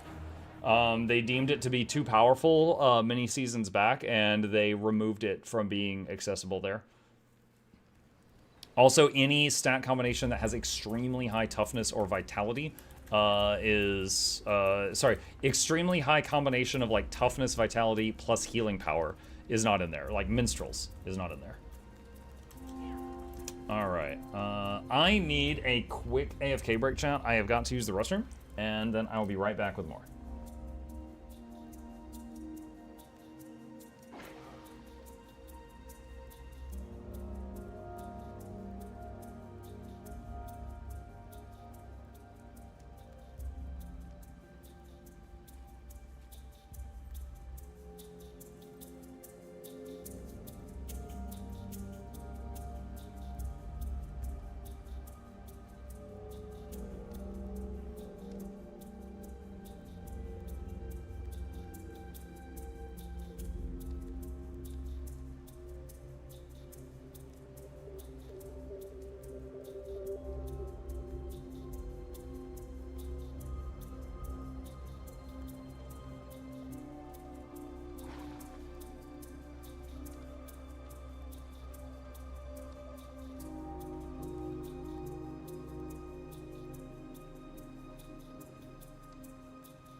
Okay, I am back. I am back.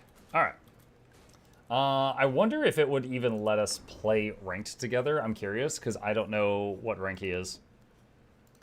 It placed me in gold 2 after my placements. We'll see what happens.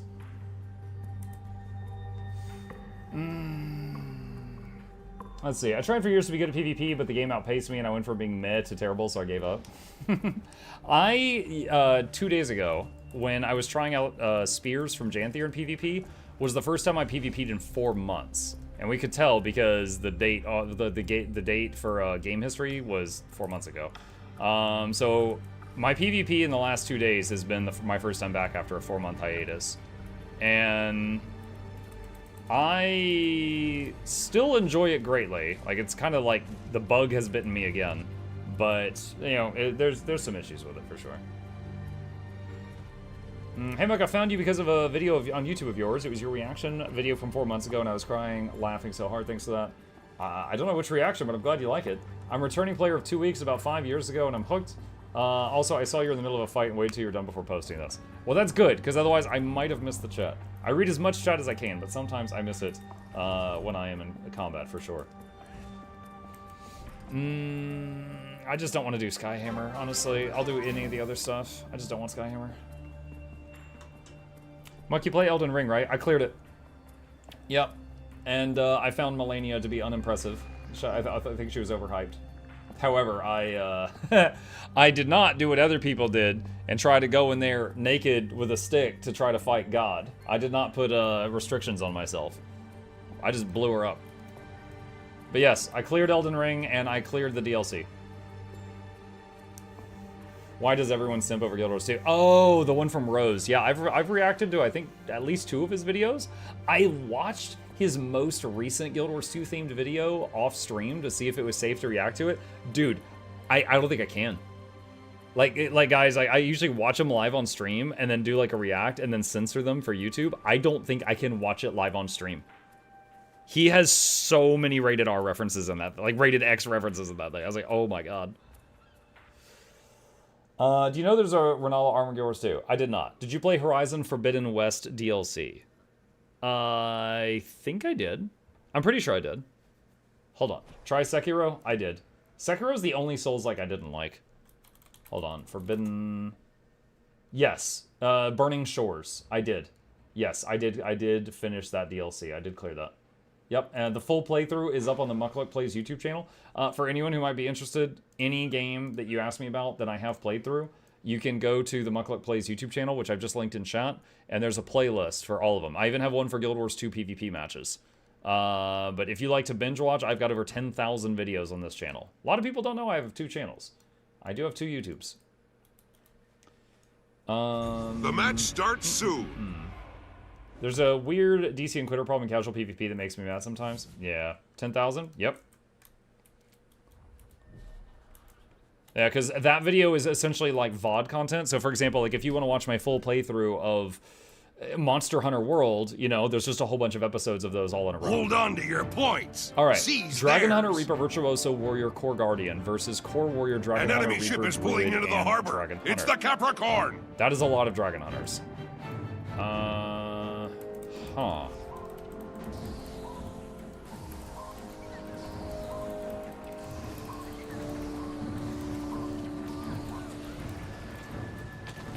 Rooted her for a moment. She's in a bad spot right now. They've taken the bazaar from you. The dock's been captured.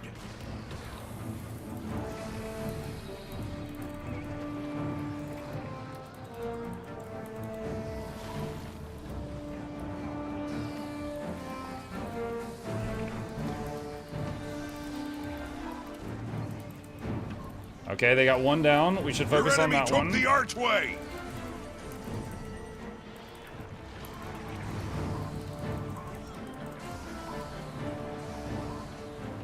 Dang it, both my pets are dead.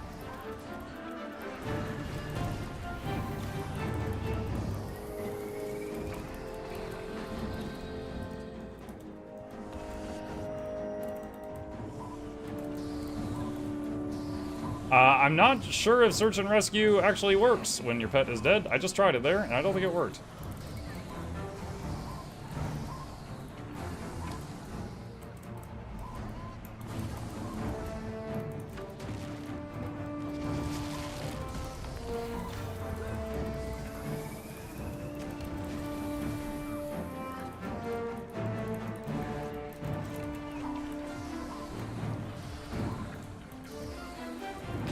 bazaar is yours.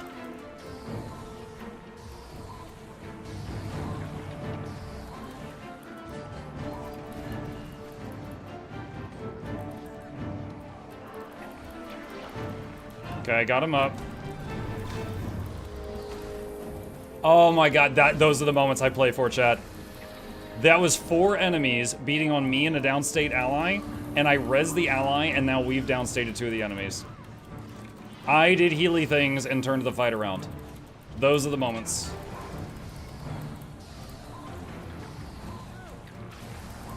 Be ready to give the signal, and return fire once the cannons are loaded. Mukluk Stream Elements is acting up again. Oh, goodness. Thank you for letting me know, Bell. I'll have to look into that after. Okay. You've taken the archway.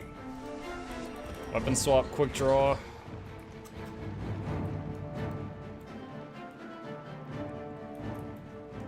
Two seconds on Bell. Cannons loaded. Ring the bell to signal them to fire.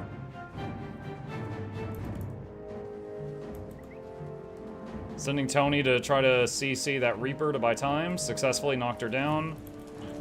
Red and team, I got ring it. the bell. You're Fire too late. all cannons. Boop. Knocked down. They've taken the bazaar from you. And we're getting a kill as well. Okay. Let's act like we're gonna go over here and see if they do anything. Tried to dodge the beam. Was not successful in that, though.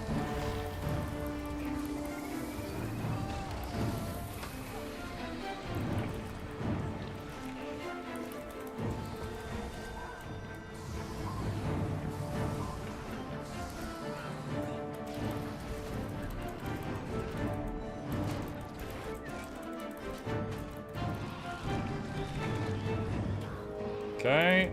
I'm gonna take a risk here. I'm going to leave Spudluck to kill her while I decap. Now the risk is that another player could come up and easily revive her. But if that doesn't happen, then I'm just dragging out how long it takes her to respawn and wasting her time and also working on progressing the cap.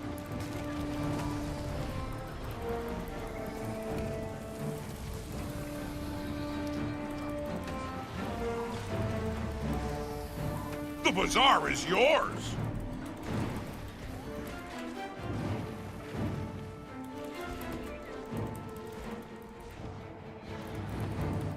I think I was doing okay versus this Reaper, but I just had 2 allies show up, so now I'm super okay. We're super okay now.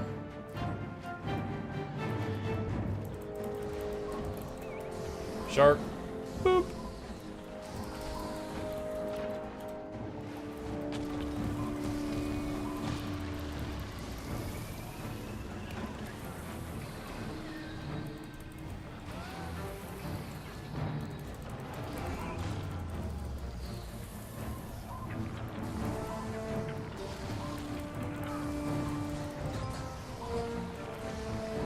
Be ready to give the signal and return fire once the cannons are loaded. Trusting her to finish that. Going toward the cannon. Oh my god, I just saw the score. These fights don't feel super one-sided, but the score looks super one-sided, doesn't it?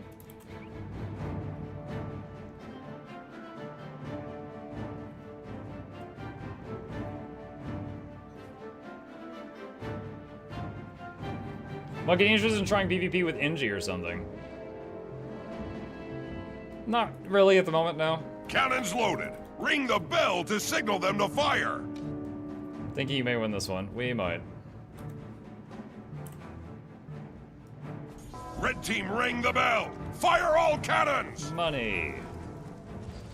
Your team is victorious. 6 boxes of loot for that. Okie dokie. PvP needs a mercy roll? Yeah, like I'm not, like, I was talking earlier that I had a playlist of PvP matches on the Mukluk Plays YouTube channel. That one's not going on there. Usually, I only save games that are not one-sided. I don't save games where I win one-sidedly, and I don't save games where I lose one-sidedly, because I don't think those are fun to watch. So all of the games on that channel are, there's like some back and forth, and you can't really tell who's going to win until like past halfway through it, and sometimes not till the end.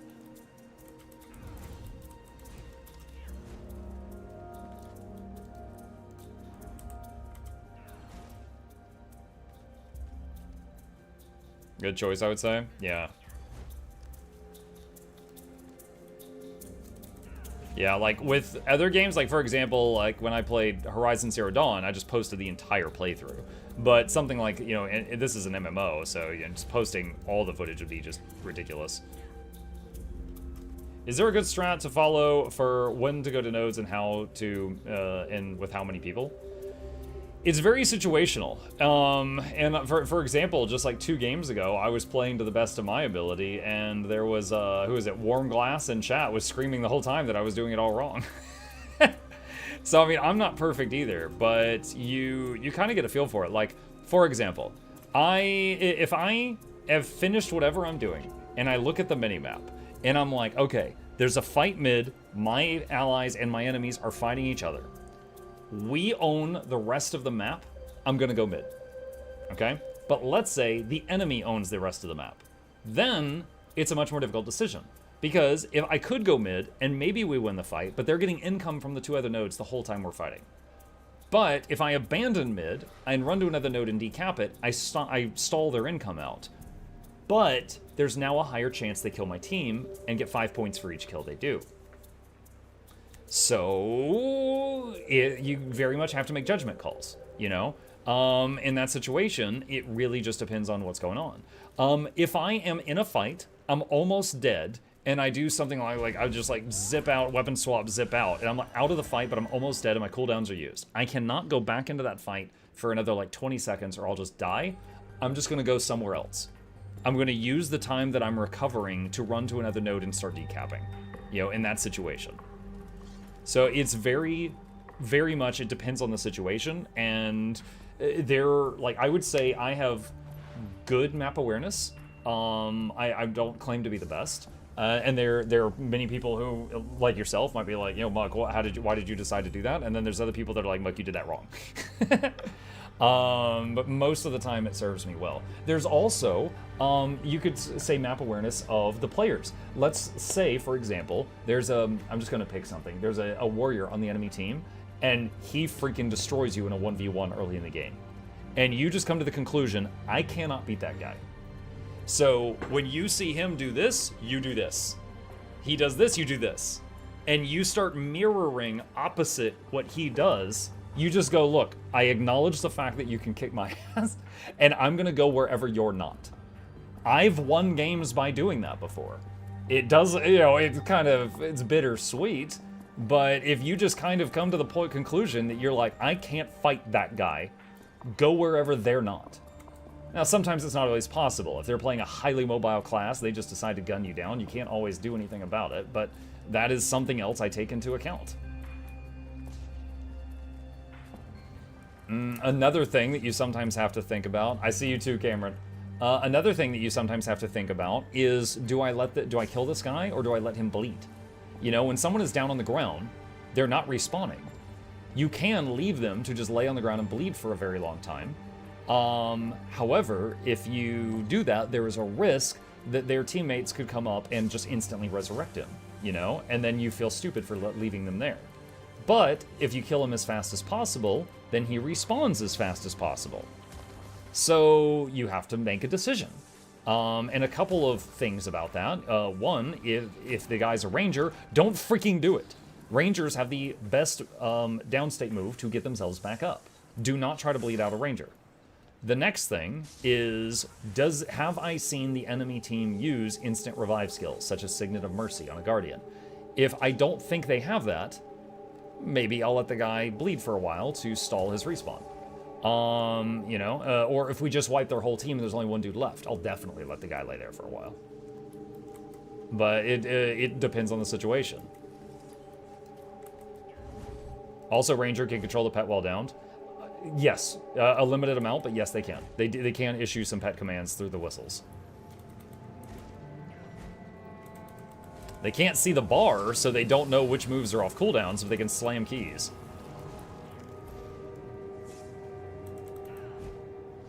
Hey Muck, what's the Blish module for zone names to pop up? Regions of Tyria. Are you well?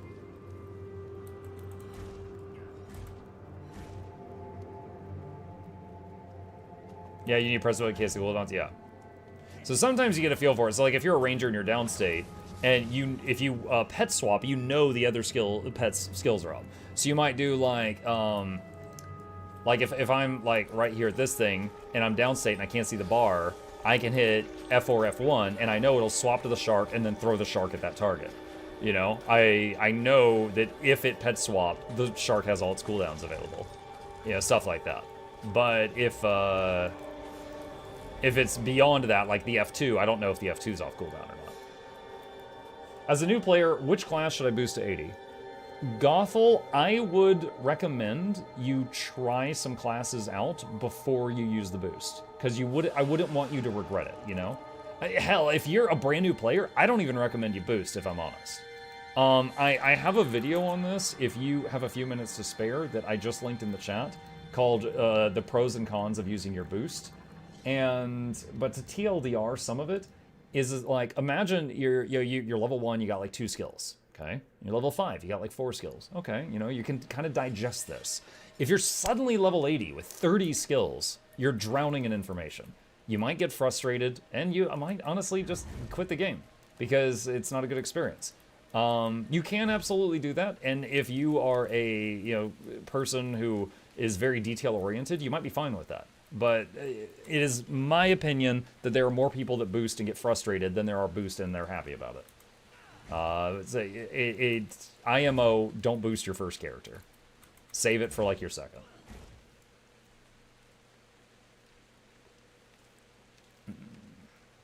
But, yeah, that's just me.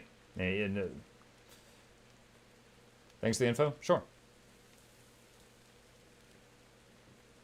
Mock, maybe recommend Condi Ren as a low skill build. I mean, there's a lot that aren't too bad.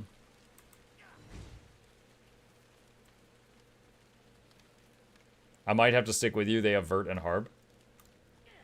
I'm not, like, I do okay in the single target fights sometimes, you know, but I'm certainly not built as a duelist, so I'm planning to run mid with the group and see what happens. So that's where I'm going. For anyone in chat who just tuned in, I am duo queuing with the Dragon Hunter on my team, so that's who I'm talking to. The match starts soon. Let's see. The Dementus. Virtuoso, Guardian, Soul Beast, Harbinger, Daredevil versus Druid, Dragon Hunter, Core Thief, Chronomancer, and Reaper.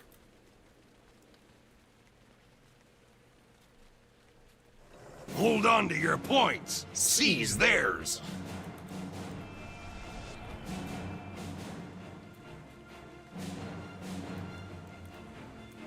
Oh boy, I am really far out of the team. That makes me a little nervous. Where are they? Okay, there's one of them. Enemy captured the mansion. Knocked him down with Tony. Windmill captured. Okay, he tickled me a little Clock bit, tower throwing regeneration captured. on myself. I was gonna leave Tony on him. Oh! Search and rescue through the floor! Got him. Okay. Holy crap.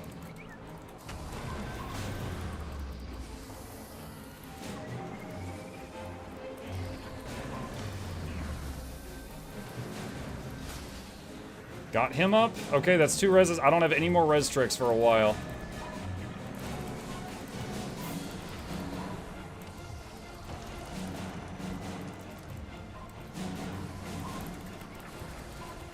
Knocked him down with the shark. Windmill captured. Going for the kill on this guy if I can. Nice, that's a kill. Woo! I am the Wambulance. They've got the trebuchet.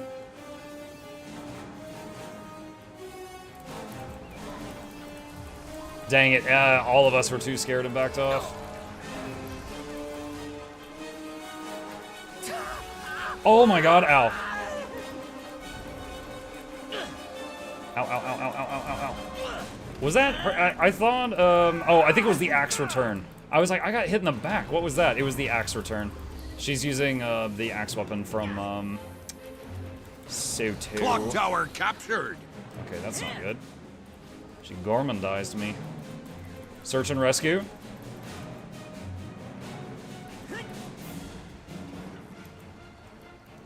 I got a few options here. Windmill captured. Let's do this.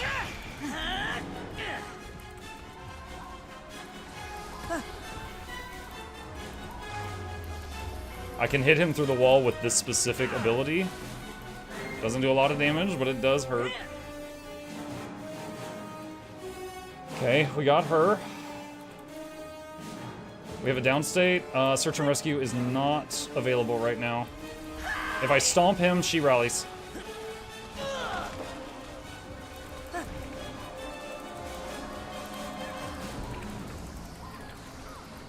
Healing Spring, getting regen on my teammates.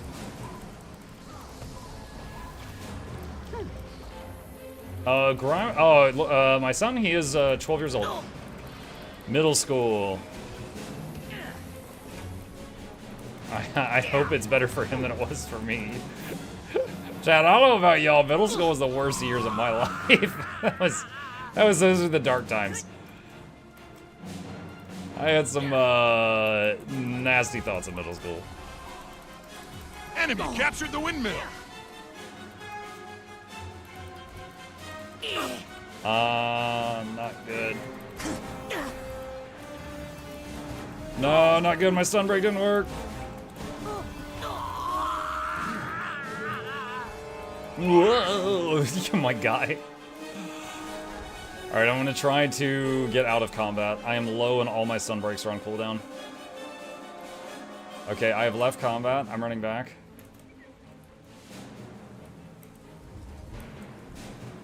Mansion captured. Dang, I was just about to search and rescue you, but I was a second late. Incoming. Trebuchet. Incoming. Get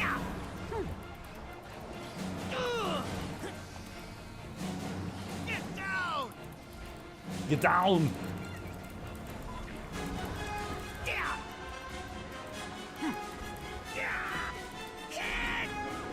That didn't hit? Oh, wow.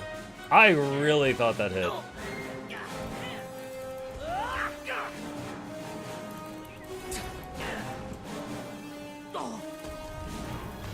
Dang it, I am surrounded right now.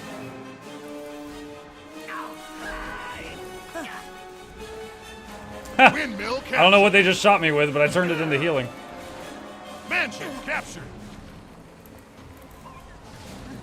I probably gonna die here. Clock tower yeah, captured. I'm down. Unless Kaja can save me. Lick wounds in 3 seconds. I'm using lick wounds now. I'm starting to heal.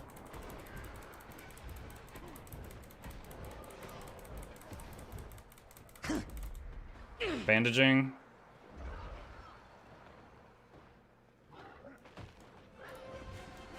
Search and rescue on the other guy.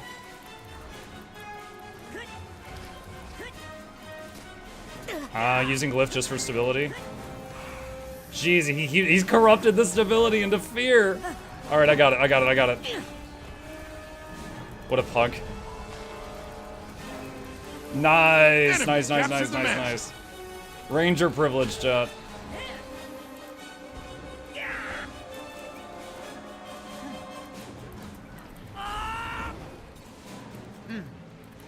Healing Spring mainly for the teammate. I don't know if they're gonna see it though. Artillery fire. Oh god.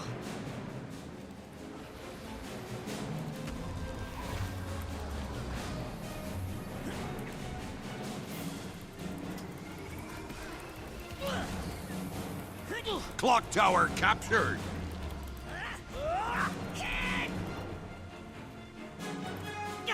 She's gonna pull those axes? No? Okay. She already showed me earlier that if she pulls on those, that she can rip me apart. So I was trying to respect that. Shark, get her. No.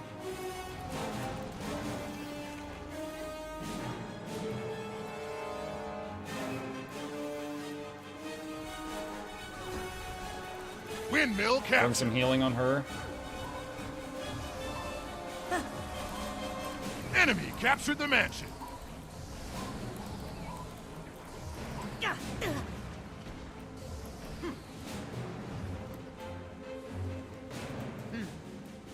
They're at our home node right now. Oh, this hurts. I don't have water wall right now. I can't block the shots. I might die.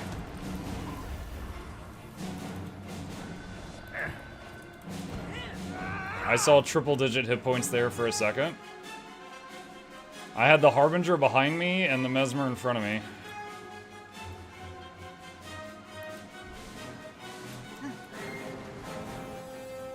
Dang, I was gonna try to revive that guy. Enemy captured the windmill. Alright, this is no good. This is not working.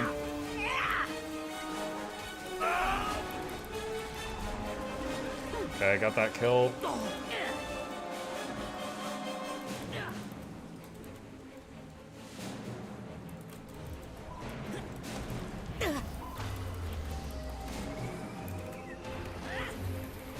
Knocked her down with a shark. Oh, nom nom nom nom nom nom nom nom. Got her.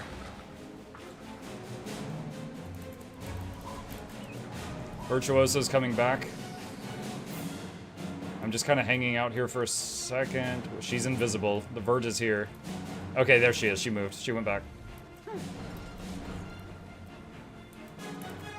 Windmill captured.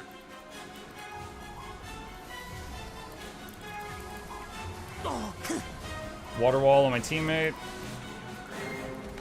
Nice.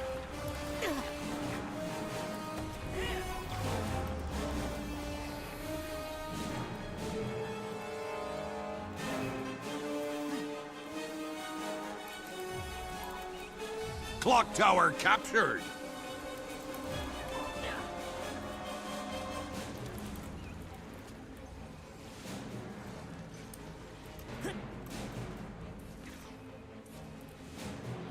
Trying to figure out who needs my help more right now. Water wall on that. Incoming.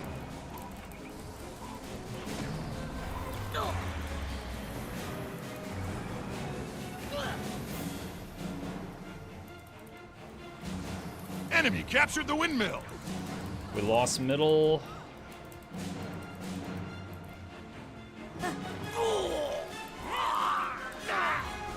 Holy crap. Mansion captured. Okay, got the revive. Stealth for a second. Run!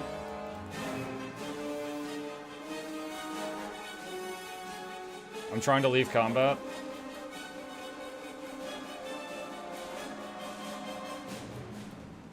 Okay, I'm out. I do not have any more... Okay, I just have normal revive here. Oh my god, the damage. Ah, that's too many. That was really greedy to try that, but there was like 3 of them here. Enemy captured the clock tower.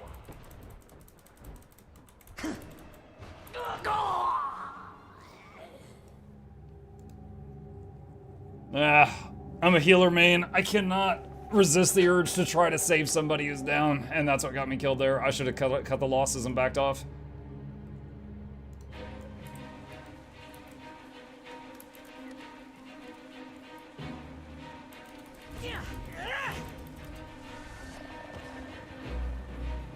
I'm gonna pull them onto the point to help capture it. You've been hired.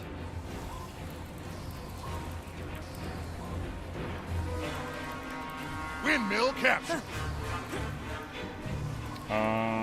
They're dead again. That's not good.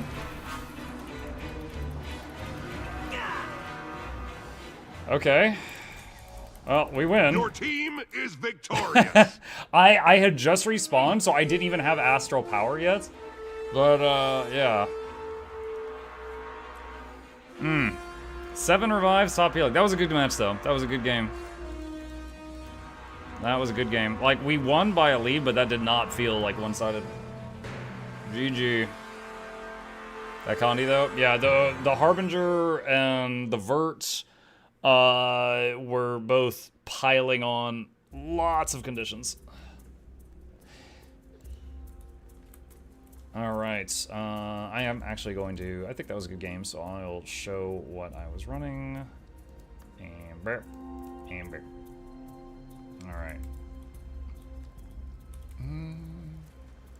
Is Heal Necro in PvP viable? Heal Necro is usually a Scourge. And while it can work with an organized group, Scourges are not considered to be very mobile.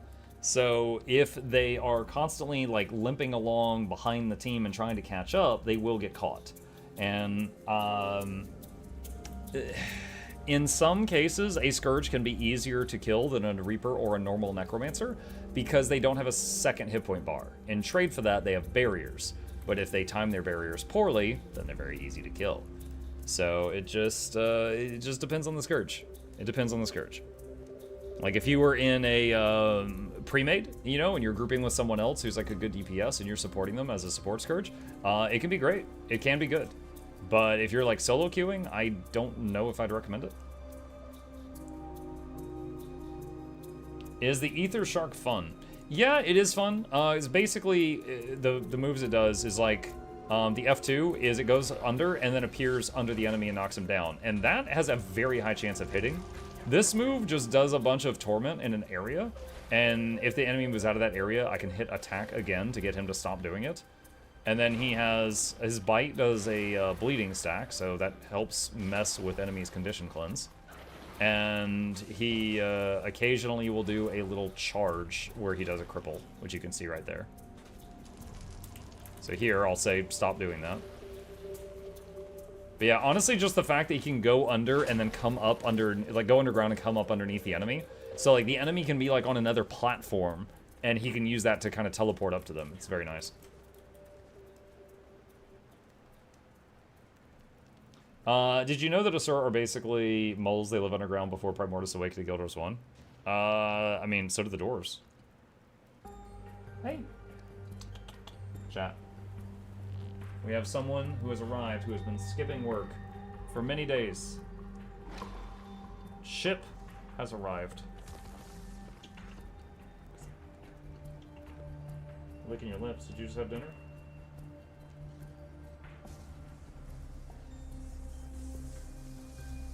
Blood for the Blood God. Skulls for the Skull Throne.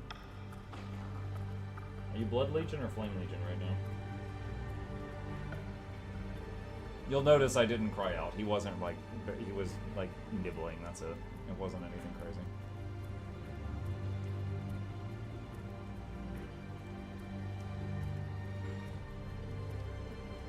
Love me, pet me, no more munch. Yeah. Love me, love me, love me, love me. How dare you? How dare you?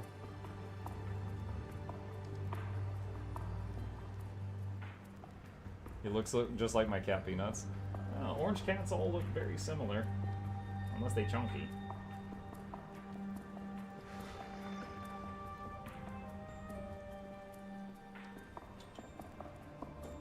Woo! You make the chair spin, you jumped up so hard.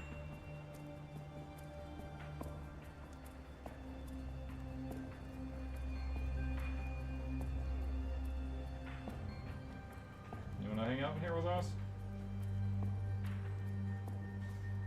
It's fun to think about sometimes. He has no concept of streaming, chat. He's just like, oh, the big human is going into that one room where he talks to himself for 5 hours. Maybe I'll visit him. Like, he probably just thinks I'm crazy.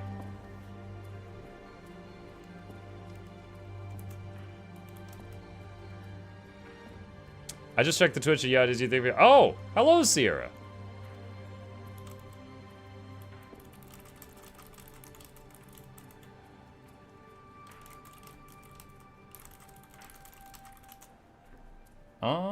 I like any of these maps. I'll vote that one, but I'm fine with any of these. Do you have a guide for Lonely Tower? I don't see it on Mukluk Labs. Yeah, Lonely Tower is a fractal. Exclamation fractals. That pulls this up. Yeah. So here's the fractals page. and it's right here. So this video has every fractal in it that existed when I made this video. Sunquaw Peak and Silent Surf and Lonely Tower were added later, so they each have their own video. That's the reason why. But Lonely Tower is right there. There's also some challenge mode videos here. I never did a challenge mode for Lonely Tower because it was kind of a mess. Also, did you guys know that ArenaNet never officially announced the release of Lonely Tower? Challenge mode, the challenge mode one. They never actually announced that the challenge mode was out. I, Mr. Big Guild Wars 2 YouTuber, I found out like a week late when I saw Snebzor doing it. And I was like, wait, it's out? Like, maybe during one of these expansions they'll announce that it came out. How's Spear in PvP?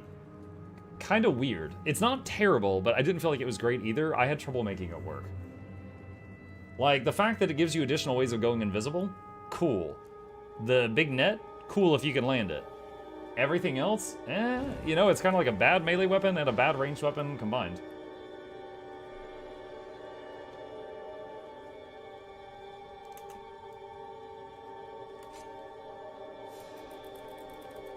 Have you seen the Cookie Monster today, Mok? The match My kid? soon. He's gone to bed.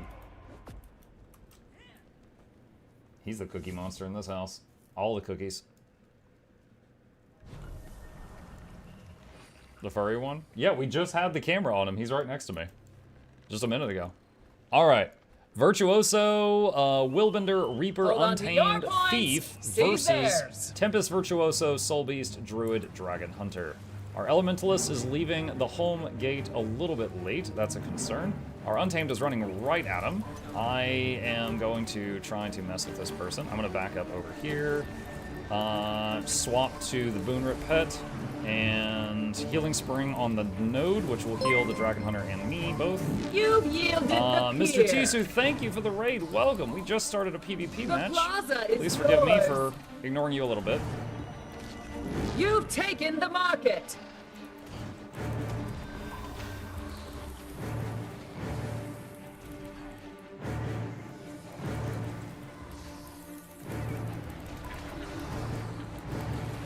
Throwing some heals on my teammate there.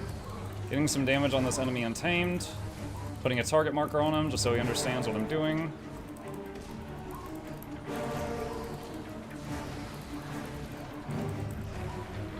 I will do Glyph on him in a moment. There it is. Okay, got the revive. AoE healing as much as I can. The market. Chill spam, blind. Okay, I can't catch that. Oh, no, he went back this way, actually.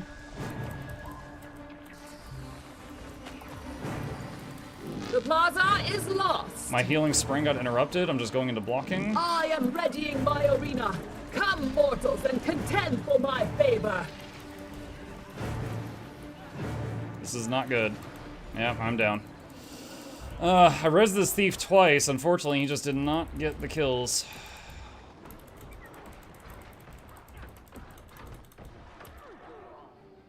It's close, but he just did not get them. Let's see, and we own no one owns any nodes on the map. Oh, I do not agree with his decision to come back in. He came back into a 1v2. The plaza is yours. Okay, so in my brain, I just kind of filed our, what was that player? The Soul Beast, not a thief. So in my brain, I just lowered the hierarchy of the Soul Beast. I am going to be doing less to try to keep that person alive than I was. They just showed me some stuff about themselves. You yielded the pier. I have just used all my stun breaks. That's not good.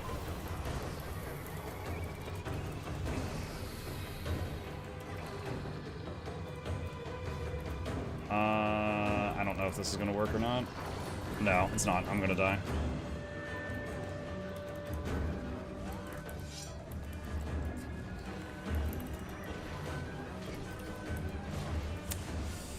Yeah, running circles around this person, they're just spinning. Someone on my team has a res trick. I don't know who. I appreciate it, though.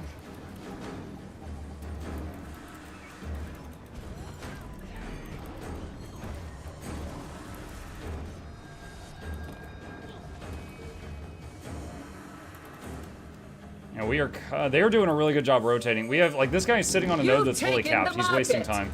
Like, we need people to do a better job of rotating when they're not doing anything that needs doing. And contend for my favor. The plaza Okay, is that lost. guy's dead. I'm leaving that for a dragon hunter and moving on.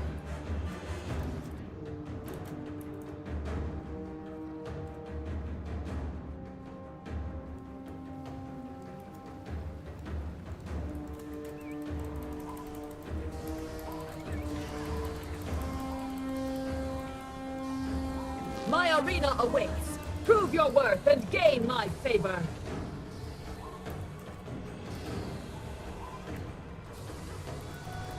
You've secured the pier. I'm here with you, Snail. I don't know if I'll be able to save you, but I'm gonna try. No, it's too much. You've lost the market.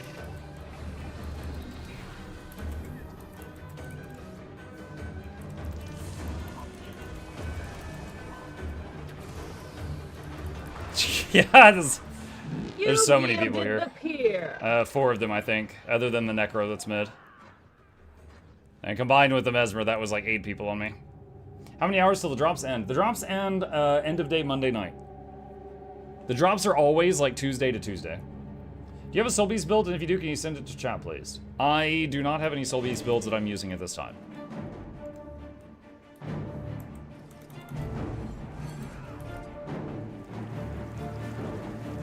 Now, if you're interested in Soul Beast builds, for example, guildgen.com has a bunch of builds. There's also, like, if you're looking for some for, like, PvE raids, Snowcrows, top tier. It really just, it depends on what you're looking for, but there's absolutely, like, some build websites we can recommend you. It says they stop at midnight Sunday. I am readying my arena. Come, mortals, On and Twitch, contend for my favor. if that's the case, then I'm thinking that there was a mistake, because ArenaNet announced the drops were going to end on Monday night. And there has been one time in the past where they said one day and Twitch said another day, and then they had to ask Twitch to turn them back on, and then they ended up extending it like another week because of the mistake. My arena awaits. Prove your worth and gain my favor. You've lost the market.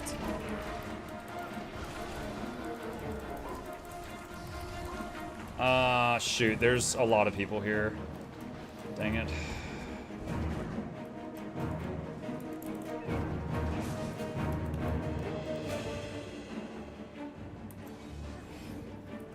Dang it, dang it, dang it, dang it, dang it.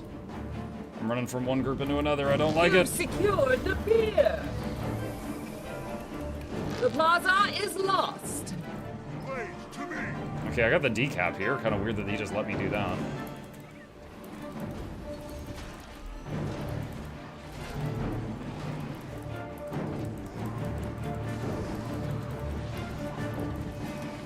Oh god.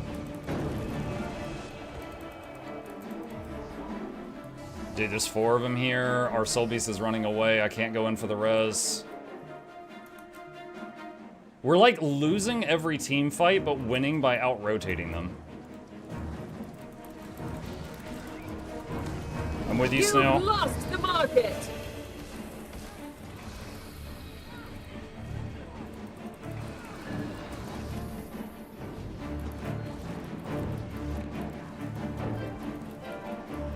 Wow, I started a search and rescue a minute ago, and it just, like, did not go off. I don't know if that was lag or what, but it took it way too long to attempt to pull you.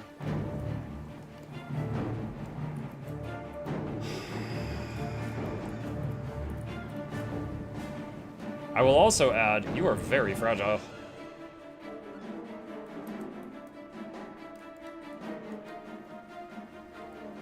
You've yielded the pier. My arena awaits. Blades, Prove your worth and gain my favor. The plaza is lost.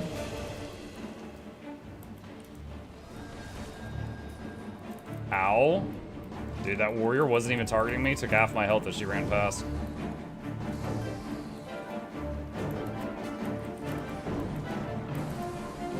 You've taken the market. Eyes BY. Why did you run in there?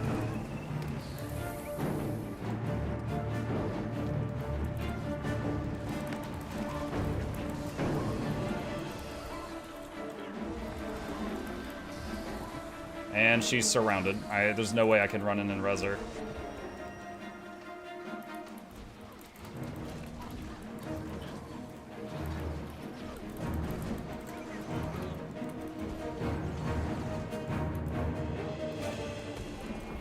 Oh my god, that tree.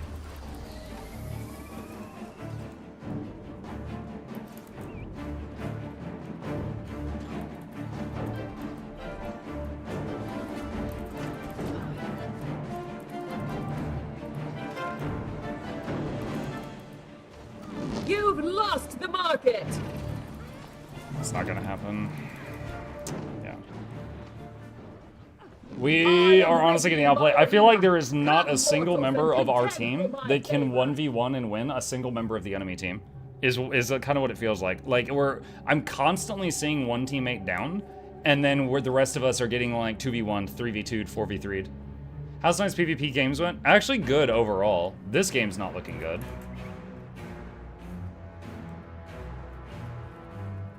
You've yielded the Sashi, do fear. not give up and whine. My arena awaits. Prove your worth and gain my favor.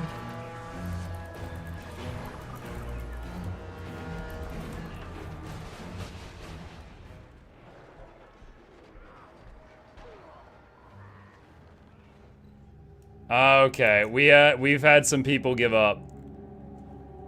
50-point difference and your will is broken. You should play warrior. You know what? No, I'll hold back on that one. I've already used that line today.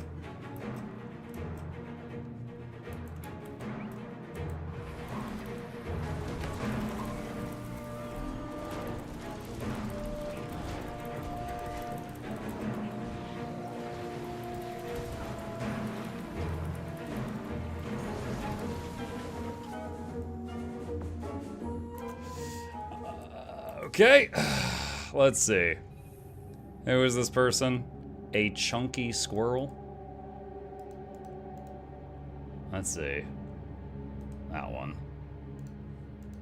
Idle player. There we go. That is unfortunate. Getting down to the wire and then they just give up. Have you tried NG Spear in PvP? I can't imagine wanting to.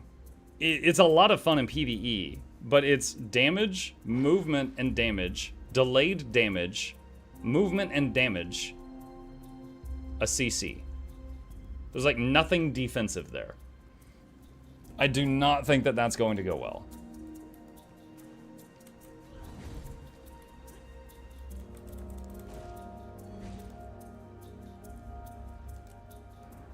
All right, I think I got time for one more, Mr. Snail.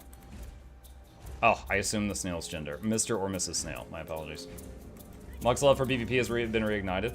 Yeah, I mean, like, I'm enjoying Janthir, but I've done the story. I've opened up the maps. I've done the meta a few times. I've done most of the achievements. I have enough mastery points to finish the stuff. So at this point, I'm like good, checking out the other game modes and seeing what's changed with the new weapons and new builds. So I very much enjoyed it. I give it a good rating. I have a positive review video coming out next week, but at this point, there's nothing really left that I wish to do in the open world of Janthir.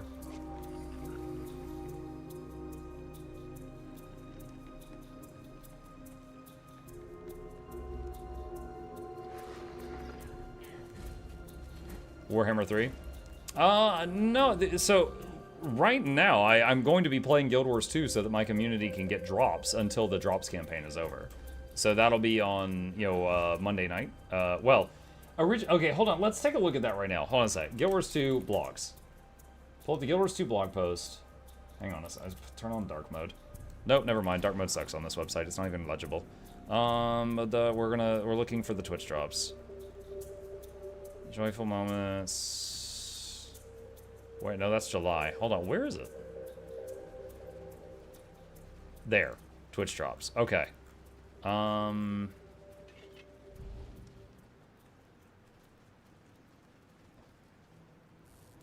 August 20th until August 25th at 11:59. What day is August 25th? It is Sunday night. Okay, I was wrong. I was wrong. It ends Sunday night. So Sunday night at midnight of that night. Okay, there it is. So, alright. My mistake?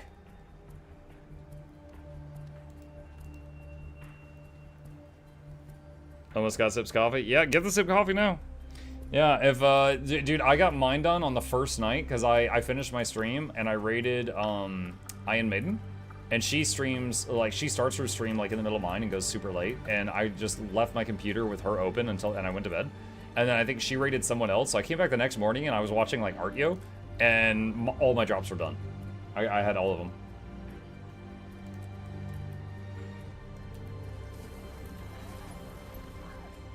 Off topic, I checked your channel. You did play Borderlands 3, but not the DLC, which is probably the best part. It does have Twitch integration for Mutiny Monday. Oh, God. Yeah, I didn't realize it had a DLC. I know it had a movie. Ooh. What stats are you using? Avatar Amulet. So power damage stats, but with healing power. Papa Nurgle demands you go back to Warhammer 3 eventually. I will. I thought, well, okay, so Monday then, I guess my schedule just opened up on Monday. Because I was thinking that drops ended Monday night, and then I always do Guild Wars 2 on Tuesdays, so I thought Wednesday would be my next free day. But I guess Monday's a free day. What did I do on last Monday morning? Did I do Warhammer that day? Because I know we got the Skaven campaign to finish. And then... Monday is usually Snail Day. Well, Monday night is Snail Day. And then we got the Skaven campaign to finish, and I want to do Black Myth Wukong. I really want to start Black Myth Wukong. It looks good. I've heard such good things about it. I want to do that.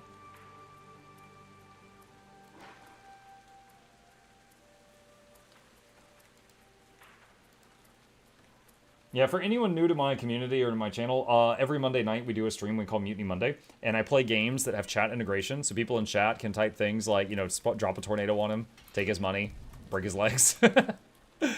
Break his legs! And basically I try to beat the game while chat is beating me.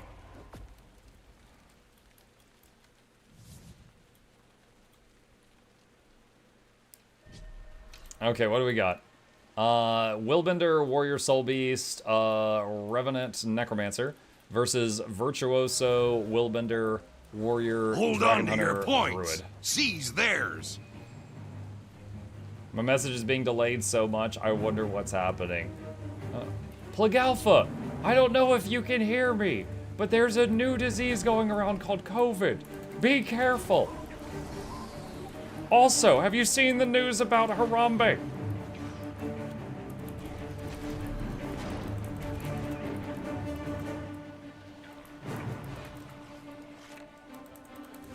Giving this guy updates like I'm Internet Explorer.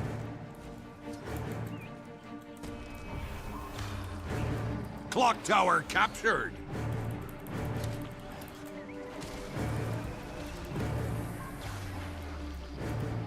I'm gonna do Glyph of the Stars on the point, windmill. just because I'm about to lose Astral Form, just to be safe.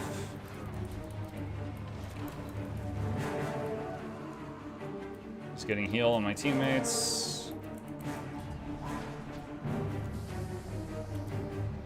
Tony got the knockdown, I got an immobilize. Oh my god, that was beautiful. The long-range shark into the long-range root.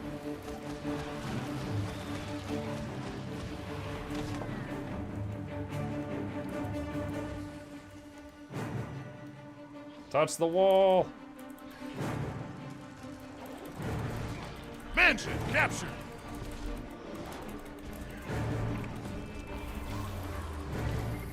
I think I might have... Oh, he's invulnerable. Okay. See if somebody else can finish him. Nope, he's gonna get away. Wow.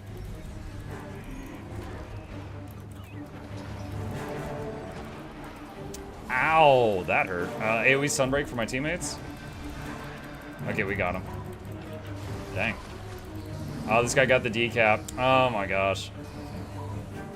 Misplay by us. Every single one of us turned our back on the point, just gave him the decap. Enemy captured the clock tower.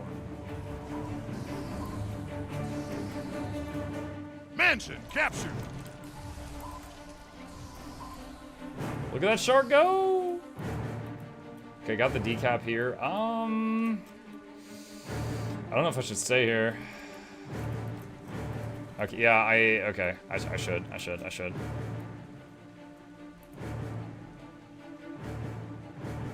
Welcome back, Tony, good job. Dude, I still have regen ticking on people over there. Clock Wow. tower captured. That's so cool.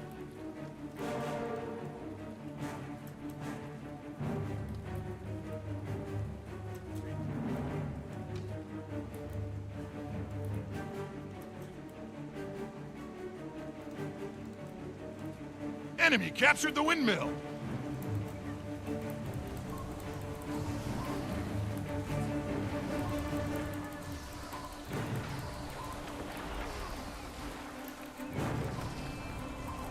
I'm with you, Snail!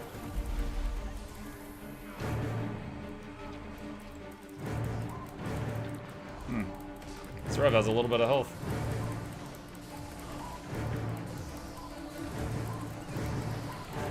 Knocked him down. Oh, he stun broke it immediately. I didn't follow it up fast enough with Immobilize.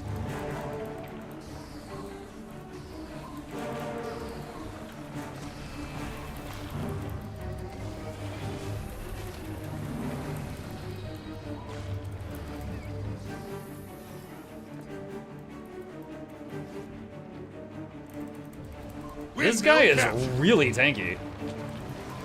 Like, if we don't kill him soon, I should just leave.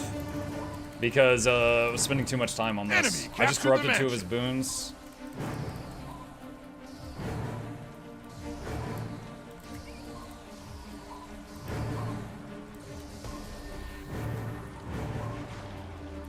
Clock tower captured.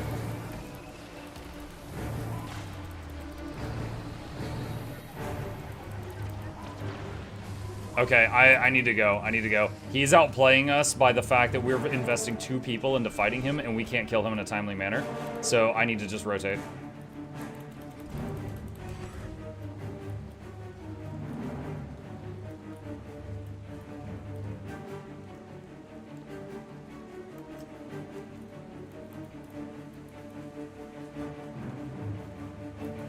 Enemy captured the windmill.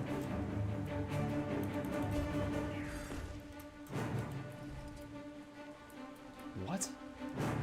Okay.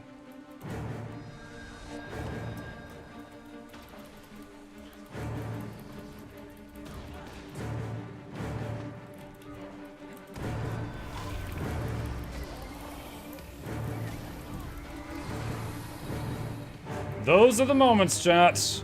I just ran in to 2 enemy players beating up one of my downstate allies and flipped the event, and flipped what was happening. Those are the moments. Those are the moments.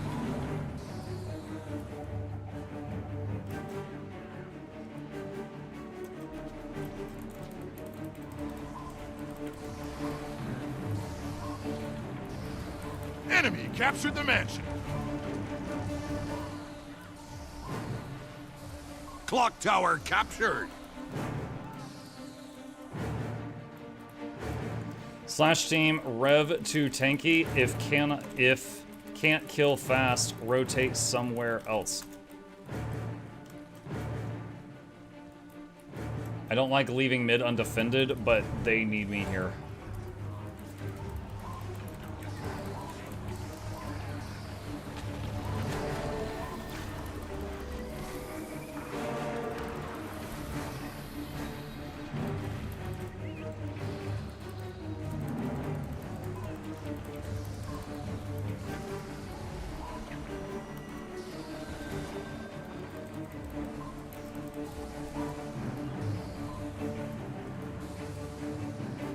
Oh, wait, we didn't have that capped. Okay. Oh, Mansion hello. captured.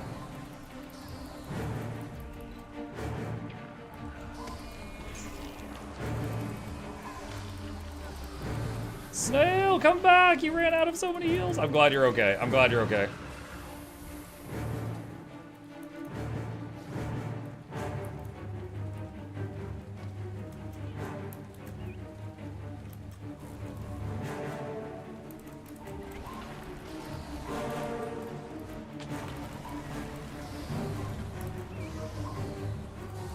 Knocked him down.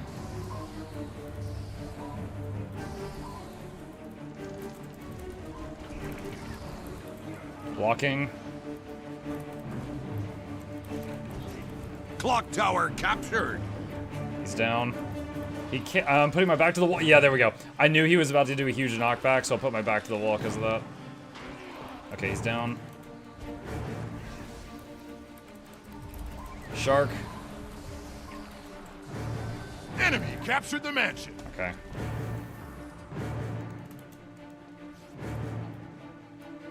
Enemy captured the windmill. Yeah, I really want my team to just leave the Rev there, and then we just 5v4 the other two nodes. Just, like, completely ignore him.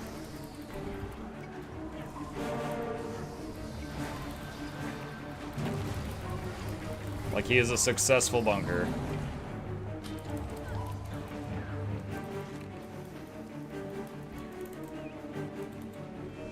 What are you doing over here, Attuned Raven?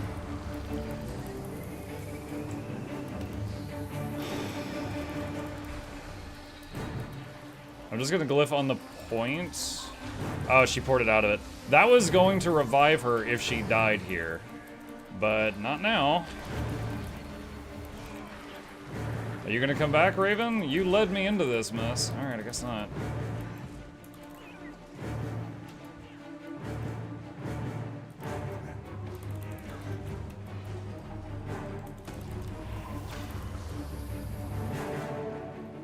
Three seconds of invisibility, using it to try to juke this guy.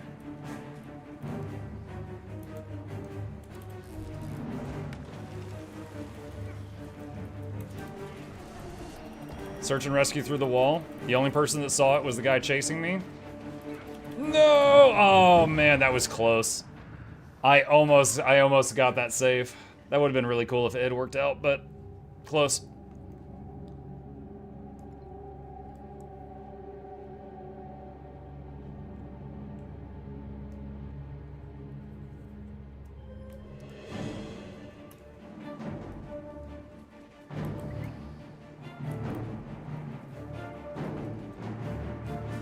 Enemy captured the clock tower. They are about to be in the lead.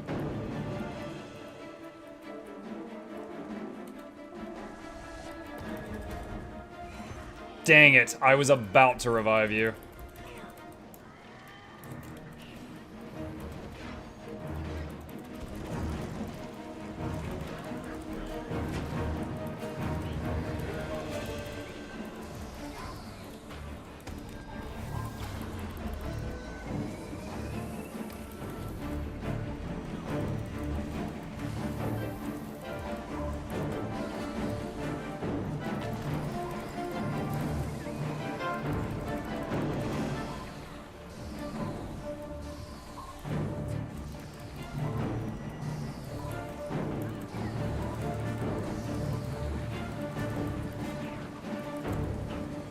Mansion captured. Enemy captured the windmill.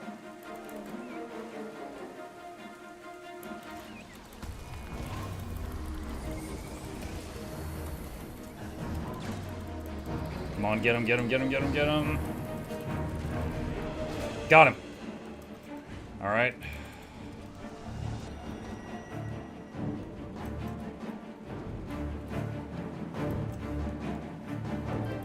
Search and rescue through the floor. Hello, welcome to safety. Whee! Got knocked down, but I already did it. It's too late, you fools. I've already won. Uh-oh, this guy. Glyph of the stars. This hurts a lot. I can't get out. I saved him, but I was immobilized and getting blasted. Shark, Can you do anything here? Nice. Oh my gosh, you pulled those spears over to me. Lol. I'm doing lick wounds. Perfect, perfect, perfect. Yeah, yeah, yeah. All you had to do was get that kill, and I was gonna get revived. Enemy captured the mansion. Beauty. Okay, we are behind. If you would stay here in cap mid. Windmill captured. God.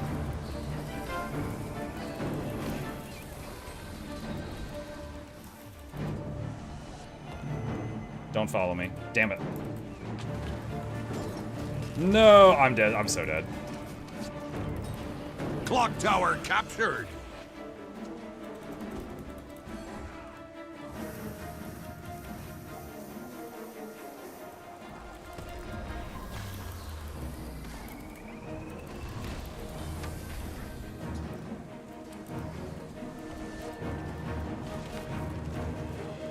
Oh my god. Where's the teammate? Oh my god. Mansion captured.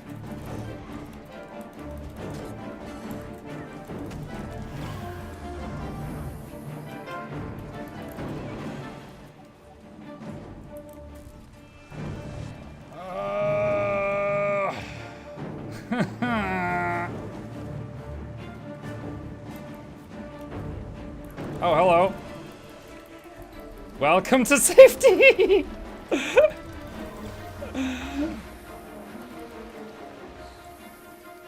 Drive-by pickup, I guess.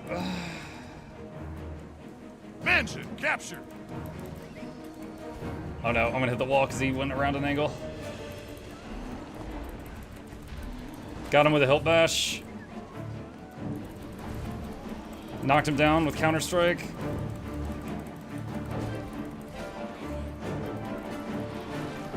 He could interrupt us. Nice. Oh my god. Oh my god, I think we got this. Wow. Slash Your map. team is Good victorious. game. Nerf Rev, please. I hate that that game was the enemy Revenant's immortal. Everyone run. That was it. That was literally the whole game was no one could kill the Rev, so we all had to rotate around him. Oh, man. Boop, boop, boop, boop, boop. We got like 5 treasure chests from that. Let's see. I had 1 death, 4 revives, below average damage. High. I did not have top healing. Wow. Our warrior had top healing. Oh my gosh, nerf warriors. Top revives and tied for top kills. He brought the hand kite build. Yeah, dude, he was so... Like, I kept lining up like, all right, I've dazed him, I've blinded him, I've stunned him, I've knocked him down, and that like no one could get him down within like the setups I could do.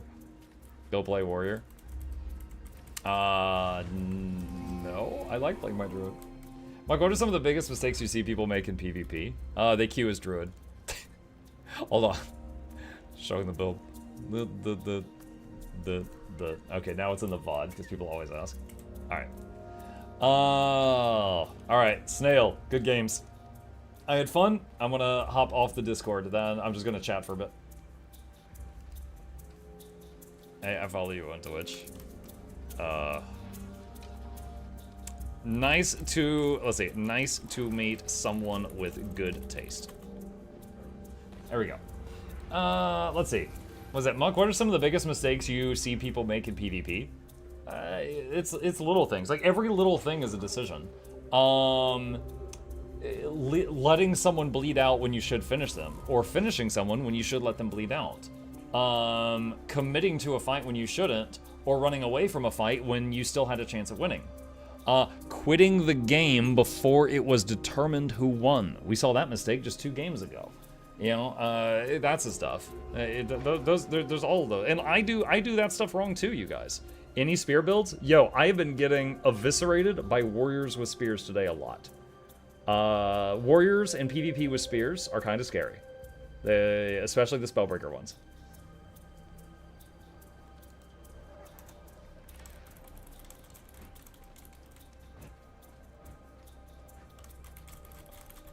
Someone said you were very good at PvP. I said I'm decent at best, but thank you. They might just be trolling, so I'm just gonna play the modest card.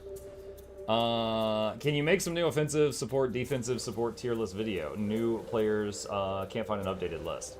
I did a video series like right before Janthir launched. So I mean, like it's like less than a month old. Called I Tried. And there's one that's like, I tried every boon support. Here, hang on just a second. Okay, so like these are recent videos. So this was, I tried every healer in Guild Wars 2. This is defensive supports. And then I tried every boon DPS in Guild Wars 2.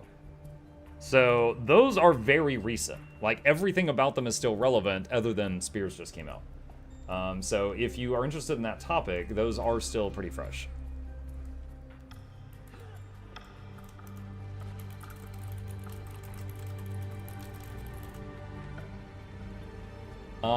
Let's see. Let me put the shark away. I miss PvP, but every time I try to, the people is too toxic. I encountered, like, today, how many games did I play today? I played 9 games today total. And I think in one of them, I think, wow, that guy was toxic. That jumps to mind. I may be forgetting some. But there was the one where, just like 2 games ago, where someone, like, there was a 50-point difference, and someone, the LE on our team just quit. And it was just like, oh my god. So, like, that to me was kind of toxic.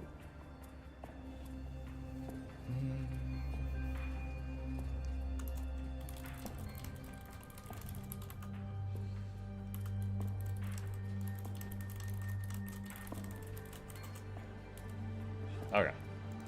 There we go. Okay. Trusting ATQ would not make the difference. Better play you know you like. The result was pretty good. Yeah, I mean, I could absolutely, you know, play other things in PvP. The thing is, it's just like, I have more fun on this character. For me, the big joy in PvP is those plays where, like, I find an enemy beating up an ally, and I raise the ally, stun the enemy, and then we completely flip the fight around. Like, and then it becomes my standing ally versus the downstate enemy. I get so much joy from that. Like, I get more joy from that than just, like, you know, winning a 1v1 or something. So, I like playing characters that can do saves. On Engineer, the equivalent would be Scrapper. When you, like, throw a function gyro and then, like, give the function gyro stability or invisibility with the thrown potions, and then it possibly gets a revive. Those are very fun for me. But it just depends on the situation. But Druid has multiple ways of saving people, so I get a lot of mileage out of it. Problem is PvP player base is too small, so basically have games where basically new players facing top 10, not a lot in between. Yeah, and I think I'm going to do a video soon on that topic, because we were talking about that today. These are notes that I took. And I'm not just saying it should be better. Like, I tried to propose solutions. Like, here's a problem, here's a proposed solution. You know, here's a problem, here's a proposed solution, etc. So I might do a video with my thoughts on that soon, because PvP is very, like, fun for me right now. And I don't know, we'll see. I've done videos like this before. There was one time I did a video called Chasing Perfection, I believe it was. Give me just a second. Yeah, there it is. Chasing Perfection. What was the full title? What I'd love to see Guild Wars 2 out.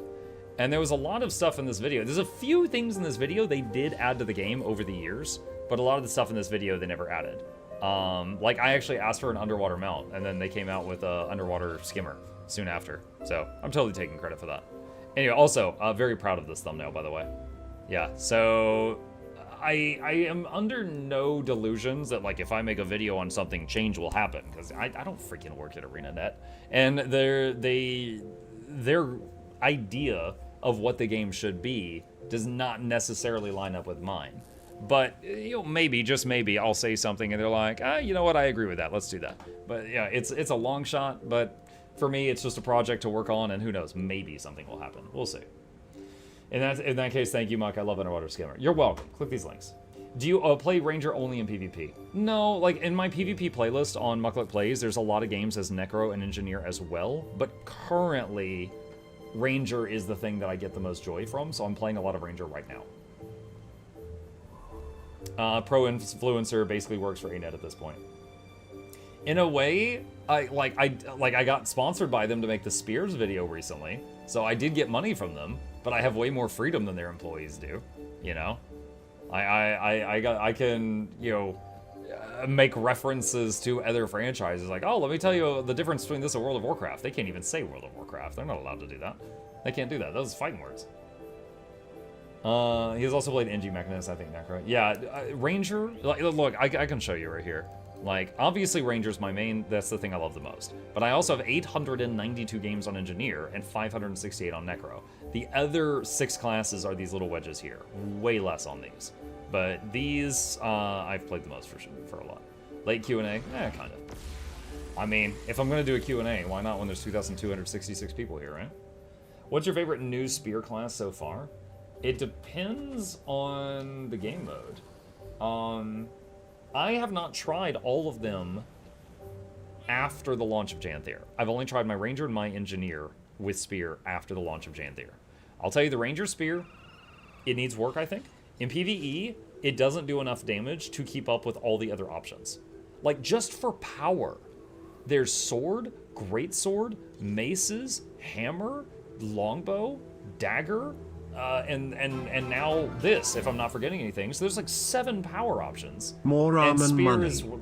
Does less than they do. So that's it. That's the end. The Spear is bad in PvE because it does less damage. That's all that matters. In PvP, it does have those options like Immobilize and Invisibility. That's cool. However, after you've jumped the enemy from Invis and you've immobilized them, you've got terrible damage after that. You've got like a crappy ranged weapon, or if you get close, it's a crappy melee weapon. So I feel like if it's going to work anywhere, it's going to be PvP, but it needs more work still. Axes as well, yeah, so there's 8 power options for Ranger. So that's my thoughts on Ranger. Engineer one, in PvE, I think it's very fun. That little electric slide they do every time you press the 2 key, it's like they've got a leap on a 8-second cooldown. I enjoy it. It's fun. Just zapping around and doing electricity and burning and bleeding all over the place. It's fun. I don't imagine it'd be good in PvP, because like you wouldn't have your block from your shield, you wouldn't have a ranged attack, you have to get in a melee with no defensive button. Like, I don't, like, you know, if you're winning, you're gonna win hard, but if you start getting pressured, there's not as much you can do about it. So I don't imagine I would want to do it in PvP. And then the other 7 classes, I last played their spears pre-launch. At that time, I thought the Mesmer one was quite fun. The move, was at Mind to the Gap, where it's kind of like Darius from League of Legends, or it's like a circle around you that spins, and the outer edge of it does the most damage, so you're trying to hit them with just like the edge. I thought that was fun. I like that mechanic. That was enjoyable. The Guardian one is getting very high praise from Guardians and World v. World. From what I understand, the Thief and the Revenant and the Mesmer are all just dominating in PvE, like versus raid bosses and stuff. They're doing very high damage. What else? I've seen the Warrior one in PvP a lot today, and it hurt. Like, the Spellbreaker, he would like use like a dagger or something else to stun me, swap to the spear, and then the raining spears would come down, and if I didn't have a stun break to get out of it, it freaking ripped me apart. Spear Marshals something, I think. That really did a lot of damage if they lined it up correctly. So that was very painful. Then you have Necro Spear. So Necro Spear, the kit looks like it's supposed to be an assassination weapon.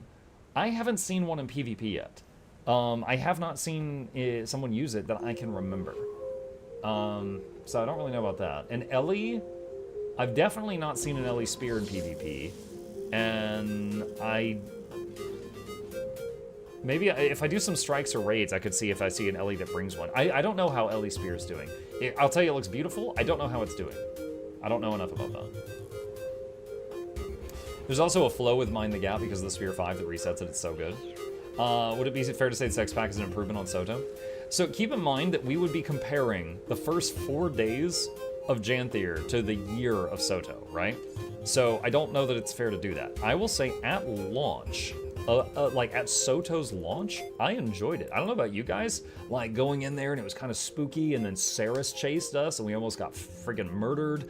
We find Zoja and they're like, look, there's demons, you have to keep this on the down low, and you're like, okay. And so you join the wizard cops and then you fight Saris and stuff. I thought all of that was pretty cool. I liked it. Maybe 7.5 out of 10. Again, 10 being unachievable perfection on my chart. I was cool with it.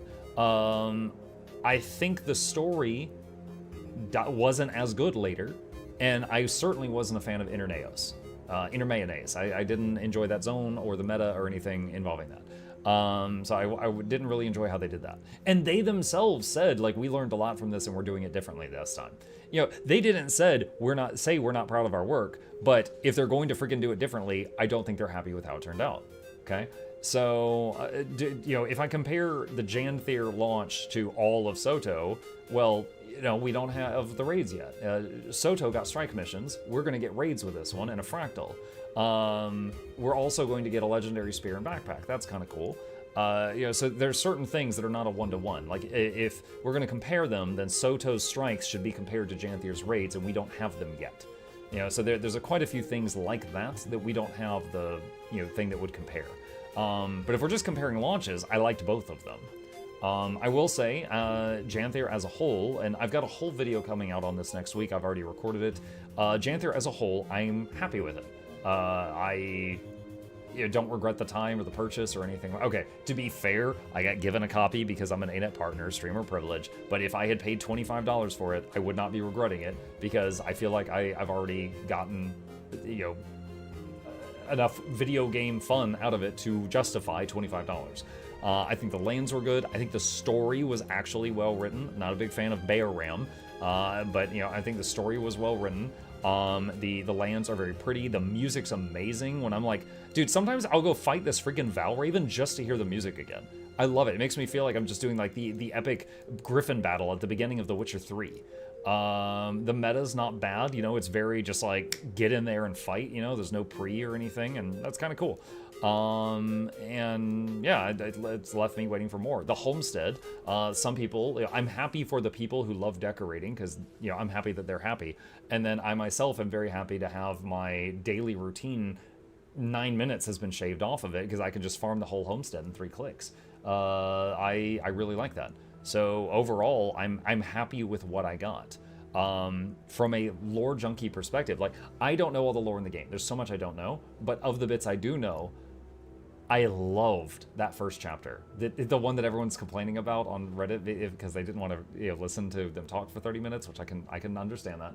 But the first chapter had characters from core game, Heart of Thorns, Path of Fire, End of Dragons, Secrets of the Obscure, and every Living World season, the Skrit, the Frogs, the Coden, and also the books were all in that meeting.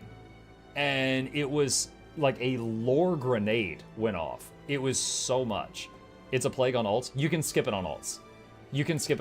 So, okay, hold on. So, hold on. Let me, because I don't want you to hate this. Give me a second. I'm going to show you how to skip it on alts.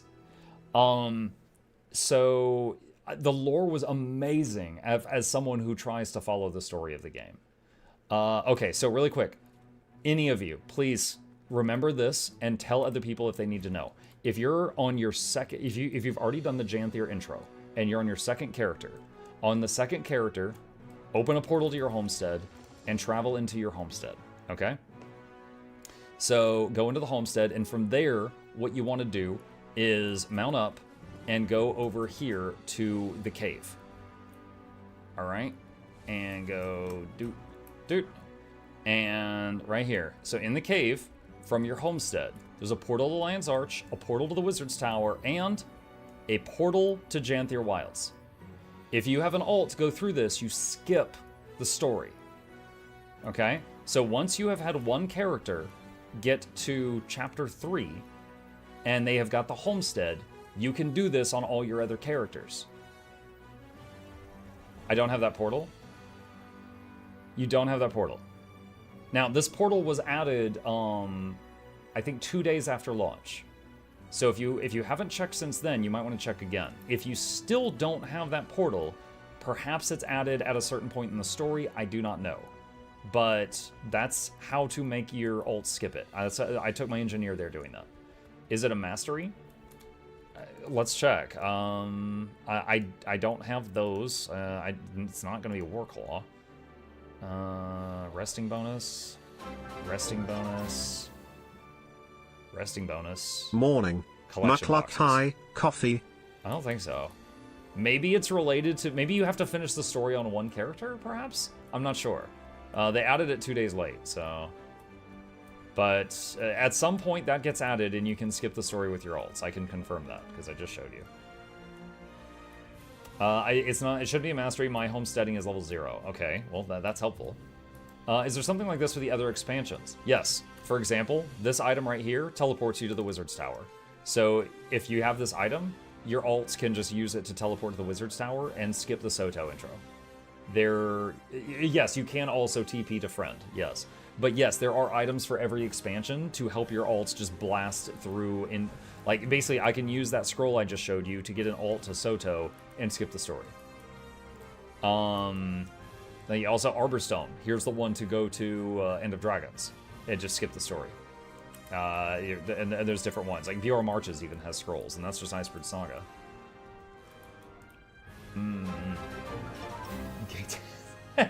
Gay-tastic. Thank you for the Prime sub. Appreciate that. Welcome. It's in my Homestead, just checked. When you get the Wizard's Vault ping for getting Homestead, it's unlocked for all tunes. I think they made it for the portal at Lion's Arch is to the tower for all characters. Soto can be skipped in even 3 ways. Lion's Arch, some random secret location in Ascalon, and the Tome. And portal to friend, so 4, I guess. I don't have the scrolls, so TP to a friend will work then. Yes, TP to friend will work. Yeah, absolutely. Also,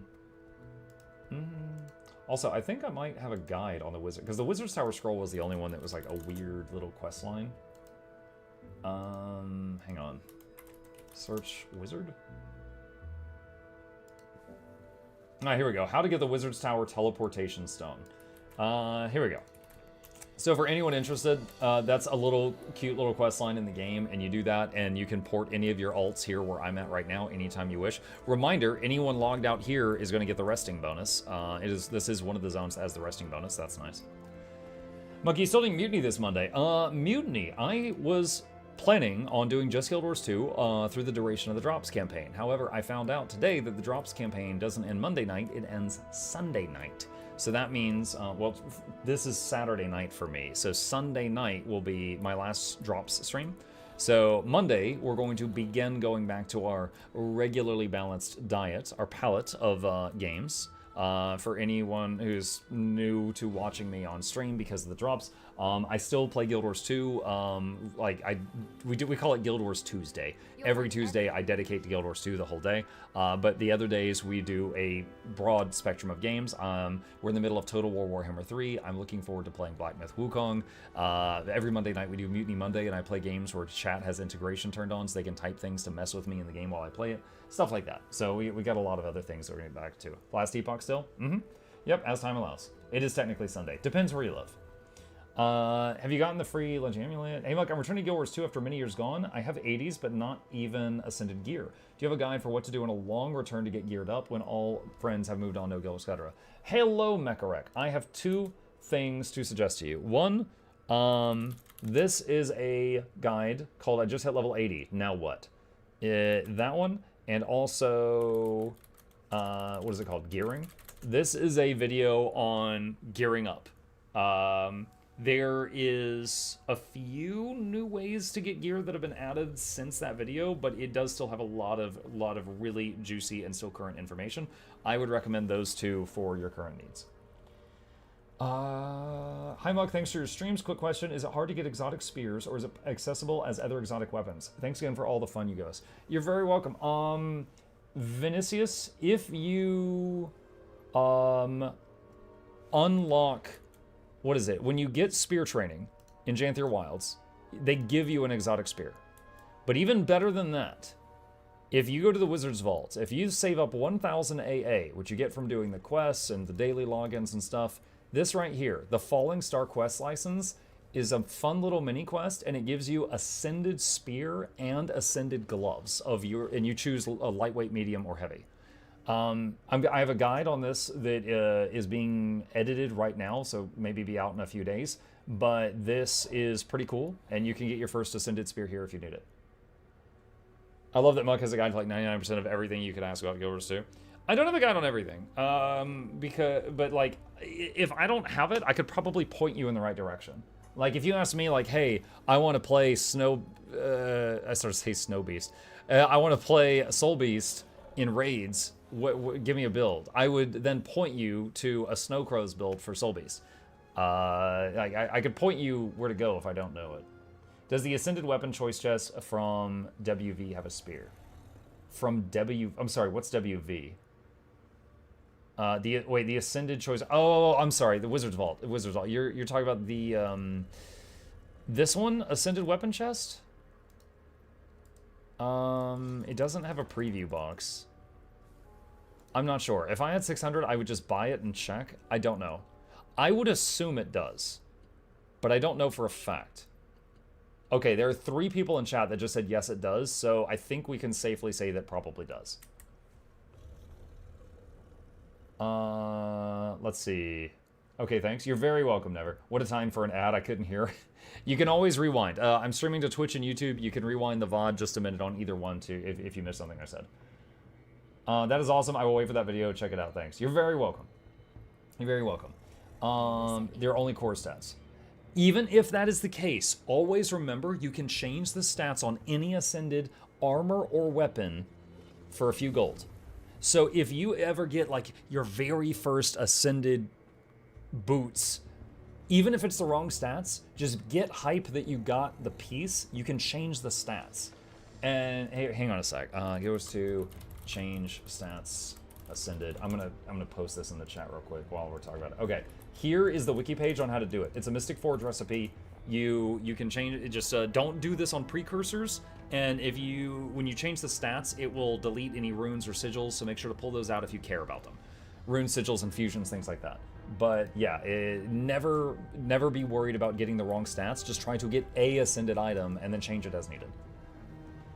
Hey brother is celebrating the 365 daily stream by streaming for 24 hours. He was inspired by you to start streaming every day. It'd be so cool if you rated him. Would you mind rating him once you end stream? He streams Guild Wars, his Twitch is Hamora. Wait, what? Wait, I remember Hamora. He's been in my chat many times. He has streamed 365 days in a row? What? Dude, don't copy me on that. That's not good for you. Copy me on, like, I don't drink alcohol, I don't smoke. Don't copy me on play games at 365 days in a row. Are you out of your damn mind? Hold on. Let's see. Hamora. Yeah, Hamora has 999 messages spoken in my chat. Haven't seen him in 2 months, though. Yeah, dude, he used to be in here all the freaking time. Hold on. Wait, twitch.tv/Hamora. Hold on.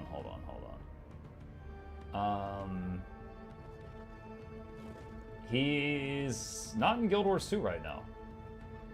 You know, I was going to do it, but there are like 1,000 people in here AFK farming drops, and if I raid him, they won't get their drops. So if rain check, I'm game for it. But on another day when either the drops aren't happening, or if the drops are happening, we're both doing Guild Wars 2. So I can't do it today, as I would let down a lot of people that are AFK farming drops right now. But I'm open to it. Hamora has been in this community a long time. I'm open to the idea.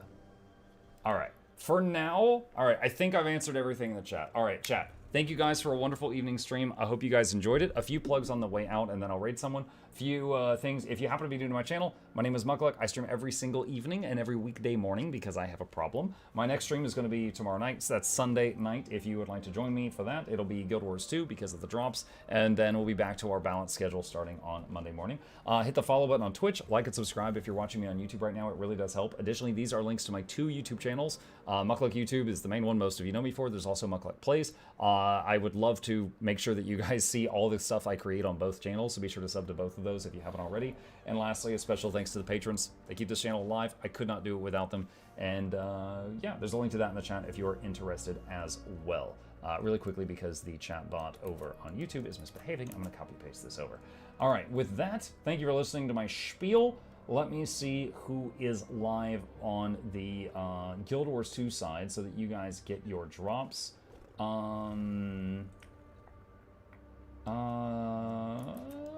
Kiyoshi's live.